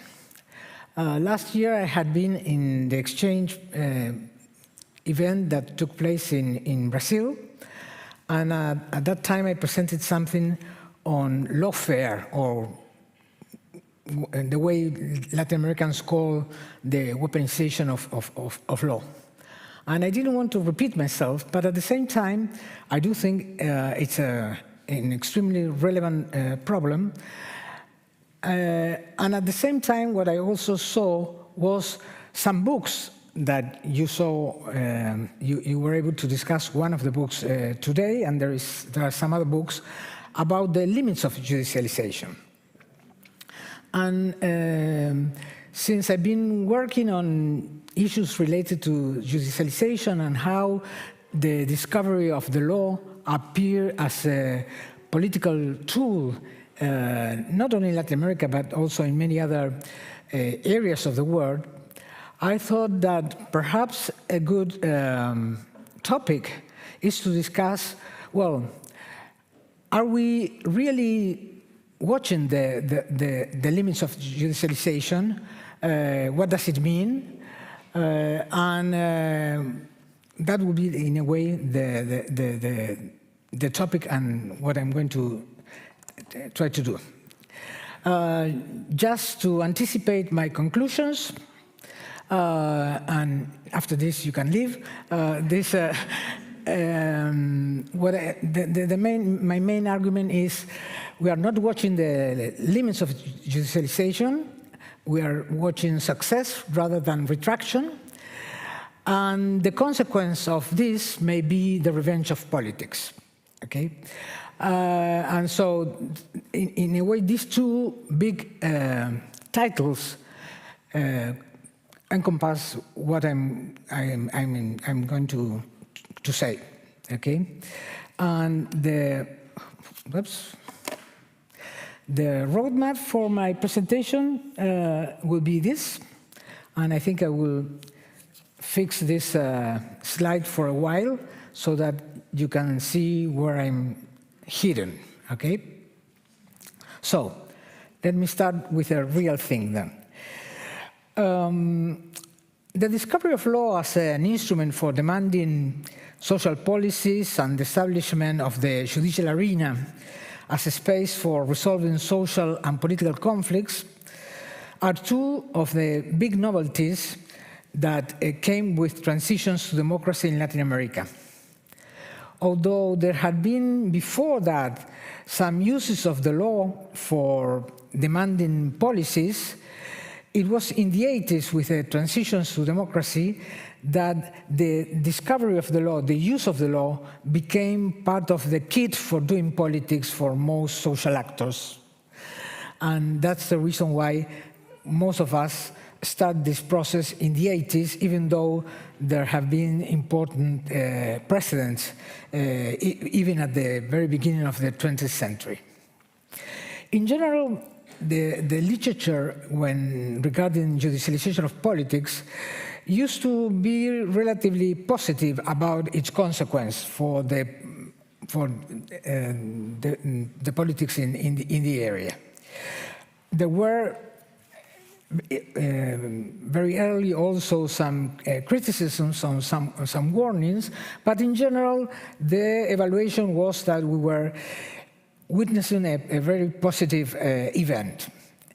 The types of things that were relatively problematic were, on the one hand, the substitution of the popular vote by decisions of the few judges, what is usually called the counter-majoritarian risk, the politicization of justice, the socially regressive effects of certain judicial decisions, and lately, the two more important risks that have been mentioned are the emergence of lawfare, or the weaponization of justice, and the conservative legal mobilization or counter-legal mobilization. While the first three issues, that is, the counter-majoritarian risk, the politicization of justice, and the regressive of certain decisions were identified relatively early and at the outset of the process of judicialization. The last two, lawfare and counter-legal mobilization, are relatively new events, or they have started to be in our rather relatively a few years ago. Okay.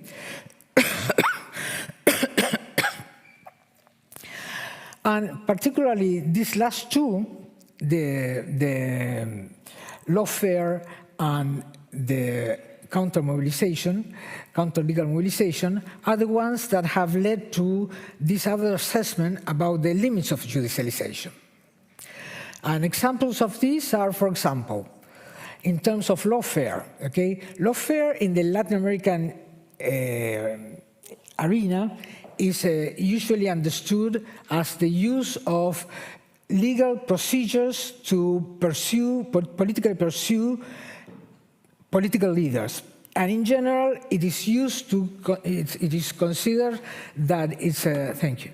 It's a mechanism that is used to pursue irregularly political leaders, popular or from the left. I won't discuss today whether this is true or not. That was my other presentation, but just to be on the same page about what is understood by lawfare, at least in the Latin American case. And the cases that you may all know about cases of lawfare are the indictment of Lula, for example, the trial against Rafael Correa, the different procedures against Cristina Kirchner, the procedures against Alan Garcia or Yantumala, or even in some cases leaders from the right like Ricardo Martinelli in Panama. Okay, so those are all examples of lawfare in the region that have happened relatively recently. The examples of the limits of judicialization have to do with things such as the failure to implement human rights protections, the judicial overturning of certain legislation or of jurisprudence, enabling, for example, access to abortion, or the claims by mining enterprises questioning the constitutionality of law protecting glaciers, for example, or claims by real estate enterprises questioning the protection of urbanistic heritage. Okay, so all these are cases of counter-legal mobilization that indicate that, if you want, the promise of judicialization is not being fulfilled. As I mentioned before, what I would like to consider today and what I would like to argue today is whether the emergence of lawfare and of conservative legal mobilization indicates that we are approaching the limits of judicialization. And mainly the experts that sustain this position indicate that these two phenomena announce the limits of the judicialization because they show an ideological change in the goals of judicialization on the one hand, and they also show deficits in the implementation of the rights that are being protected. Okay?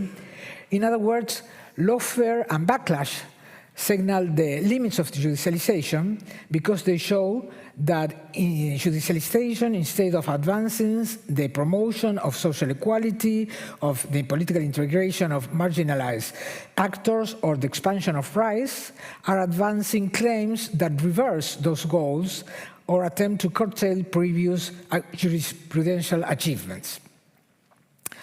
And the second argument that sustained this the argument about the limits of judicialization is that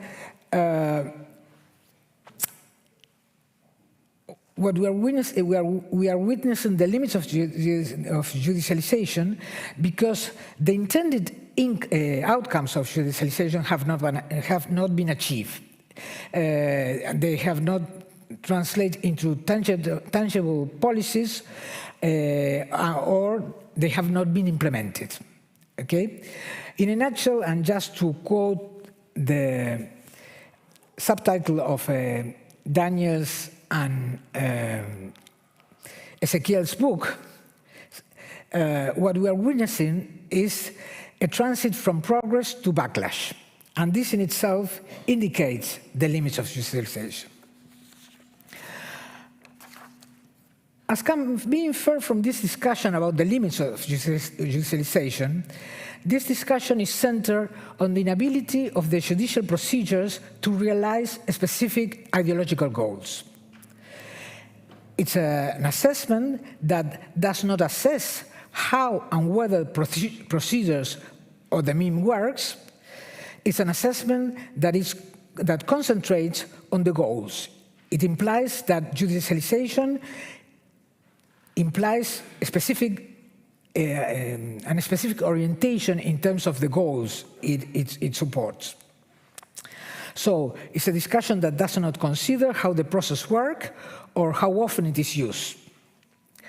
And the assumptions that justify this position, that is, about the limits of the judicialization, is, on the one hand, a hypothesis that assumes that the judicialization process implies specific results and goals, such as a move toward social constitutionalism and social transformation, that judicialization is not a mean or an instrument that can be used to achieve all type of policy goals or by all type of actors, and the failure or success is measured by the achievement of predetermined goals rather than by the efficiency of the instrument to achieve whatever goals the actors want to achieve. The second assumption of this view implies that the limits of judicialization relies on the assumption that more open and more accessible institutions automatically result in more equitable and less repressive policies and in greater capacities for the exercise of governmental exercise. It is true that, as many have demonstrated, that changes in the institutional structures, like the constitutional and procedural reforms that have taken place in Latin America during the latter half of the 20th century, increased the number of actors with access to the courts and expanded the range of issues subject to legal proceedings. However, open and accessible institutions do not necessarily determine the ideological orientation and political goals of the policies and of the actors that use them. As we learned from the neo-institutionalist literature, institutions shape the strategies of actors and the likelihood of certain policy outcomes, but they do not guarantee specific policy results. That will depend, in the last instance, on what actors are able to do given the circumstances in which they have to operate. As it appears, for example, in Ezequiel's book, and in his two books, as a matter of fact, in the one on gifting legal, in his first one and in the second one, he emphasize the role of agency of the agency of the actor as a very critical element in determining what actors can do given the institutions in which they need to operate.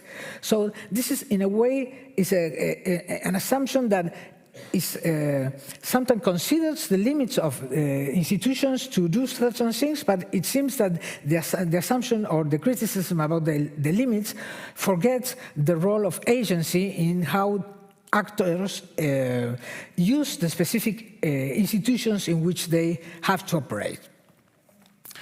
On the contrary, and what I would try to argue is that lawfare and counter-mobilization indicate the consolidation and success rather than the limits of judicialization, and that deficits in implementation can either indicate deficits in the state capacities or that conflicts have become also part of the implementation process. Okay? I argue that the examples of conservative litigation, as well as the cases of weaponization of the law, indicate the success of judicialization because they show the widespread diffusion and the acknowledgement of this powerful instrument. Now it's an instrument that has been recognized by everyone to do whatever you want. It's not only with specific goals and not only to be used by specific actors, but it has spread to everyone can use it. Backlash cases such as counter-mobilization of abortion or environmental rights, or lawfare cases such as Lula's imprisonment or Christina's indictment confirm the success of judicialization because they show the expansion and appropriation of the legal argument as legal procedures, as tools to petition, to advance or to obstruct political and social causes. They show the expansion and appropriation of this mechanism by diverse actors and for the advancement of a variety of ideological and programmatic objectives. The adoption of legal arguments and legal procedures as a new language to conduct political interactions. We have now a new lingua franca for doing politics, and that is to talk with a discourse of rights, or to discourse about the law. In other words, all these elements show that actors are using a specific dialect characterized by specific rules of argumentation to advance, fight, and decide their claims. The use of the judicial arena, the courts, as a space where political and social claims can also be fought and decided is another element that indicates the success rather than the limits of judicialization. And actors do another thing that also indicates the success of judicialization. They accept and enable judges as political actors. They call the judges to intervene in political decisions. It's not only that judges intervene, it's something that actors call upon their intervention to decide on the conflicts in particular. So now we have introduced in the political struggles a different actor that comes to the play with different credentials than the ones that we usually consider are the credentials to intervene in political conflicts. Even though actors do not need to give up the other type of political resources they use for other type of conflicts or struggles in which they intervene, that is, actors do not resign for intervening in protests or demonstrations or for voting to advance their claims, the diffusion and ubiquity of the instrument indicates that judicialization has become a popular tool for doing politics and a new language for conducting political exchanges and negotiations. In other words, judicialization has become a strategy available for all and for everything. For all these reasons, I conclude that rather than facing its limits, we are witnessing the expansion and consolidation of judicialization. Now, if this is the case, we need to consider a different set of questions. That is, we do not need to consider why judicialization fails or under what conditions it can succeed. Instead, we need to ask what determines we need to think about the consequences of its success and if the ideological orientation of the judicialization matters. That is, on the one hand, we need to consider the consequence of success, the consequence of widespread judicialization, and on the other hand, we need to consider whether the fact that now we have also strong conservative judicialization, whether that matters or not. Because up to now, in general, the way we have considered judicialization was mainly centered on, if you want, the progressive side of judicialization. So now that we have different types of judicialization used for different ideological purposes, does it matter? Are the type of things that individuals or actors that want to judicialize a policy with a, let's say, progressive goal need different things than the ones that are needed for conservative judicialization? So let me share in the second part of my intervention some concerns regarding these two questions, these two big questions. I will suggest like 3 big areas of questions regarding these big questions. Okay, I forgot about the PowerPoint, but perhaps if I do it, okay.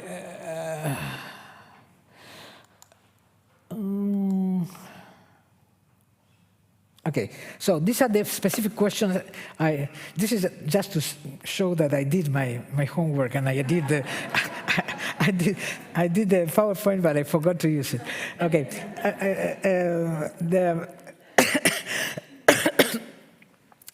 the questions. Okay, the questions regarding the whether the ideological orientation matters or not.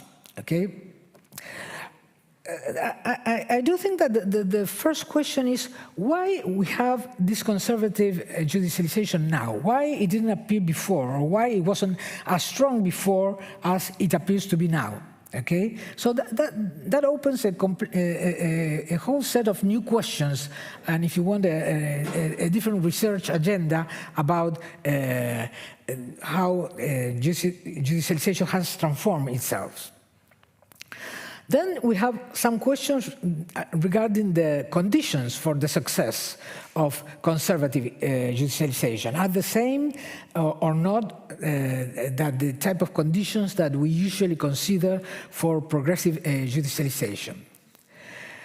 Then we have another question regarding the type of topics. Okay, is there a kind of selection bias between conservative judicialization and certain topics, or are all type of topics permeable to conservative judicialization, or only some of them? And together with this, there is another issue that is related and has to do with a particular format.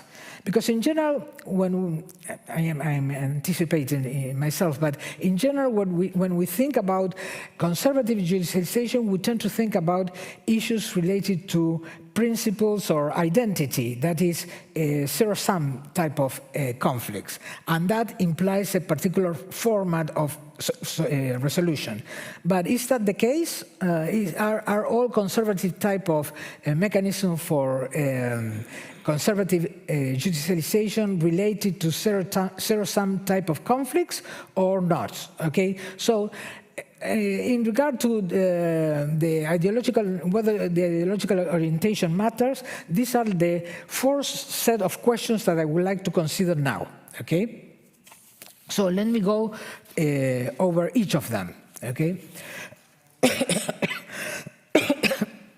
let's start with why now. Okay, that was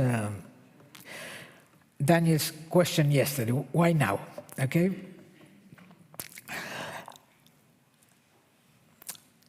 When we look at the books and research on conservative judicialization, for example, in the States, and Southworth and others' work, they mainly argue that the conservative legal movement emerged in the US in the early 70s as a response to the frustration of certain sectors with the fact that they were unable to translate their political success into legal victories.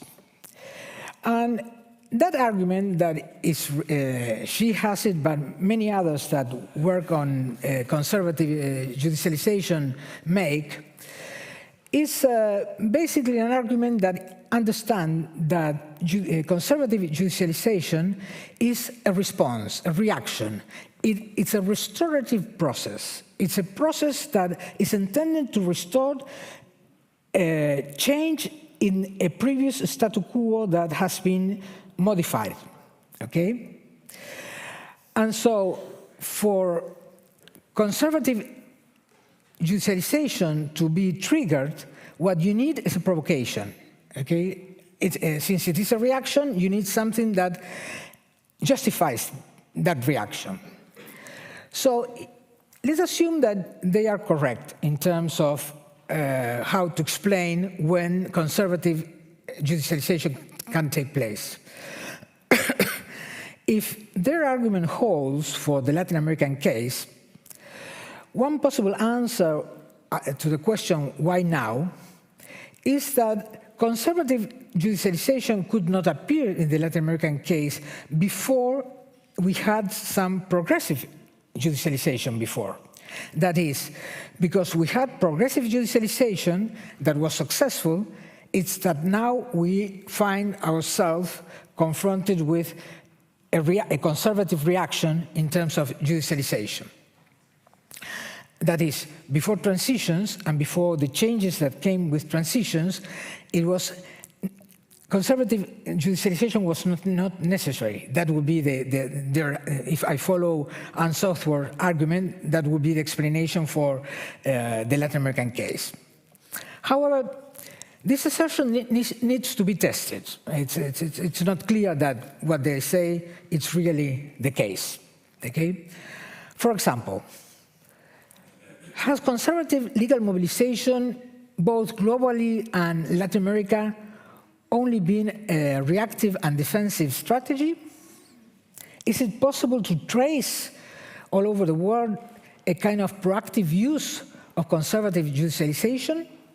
I don't think we do have studies right now about proactive use of conservative judicialization and not merely as a reaction to progressive one. But it merits, to go and see what happens. We don't know. The other thing is that once different actors discover an instrument, well, an instrument can be used for whatever you want. So once the instrument has been appropriated by some other actors, the instrument can be used proactively, even if you did not have something to restore, just in a proactive way.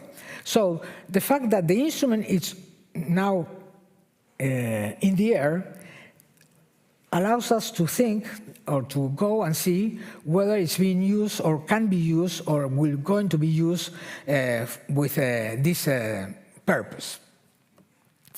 The other thing has to do with progressive judicialization was extremely important in terms of setting agenda about certain topics. Again, the same can be said or the same can be considered regarding conservative judicialization. If it's going to be used proactively, it can be used also in terms of agenda setting for conservative topics. So again, that's another thing that has to be considered in the future. A second set of questions that needs to be considered revolves around the specific circumstances and conditions that lead and enable conservative legal mobilization. Are they the same as the ones that enable and foster progressive judicialization? Or does conservative judicialization need different institutional opportunities, support structures, and grassroots backing from the ones needed for the success of progressive judicialization? One can think that, for example, since in some cases we have defense of certain particular economic interests, the extent of the grassroots backing is not as important as it is in progressive judicialization, or the fact that these are more powerful and more rich actors, you do not need the type of support structures that you need for progressive judicialization. So how the ideological orientation of the judicialization affects the type of conditions that you will need to be successful, it's again something to be considered. Okay?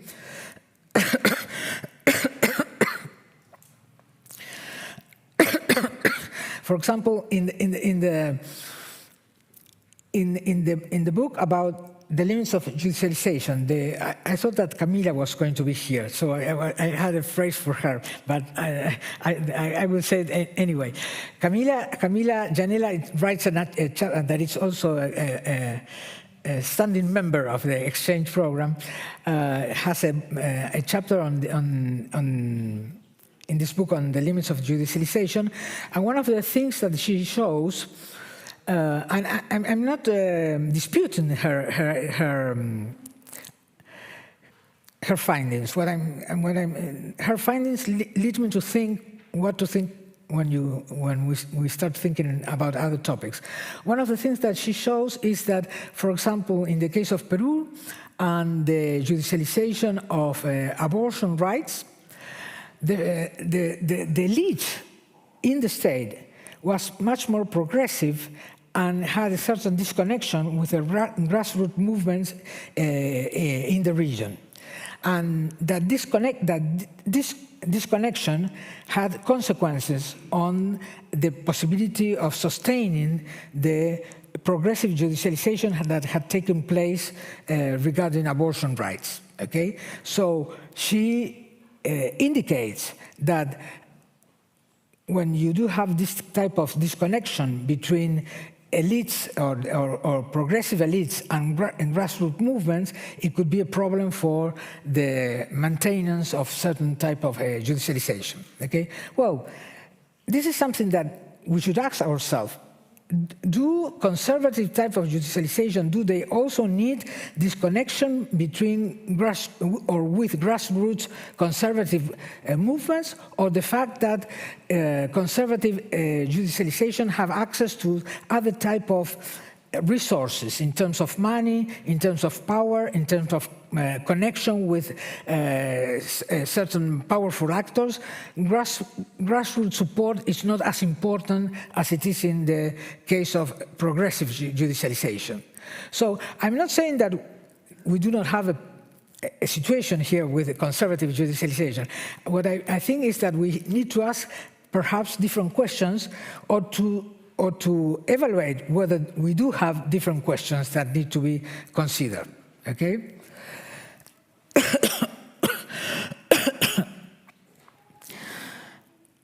And I also do think that the question about the connection with the grassroots in conservative judicialization is important, because we assume, the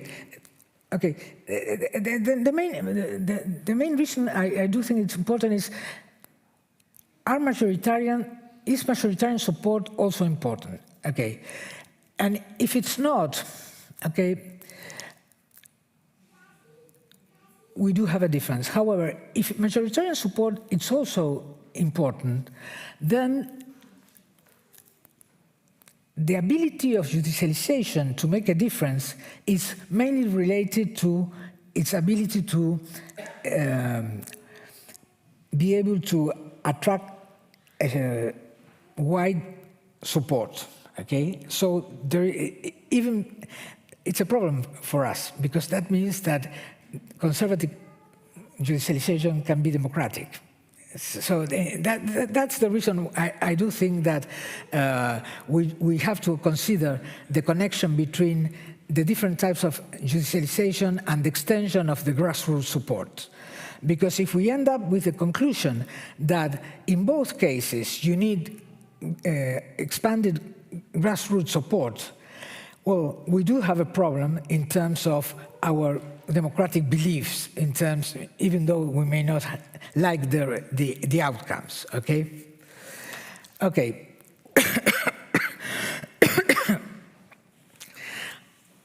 As you can see, and after the election in Argentina, I'm with a problem with this conservative judicialization. Okay.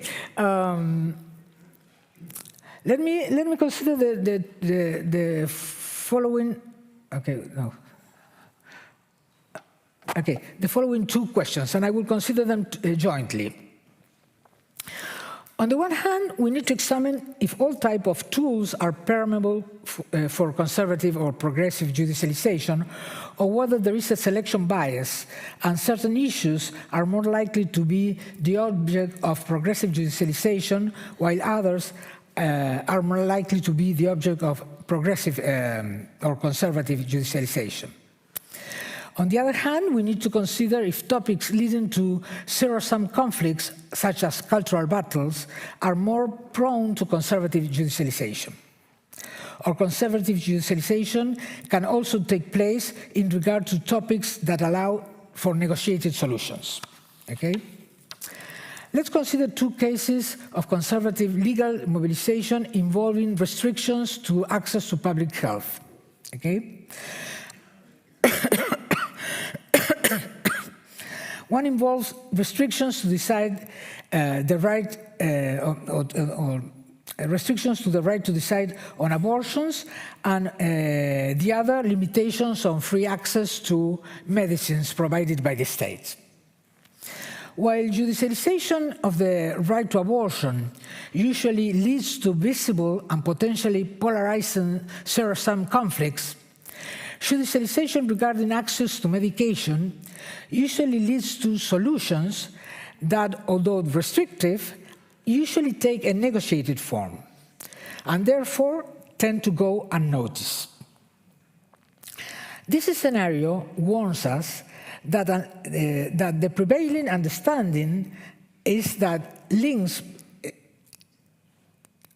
are links between conservative litigation with cultural clashes, and this leads to very intense conflicts, and this may be overshadowing this other type of more subtle and less visible forms of judicialization reversals that take place when solutions appear to be negotiated and less polarized.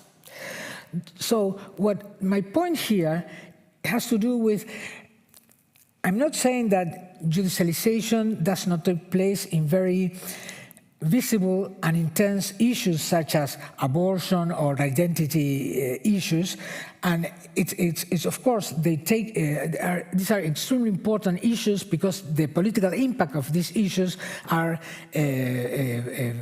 very convenient in terms of the splash they make. But at the same time, the fact that we tend to concentrate on the visibility of this type of issues overshadows the fact that there are many, many issues that perhaps are not as visible, are less flamboyant if you want, but imply restrictions of rights, that implies restrictions of access to certain goods, that we tend to overlook because they are less visible, okay? So, for example, let's take the issue yesterday in the movie about the territory of the Mapuche population in Argentina, okay? You can make that argument as a zero-sum argument, that is, this is not negotiable, this is our land, this is our territory, these are our ancestors, and so the issue becomes extremely visible, okay, and sometimes leads to solutions relatively violent, or not without the relative violent, or you can make the argument that this is, you know, we are fighting for square meters, and square meters can be divided, okay? And so you can say, well, let's give these people this amount of land, and we keep this amount of land, okay? The issue of how to negotiate a conservative type of demand, it's there. But the type of solution will be completely different whether it achieves a zero-sum format or whether it achieves a negotiable format.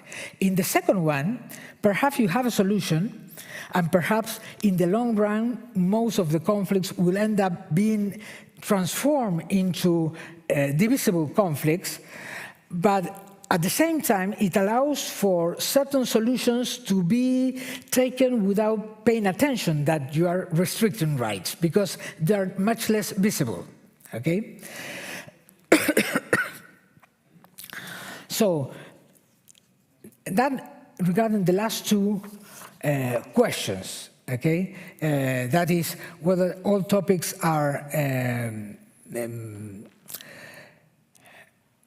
permeable to conservative judicialization, and whether they achieve a particular type of format, okay? Okay, so now about the revenge of politics and why I do think that the problem we face now is okay.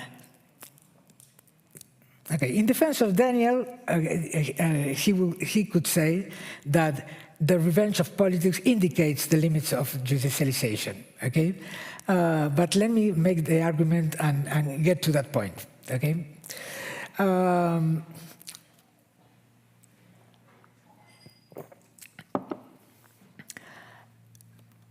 If we start from the very beginning and the discovery of this instrument for making policy, this is an instrument that questions representation linkages and questions the authority of representative officials, because it gives the person or the actors or the group that use the judicialization strategy a mechanism to bypass decisions of a representative body.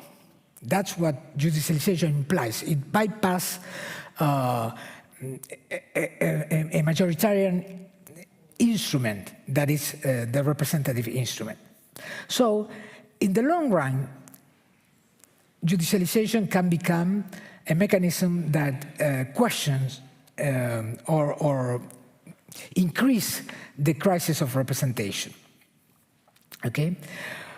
On the second hand, once we have, on the one hand, progressive judicialization, and on the other hand, conservative judicialization, this increases something that was announced very early, and that is the politicization of justice. Okay? So now we do have conservative and progressive judicialization, and both parts consider that they need to politicize the judicial system in order to win. Okay, who are the judges? Okay, who are the judges become particularly important, because who are the judges will end up deciding the outcome of whatever process I judicialize. Okay, that is, if at the very beginning one of the reasons actors could trust on judicialization was because they thought the judges will act in a, they will, of course, they will have a political orientation, they will have an ideological orientation, but in the end, they will have to consider the restrictions that the law imposed over the way in which they were going to decide, okay?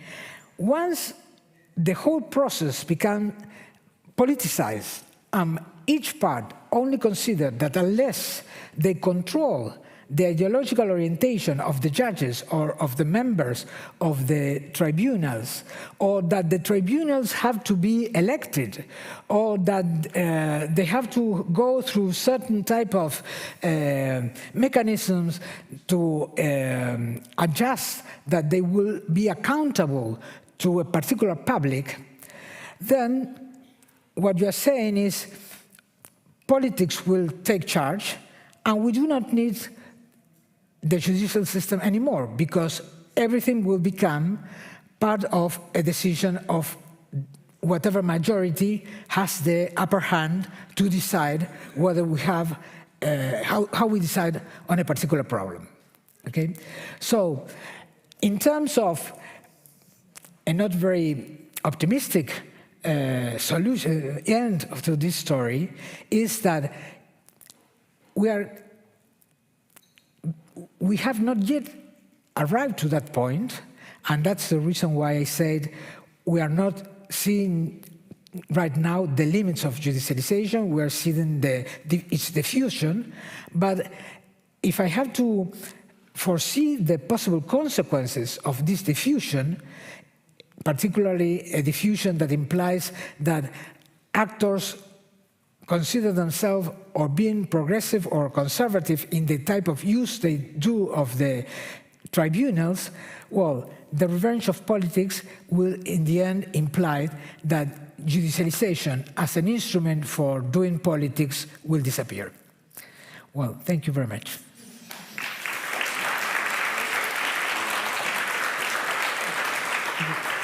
Thank you so much. This was so good. Please sit. Thank you so much, Catalina. This was, I think I could have given almost as long a comment to what you said as your lecture. Please sit. Now I want, you will all have a chance to ask, not all, but you will have a chance to ask questions and come with comments. But first, I want to invite our commentators to the stage. So when they, when they have given their comments, they have 5 minutes each. Okay. When they have given their comments, I will immediately open up for the rest of you. So please sit down. So of course, this was super, super, super interesting. And it just reminded me, because of course, as you said, in the Latin American context, lawfare is like the allegation you make when other people weaponize the law against you, in a way. And one of the first uses of law was, of course, by conservative actors who are making allegations to human rights lawyers for using the law in defense against Israel. So there's a long tradition of sort of using lawfare as a charge. So that is that, but it's super interesting, this sort of the weaponization of law that different sides are using, and what is happening when the other side is weaponizing the law as well. What's then happening, and is it really equal from the different sides, and what are the conditions? And it's something we really need to think about. And this panel has been thinking a lot about this, all three of them. I've been thinking so much about this. So Adrian Duco from the Human Rights Awareness and Promotion Forum in Uganda has both written a PhD on sort of the judicialization of LGBT rights by activists and what happens afterwards and the backlash about that, and also been litigating. So both a scholar and an activist and a lawfarer, in a way. Dan Brinks, who we already heard this morning on a similar topic, has been writing this book that Catalina was engaging with a lot on limits of judicialization, among much other things, and been thinking a lot about exactly the same questions.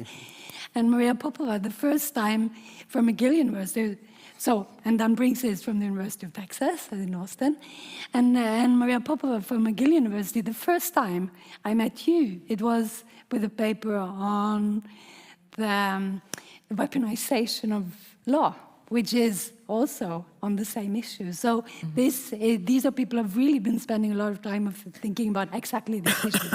And I'm going to start with you, Adrian. Why not with Dan? Do you want to? Okay, you already decided otherwise. So, who am I? Okay. So, that's what I'm saying. I'm losing all of them. Dan. I always do everything Adrian says. So. Yes, we all do. Right. So, thank you, Kari, for this really excellent presentation and provocative set of comments. And I want to say before I start, it's really a huge privilege to be here with Kari again on the stage. When I first arrived back in Argentina after 20 years of being gone, she welcomed me. She introduced me to lots of other political scientists in Argentina, and not just through her writing, but just through her sort of incredible hospitality in Argentina. She's always been one of the people who's really sort of influenced my research all these years. So it's wonderful to be able to engage a little bit with your comments. And I think the underlying question really is the one you posed. Is it success? Or did we run out, right? Did it show, did it end up being, I mean, we don't really play very much in this space of saying, is it a hollow hope or anything? But, you know, what were the limits? And I think I'm going to use an analogy that maybe suggests I'm more of a Star Wars nerd than I actually am. I don't know that much about it, but your argument is sort of like the law is like the Force. And the goal of the whole judicialization project was to make the force something that people could use. And then whether it's the Jedi or the dark side, right? If the force is everywhere, then the force won. And I think that's right in a way. I think the force is everywhere now. What the argument we tried to make was that actually there were some normative assumptions embedded in the project, and the force was meant to be on the side of the Jedi, and not the dark side. So I think that question of whether we should just talk about the force or whether we need to talk about the dark side and the Jedi side it runs through all these discussions about weaponization of law, the judicialization of politics, and so on, the difference between, say, a constitutional dialogue and backlash, the difference between whether corruption prosecutions or prosecutors are engaging in innovation and creative uses of the law, or whether they're violating the rule of law, right? I mean, that sort of distinction runs through a lot of the literature. And is behind the whole question of weaponization of law, right? Or abusive constitutionalism, right? It's everywhere.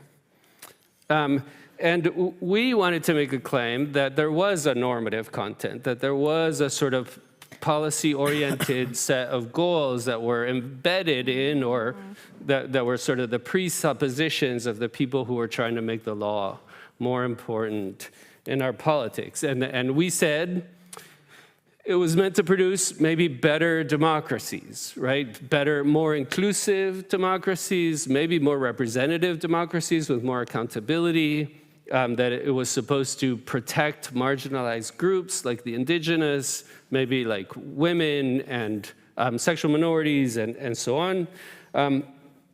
And we really need to, I think, do a better job of trying to distinguish between the Jedi and the dark side than we have, right? Because in popular rhetoric, that distinction tends to be, well, law is law when it's neutral, when it's apolitical, and judges are judges when they're independent of politics and separate from politics, and that's an illusion, right? Law is a weapon. As you said, right, the law is a weapon. You're using it for something. It always has a goal. It's always political. Judges are always political actors, and they're always trying to achieve something. So it's not a critique to say, well, that judge is trying to get something done. Right? Like, that's the point. Or the law is trying to achieve a political outcome. Well, that's why we have laws, right? Like, otherwise, we don't need laws. And so I think there is this problem that we need to grapple with. And I think it's valuable to try to sort of to push this metaphor a little further. As you say, I think this is a really important call to say, let's think about the force separate from its normative kind of objective. And let's think about how different uses of the force, of the law, whether they're different in some way.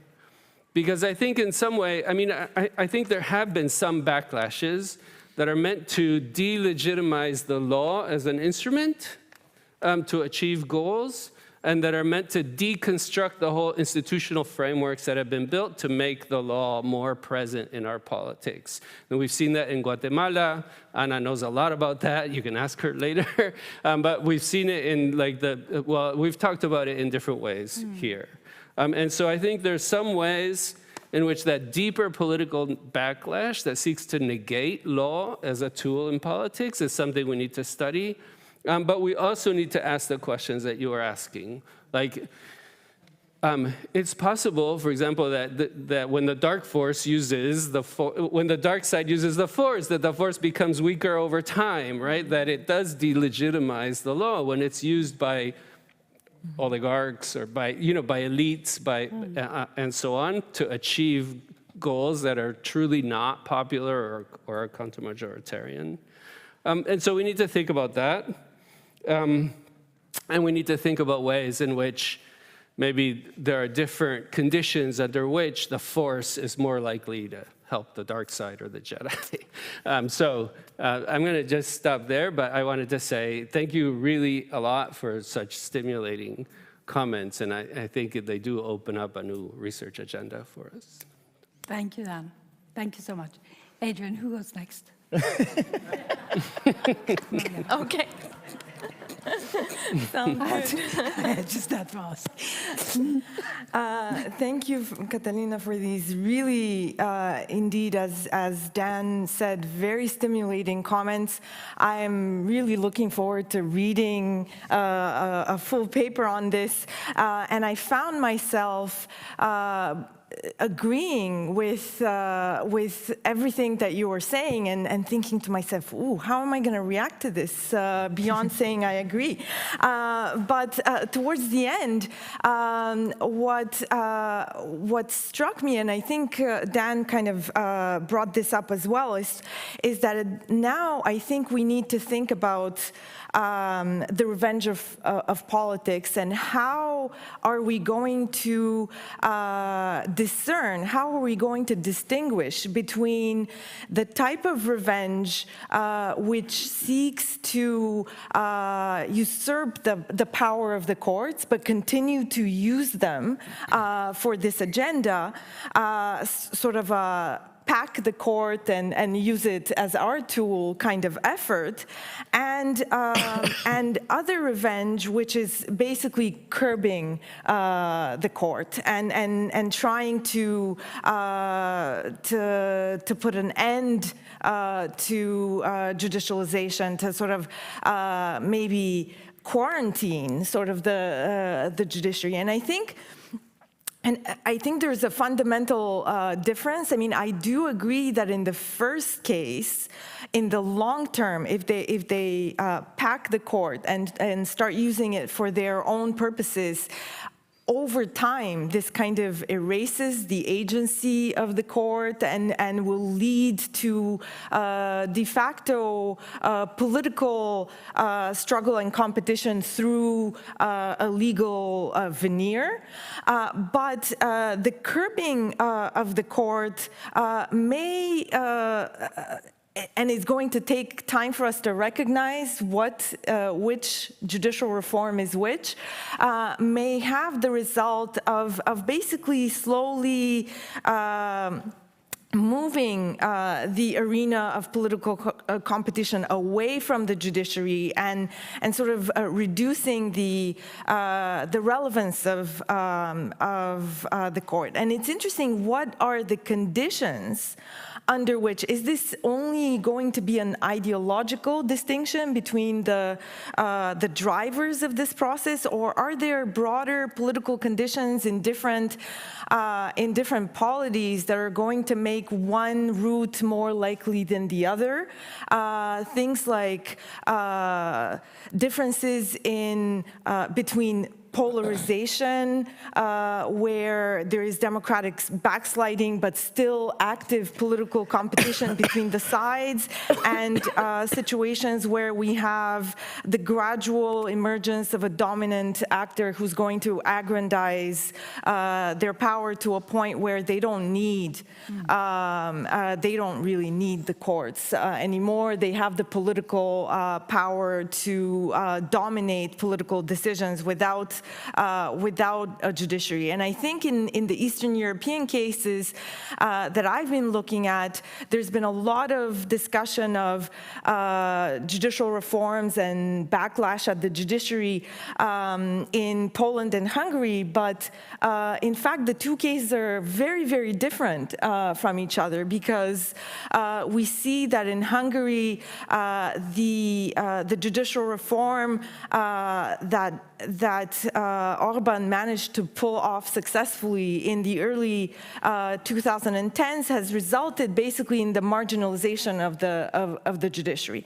What used to be a highly activist and progressive court has not been turned into an activist anti-progressive court. It has been turned into a largely muted and irrelevant institution. Orban does his thing through his enormous political power that he has managed to concentrate. In Poland, on the other hand, we see the polarization between the two sides continue. The right managed to pack the court and to change its composition dramatically in order to use it to serve their agenda, but they may well lose the next election in October, and then we're going to have another iteration of this. So the judiciary is very much at the center still of political competition. And I think this is kind of where the research agenda can go, and it's, I think, a very interesting one, and I'll end here. Thank you so much. Thank you so much for bringing these perspectives in as well. It's wonderful. Is it your turn now? Yes, it's okay. now my turn. Thank you so much, Katarina. The reason why I wanted to go last was because for me, this wasn't resonating very well with my reality coming from the aspect of LGBT rights in Uganda and also generally in Africa. Because for me, backlash and counter-mobilization are essentially a bad thing and an indicator essentially of failure of movements rather than of success of movements. Why do I say this? First of all, I would say that if you see increasing lawfare in our context, it also signifies that things are not going as well as they should in the aspect of political mobilization, that is engaging the executive or maybe engaging the legislature, which is supposed to be the body to go to as citizens. We need to go to the legislature, make them change the laws for the better. The reason why we are running to courts of law is because there's nowhere else to run. So courts become the area of last resort for us to go to as LGBT activists. So for me, the increase in litigation across Africa, which has been happening for the past 30 or so years, may actually show that there's more difficulty in accessing political bodies, and the judiciary remains the only option that we can access. That, for me, is an indicator of that. Number two, backlash is also problematic. If you look at my government, the Ugandan government has been in power, the president has been in power for 40 years, very dictatorial, and basically he calls all of us his grandchildren, including the judges. So he appoints them, they answer to him, and all those sorts of things. So when you have backlash coming in from the executive, coming in from the legislature, what happens is that you have censorship of the judges, self-censorship of the judges arising from this political process. And when this happens, that means that the judges are always going to anticipate, what does Museveni, our president, want? What does Parliament want us to do so that we make that decision in that respect? And the danger with that is that the court then starts making negative decisions against you every single time in anticipation of what the big man would want to happen. So big man politics here becomes important. For example, since 2014, when we won the case for the Anti-Homosexuality Act, nullified the law, we've seen that the courts have been giving us negative decisions ever since on LGBT rights. Before 2014, we had positive decisions. After 2014, when people complained about the courts nullifying a law, then we start getting negative decisions, meaning that the courts are looking at what happens thereafter, and then you become the victims. And again, that's my last point that I want to make, the devastating impact of backlash and counter-mobilization on communities. So as we may engage in the discussions as academics, as lawyers, the actual impact of backlash on people is huge. That's something you don't want even to engage with, because if you come to think of it, when the communities, when the government fires back against the courts for decisions they have made, the biggest loser is the LGBT community in this case. For example, if we think about the Kenyan situation, the Kenyans had a decision by the Supreme Court. You know, they won, had this victory, won in the case of registration. And what happened thereafter is that there was a proposal to introduce a new law, now criminalizing all sorts of things in the Kenyan context. In Uganda, we won in 2014.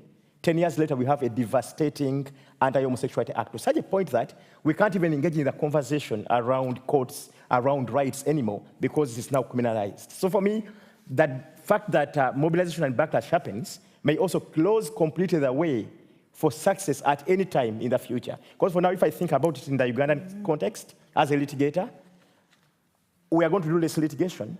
We are going to do less engagement with the courts of law, because even doing that on its own, may actually be criminalized. So for me, whether it's success or not, I really think when there's backlash and counter mobilization to that level, when it comes to LGBT rights, we are not making progress. I don't know how we shall break through that, but for me, it's not a sign of progress, but rather a sign of backtracking in terms of protection of these rights. Thank you. Thank you, Adrian. And I'm not going to give you back the word now. So what I'm going to do now is that we have 20 minutes left before we have to leave, and I'm going to allow you 5 minutes at the end to answer everything. So, not now. So those who want, well, unless nobody wants to ask you any questions, which I very much doubt, so please line up. Those who want, I can see that Anna is coming, and all who want to ask questions can line up. And then when there's 5 minutes left, I'm going to give Catalina the word back. I'll give it to you. So it's all about getting first to the, it's all about getting first to the microphone. Run for it.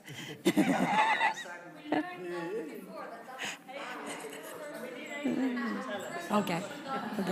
Okay, I'll be the first. Okay. Sorry. Okay, I insisted. Hello, Gökhan Sham from Law Transform, Bergen. Thank you for this very eye-opening lecture, and it made me think a lot of things. And some of my parts have learned a lot of things. Some of my parts think that it's not new. It's all 200 years of discussions, particularly as regards to weaponization of law for conservative and authoritarian purposes. It's a Hobbesian perspective of law, right? And from the 19th century of Germany, law was, in the first place, perceived as the whip of the state to discipline the society. And then comes the Dicey's writings in the 19th or 20th century, who was, making fun of French law, saying that it's only legal, but we have rule of law. But they have only laws. They don't have rule of law. It's just administrative law. But we have the real justice. So when you look at, for example, Soviet writings, in the writings of Wyszynski, the law of the state, or theory of the state, you can see that he wrote about 1,000 pages of book on how a law should be understood, and you could see the gulags are coming from that book. There is a law, but still that law is it's disciplining, there is no freedom, there is no rule of law, but there is law. And Chinese law, and also in, for example, the ramifications can be seen in Latin American context. In the 60s or 70s, we see the national security doctrine in the Cold War. The law and constitutions were understood in the authoritarian sense. The constitutions were used as weapons to pursue state-centered authoritarian purposes to discipline the society.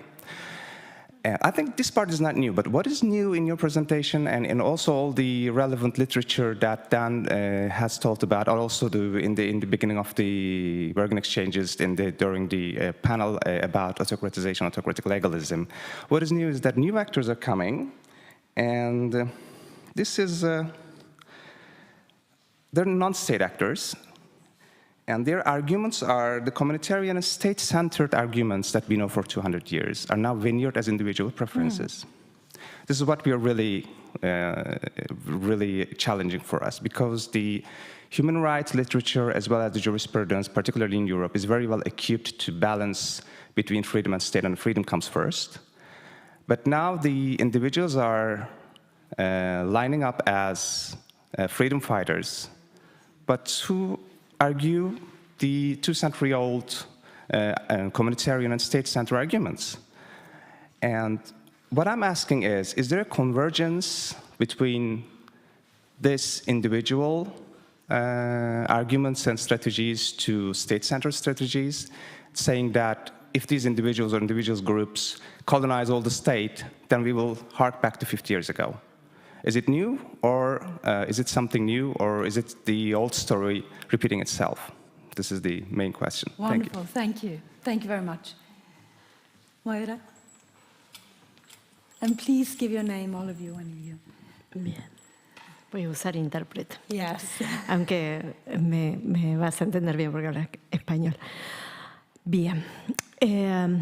Hace poco hicimos un encuentro para analizar lo que está pasando en Argentina con la judicialización de la lucha y decíamos que hay en esta fortificación de fronteras, la legalidad está siendo una frontera contra los pueblos.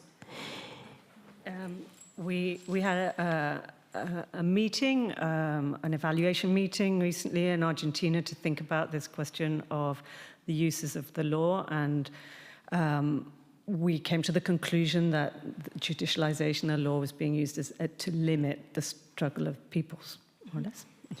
Que la crisis de credibilidad que está atravesando la justicia no es una crisis disputada entre el poder político, conservador, regresivo, reaccionario y el progresismo que recoge lo que va emplazando como derecho a los pueblos, sino que esa crisis nosotros la entendemos como la evidencia de que el propio aparato estatal, judicial, está siendo instrumentalizado para poner un límite a la amplificación de derechos. The crisis of credibility of the justice system is not really about conservative forces or reactionary forces using the law politically against progressive forces, but rather this crisis of the justice system evidences something about the uses of the state, yeah, and the nature of the state and the way it puts limits. Kathy's looking at me like I'm not translating properly. You can clarify in the answer. Mi pregunta es, teniendo en cuenta lo que dice Adrián, que vamos a las cortes porque es lo único que hay, esta prognosis, esta proyección del futuro inmediato de los derechos de los pueblos está siendo investigada, debatida desde la academia. ¿Qué creen que pueda llegar a suceder? Bueno, necesitaríamos un encuentro profundo para analizar esto porque tenemos propuestas y estamos llevando adelante propuestas para amplificar derechos. Pero me gustaría saber si ustedes analizan a este otro sector emergente que son los pueblos organizados tratando no solamente de defender los derechos conseguidos, sino ampliándolos. ¿Qué puede llegar a pasar?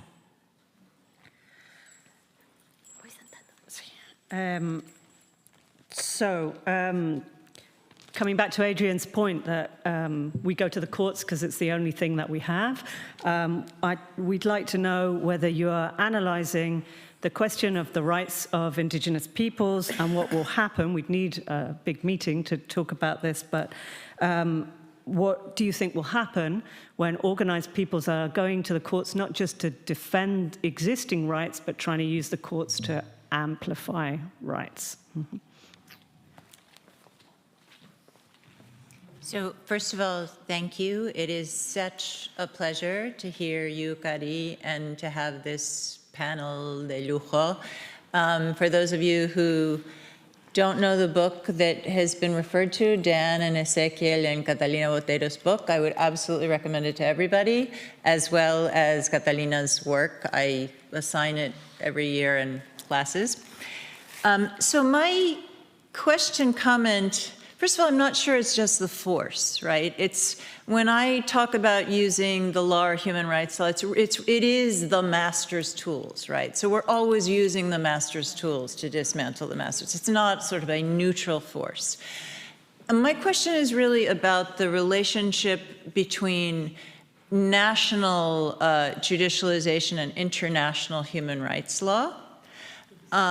Because I think the use of transformative constitutionalism by the Jedi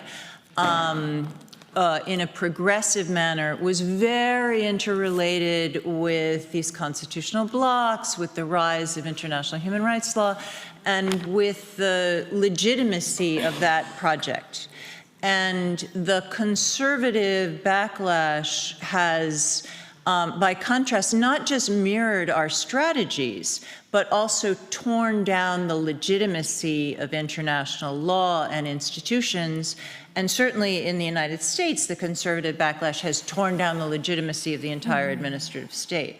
And I think actually Camilla's chapter in the book talks also about how the elites are really these urban feminists who couldn't get a hearing even in domestic Peruvian courts. They went to international fora.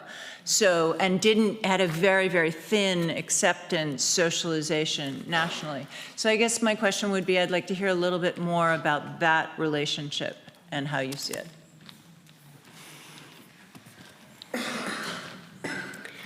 So the question I had is about how you understand the conservative actors, how you understand the conservative lawfare, and the question you were saying about, do conservative actors need different support structures to carry out their judicialization?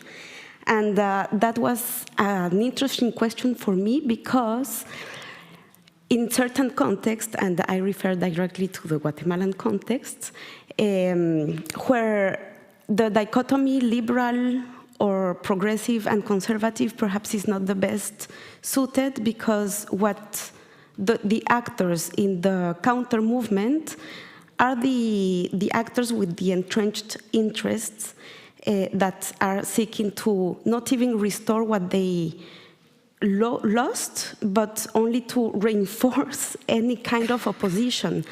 And that lawfare is only one part of the picture in this judicial backlash, because in this kind of context where the entrenched actors have the military and have the police force, the lawfare is sometimes goes sometimes with warfare, making exile, murders, and all that. So I would like to know how would you typify this kind of dimension in your work.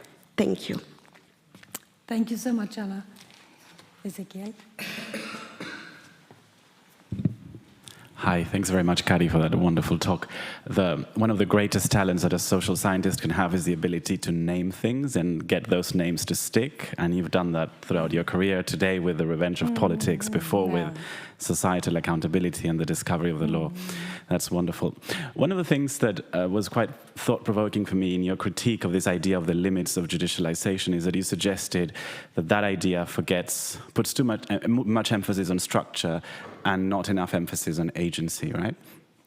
The idea that you put forward is that, if you look around, people have now used the courts in so many ways, which reflects that there's agency that revitalizes that project, even though it's been used for multiple ideological purposes. But I wonder whether that risks sort of forgetting about the structural limits to the impact that that agency can have, because you can use the courts all you want, but if there are structural conditions that make that use of the law ineffective, for example, if you, I don't know, mandate massive policy changes, but then the state doesn't have capacity to implement them, or, if the courts, don't have the capacity themselves to process some of those demands, and so on and so forth, then that agency is merely performative, and that's both on the right and also on the left, and therefore we return to the idea that there is indeed a limit to judicialization, one that cannot ignore the reality of politics, but also of the quality of the institutions, right? Thank you so much. So you have had many challenging questions, many comments, and you have 5 minutes to respond to some of them. Let me see what I can do.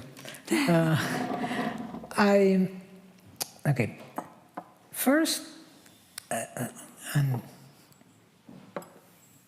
I do not want to be seen as a coward for saying this, but okay, this was something I was thinking about. That is, many of the things that I mentioned, I haven't done empirical research yet on this. So those are like ideas that I think have to be explored. Let's put it this way. Because some of them, I'm sure that once we start doing research, it will show that they were stupid and have to be dismissed, and some. So that's my first claim. Let's put it this way. My main concern, and has to do with some of the things that have been said, has to do with the revenge of politics. Okay, and let me try to explain. Perhaps I wasn't clear enough, and I started to run at the end, and so I didn't do all the things that I had in my mind. I do think that judicialization of politics is a very positive development for doing politics, for less violent policies, okay? It gives instruments to weak actors.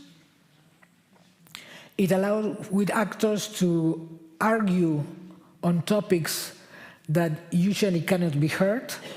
So in terms of, I'm concerned about the limits or the death of judicialization. It's not something that I'm advocating. Having said that, what I do think is happening, and this has to do with some of the things that you were saying, is that the politicization of justice, and particularly the fact that it has become part of the polarized discussion, like in both in the African cases or both in the Central European cases, has implied that the specificity of the instrument has been lost. And we have replaced the specificity of the instrument by the usual instrument of politics that are valid, but do not consider arguments in the same way that judicialization considers them. It considers the number of heads we have in a particular square, or the number of arms you have to destroy the other one. So I'm not saying, my main concern about the revenge of politics is what it does of this extremely valuable instrument, okay? Having said that, and you know, while you were making this comment, I was thinking, how can I show you this, okay? And I do think that there are specific critical junctures where this can be perceived, okay? For example, tribunals that were perceived as legitimate, and all of a sudden, due to political pressure, due to changes in the goals of some of the actors that were involved, start to be attacked in order to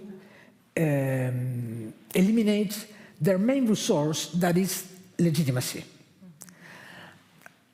I realized that I was very quick in my presentation because I forgot to mention the Israeli case, okay, in which you have a court that was extremely legitimate in the terms of how it was perceived by the population, and is receiving some kind of political attacks that will transform completely, whatever the result, the way in which this particular arbiter is perceived and judicialization is perceived in that particular polity. Okay, so I'm not saying that backlash or lawfare or weaponization, things like that, are not problematic. I'm saying that the fact that they have become as common implies a very important and imminent danger for the ability of judicialization to become an instrument, a legitimate and acceptable instrument for making decisions. Okay, that's my. It's very stupid and simple claim, but that's my only claim. Okay, and I think that because we are in the middle of this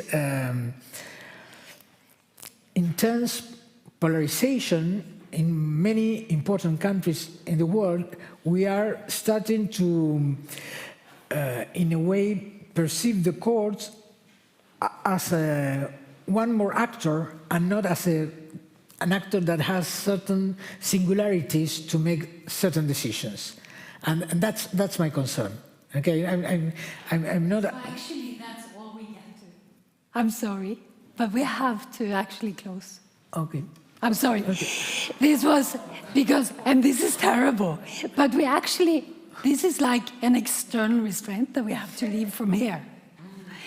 So because the people who work here have labor rights, and they need, and it's not the volunteers. I'm just incredibly sorry. But this was absolutely amazing. And the good thing is that we have 2 more days to continue the discussion, but just you wait and then I'll find, let me see.